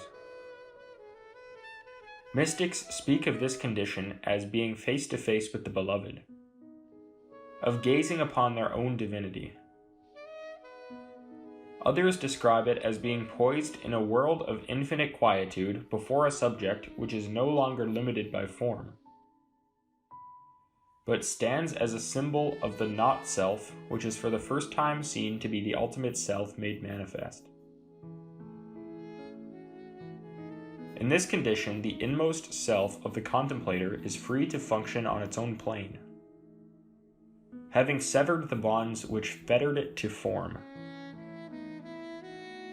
Whereas in concentration the intellect was taught to function without hindrance from the senses, and in meditation the intuitive mind was taught to rise superior to the intellect. In contemplation, the whole machinery of the mind is made quiescent, and the naked spark perceives the flame unveiled. Yet just as a man at the top of a lighthouse may speak direct to the ground without his message being relayed at the intervening stories, so the brain in contemplation sees in flashes of inspired perception the realm of spirit, where the contemplator stands at the threshold of his own enlightenment.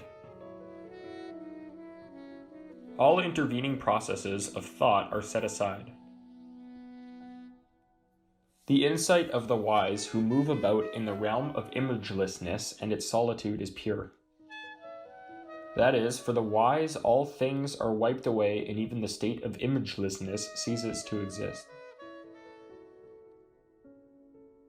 The channel between spirit and matter, between spiritual understanding and its lowest instrument, the brain, is for the moment unobstructed, and within the framework of his limitations the student for the moment knows. At such a level, every man-made form is valueless. All religions are transcended, and all distinctions between methods of attainment null and void. It is only at such an exalted level, when the contemplator penetrates beyond all images, however lovely, however significant, to that ineffable awareness which the mystics call naked contemplation, since it is stripped of all the clothing with which reason and imagination drape and disguise both our devils and our gods, that the hunger and thirst of the heart is satisfied, and we receive indeed an assurance of ultimate reality. This assurance is not the cool conclusion of a successful argument. It is rather the seizing at last of something which we have ever felt near us and enticing us. The unspeakably simple because completely inclusive solution of all puzzles of life. In terms of mysticism, the contemplating consciousness perceives the universal in each particular, the all in every part. Without losing self-consciousness and the sense of an awareness of individuality, the contemplator perceives his identity with all the universe and knows that knowledge in the brain. At first, this understanding comes in flashes of satori, as followers of Zen would say. Later, the vision becomes more permanent, with corresponding effects upon the spiritual grandeur of the awakening mind. At this exalted level, he solves at last the paradox of self. There is no longer any higher self nor lower, only two facets of a perfect whole. He sees his inmost essence in the essence of pure mind, yet in the world of illusion sees the same self immanent in all. This dual process enables him to unite in one the claims of spirit and matter, those of the inner worlds and the world of every day. Freed from the tyranny of sense reaction, he works in the world with a deeper insight to its needs, yet never loses contact with that essence of mind which is alone reality. When contemplation has become at last a permanent condition, there remains but one link binding him to the wheel of suffering, his will to serve humanity. Before such mighty beings lies the threshold of supreme enlightenment. Some enter, some return. The latter are they who, having reached the goal, come back to point the way to those who sit in darkness. For they know that all who contemplate illusion will ultimately turn about and face enlightenment. Then will they too achieve this center of a circle centerless, and point the way in turn to those less fortunate. Naught hinders any man in such achievement, save self and the toils of circumstance, self-forged and self-imposed. Then strive for the realm of contemplation, for it has been said, in contemplation we step out of existence into being, out of the confines of time and space into the eternal now. Here dwells the fountain, take what you will. Section 14, Conclusion. Those who would enter from the outer court, where flowers are offered to the figure of Gautama, into the inner sanctuary, where the heart of the teacher is understood, can only do so by the discipline of meditation. Such are the views of those who compiled this manual. To summarize its contents would be to interpose a mere opinion between the material here presented and the student's mind. There are, however, 5 matters which need to be strongly emphasized. Meditation is a positive, dynamic process, a vital self-renewing and not a negative escape from life.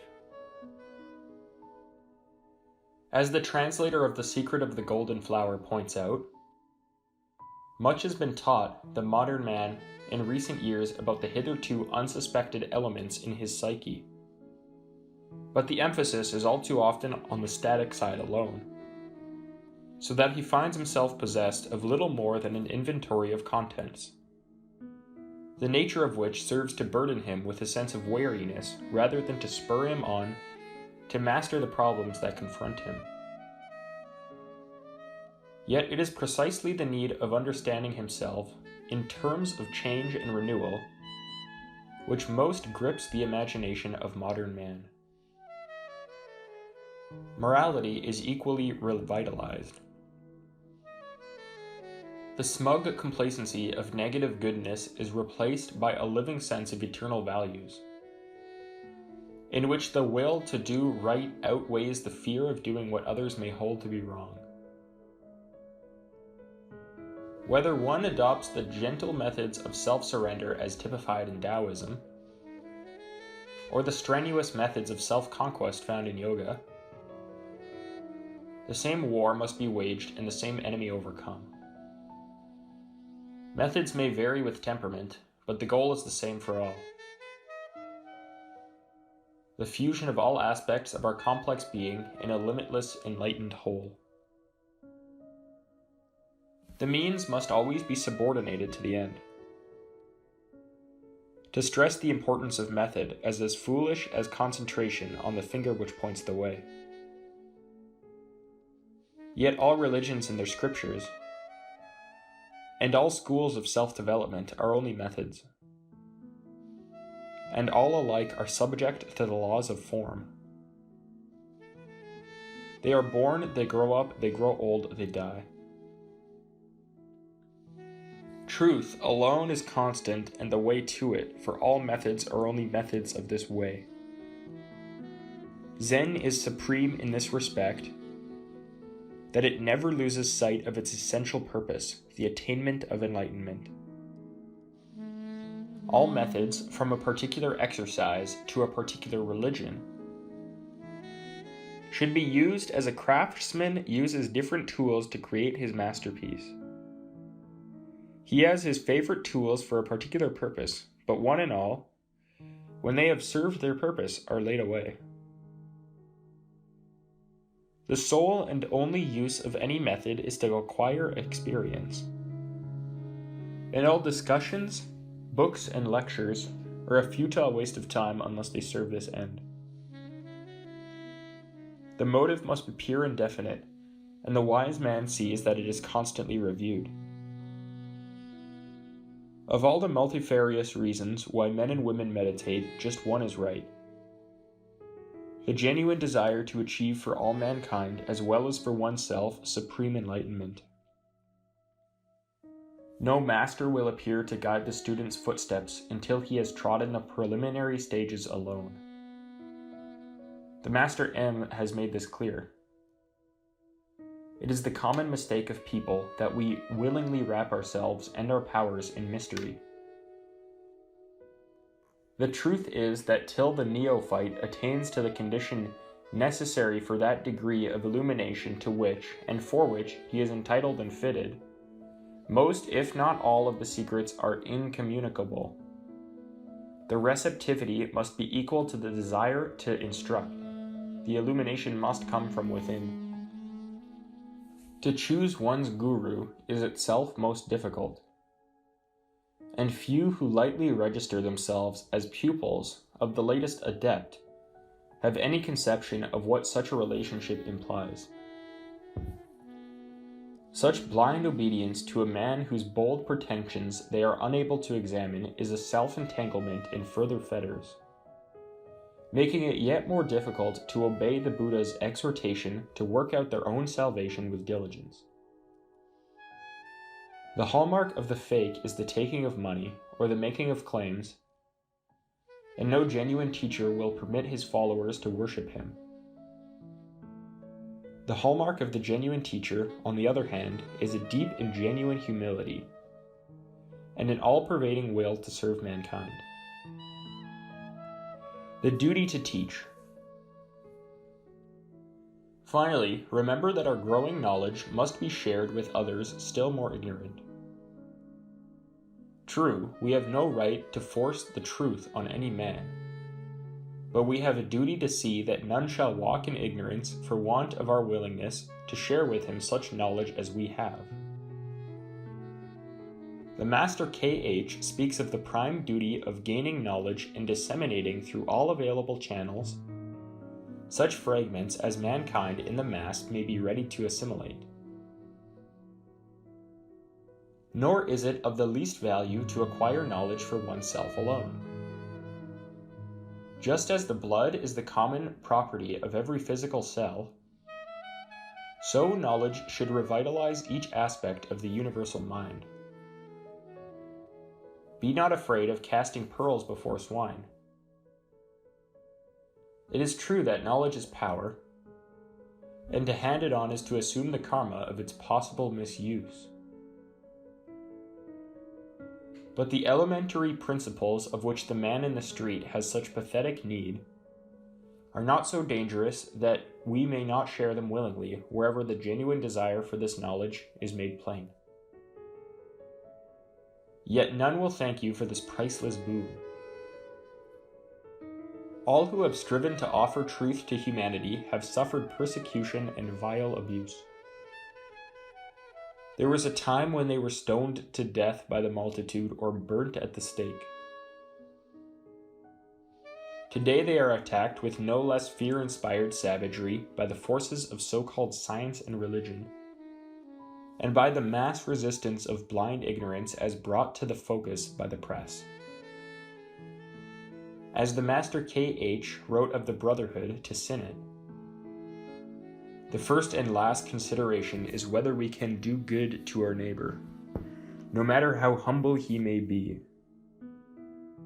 And we do not permit ourselves even to think of the danger of any contumely, abuse, or injustice visited upon ourselves. We are ready to be spat upon and crucified daily, not once, if real good to another can come of it. Be ever on the watch, then, to share the fruits of your experience. There is timeless wisdom in the voice of the silence when it speaks. Point out the way, however dimly, and lost among the host, as does the evening star to those who tread their path in darkness. Give light and comfort to the toiling pilgrim, and seek out him who knows still less than thou, and let him hear the law. Thus meditating positively and untiringly, with unselfish motive and eyes that see beyond all method to the chosen end, not seeking a guru on whom to lay the burden of one's karmic hindrances, but ever willing to share with a fellow pilgrim every crust of knowledge gained, the student will ultimately graduate in wisdom and find himself before the threshold of supreme enlightenment, only to find that enlightenment itself is but a veil, concealing a quite ineffable beyond. Appendix 1. Notes on Group Meditation. It is axiomatic that the united strength of many is greater than the strength of one, and the system of regular meetings for the study and practice of meditation has much to recommend it. There are those who lack the courage or determination to begin alone, or find that when they do, they become too negative.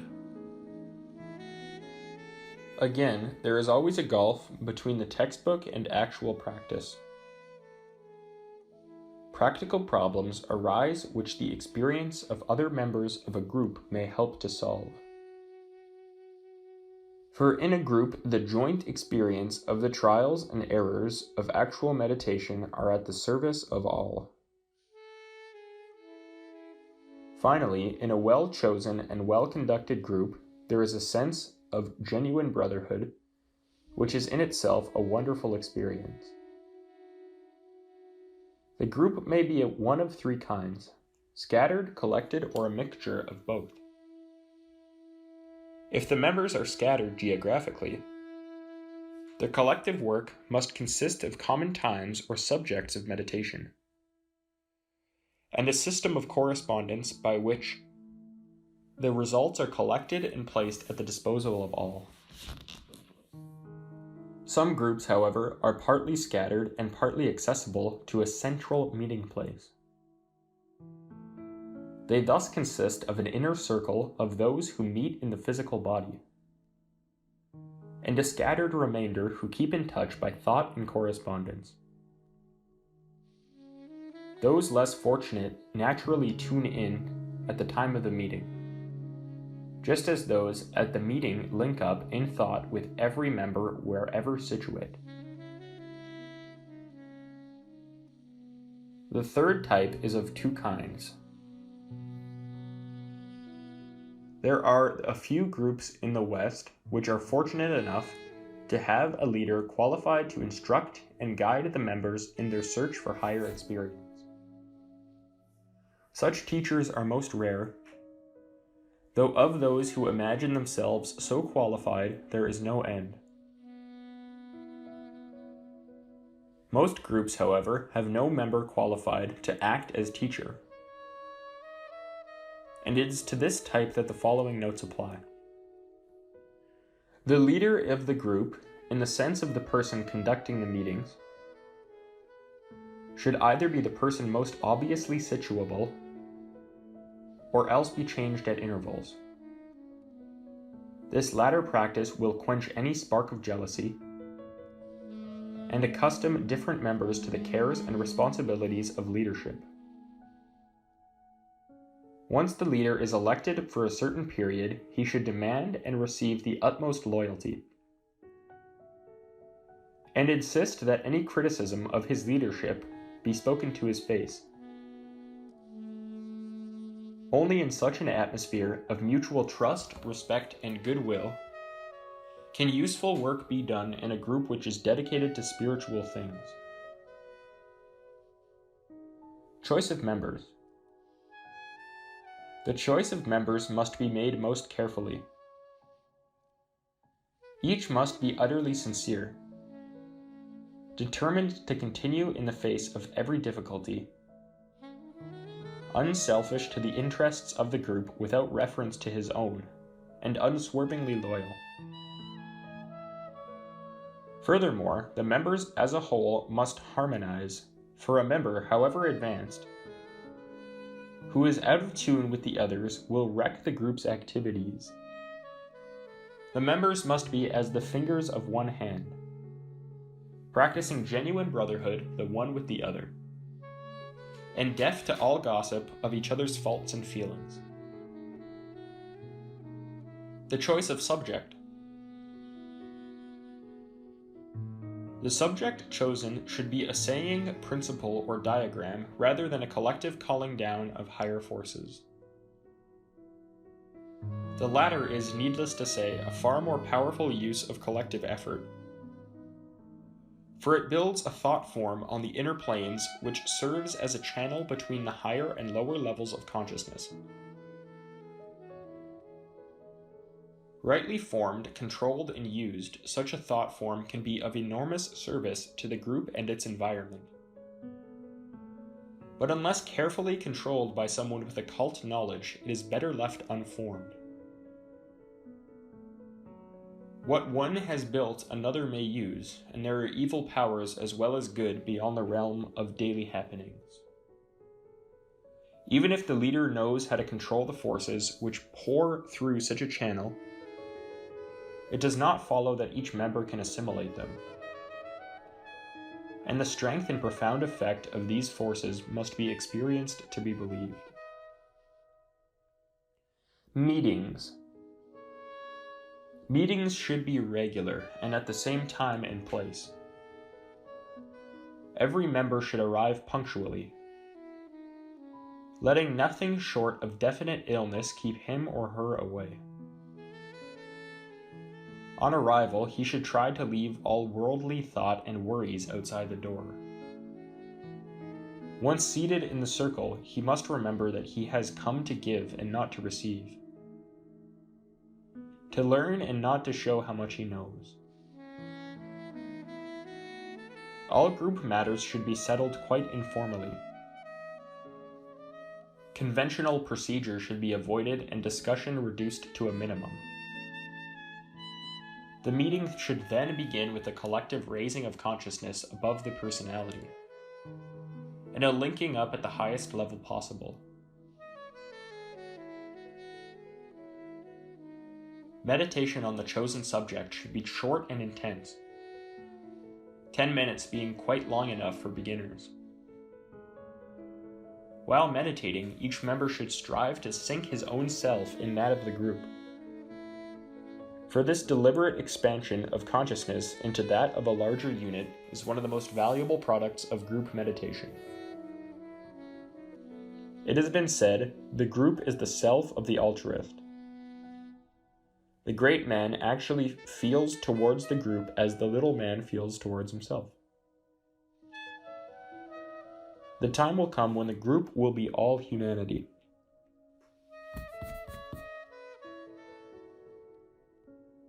Note: it has been suggested that a list of valuable sayings and phrases would be a useful addition to this manual. The following list has therefore been compiled. It might be indefinitely extended, but the selection here appended will provide material for meditation to suit all needs. The sayings may be used in actual meditation or as the focus of thought during idle moments of the day. No attempt has been made at classification, nor is the source given even when known. To live to benefit mankind is the first step. Kill out desire. Walk on. Live in the eternal. Thou art Buddha. To meditate is to realize inwardly the imperturbability of the essence of mind. Will is the lord of karma. Deny nothing, affirm all. The light is within you, let the light shine. Behind will stands desire. No origin is the highest good. Draw a line from north to south, and there is neither east nor west. The hill goes up and down. We behold that which we are. I am not, yet I am. Foregoing self, the universe grows I. To love universally is true humility. It's all right. There is no death. I wept into the sea, it did not overflow. The perfect act has no result. To the enlightened, everywhere is the same. There is nothing great, there is nothing small. What comes to me is a return to me of what goes out of me. The future does not come from before to meet us, it comes streaming up from behind over our own heads. Be humble and you will remain entire. Man stands in his own shadow and wonders why it is dark. There is nothing infinite apart from finite things. There is no poverty save in desire. There is nothing good nor ill, but thinking makes it so. The cause of death is birth. In every aspiration dwells the certainty of its own fulfillment. Become what you are. If any man be unhappy, let him know that it is by reason of himself alone. Aim at extreme disinterestedness, and maintain at all times the utmost possible calm. By concentrating the thoughts, one can fly.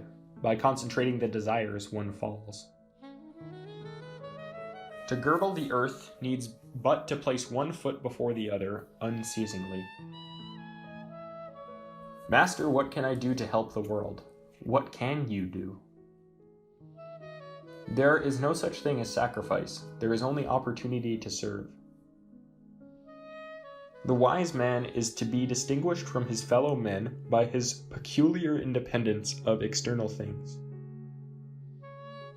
The teacher can but point the way. Better you should be sullied while trying to help those in the mire than that you should stand aloof and remain clean. The sage, however, does not judge, he tries to understand. Desire only that which is within you. We have many duties, but only one right, opportunity, and that we earn. Give up thy life if thou wouldst live. We are not what we think we are, but what we think we are. The measure of our immortality is the frequency of our immortal acts. The land that is nowhere, that is the true home. A man may know he can succeed, and yet fail. But unless he knows he can succeed, he never will. Life is a bridge, pass over it, but build no house on it. Disease is not cured by pronouncing the name of medicine. There is nothing yonder that cannot be found here. There is no such thing as adversity. Foolish are they who turn their backs on the light and argue over the shadow in front. The truly happy are those who bring their desires into line with their duty. Love is the fulfilling of the law. Man walks on two legs. The heart of the perfect man is a mirror. It reflects all things but holds nothing for itself alone. Saying, "Let me help you out of the water or you will drown," the kindly monkey put the fish safely up a tree. The dewdrop regarded the sun with envy and said, "I am that," and the sun took it at its word. One came to the master and said, "How shall I be delivered from the wheel of birth and death?" And the master said, "Who puts you under restraint?" Two men looked into a pond. Said the one, "I see a quantity of mud, a shoe, and an old tin can." Said the other, "I see all these, but I also see the glorious reflection of the sky." An aged Brahmin came to Buddha, bearing gifts in either hand. Said the Buddha, "Drop it." The Brahmin let fall one of his gifts. Again the order came, "Drop it." The Brahmin dropped the other gift. Again the order came. The Brahmin was for the moment at a loss, then smiled, for he had attained enlightenment. An Indian prince once gave a ring to his jeweler and asked him to engrave in it a sentence which would support him in adversity and restrain him in prosperity. The jeweler engraved therein this sentence, "It will pass." I have no parents. I make heaven and earth my parents. I have no strength. I make submission my strength. I have neither life nor death. I make the self-existent my life and death. I have no friends. I make my mind my friend. I have no armor. I make right thinking and right doing my armor. I have no sword. I make the sleep of the mind my sword. Zen has nothing to say. And if you like the podcast, I would like to also take a moment to remind you to subscribe to this channel. or sign up to the newsletter if you would like to be notified when I release new content. And if you would like to support my work, then you can download the podcast for a small supporter's remuneration. Links are in the description. Here's to you and your fulfillment and growth into every tomorrow to come.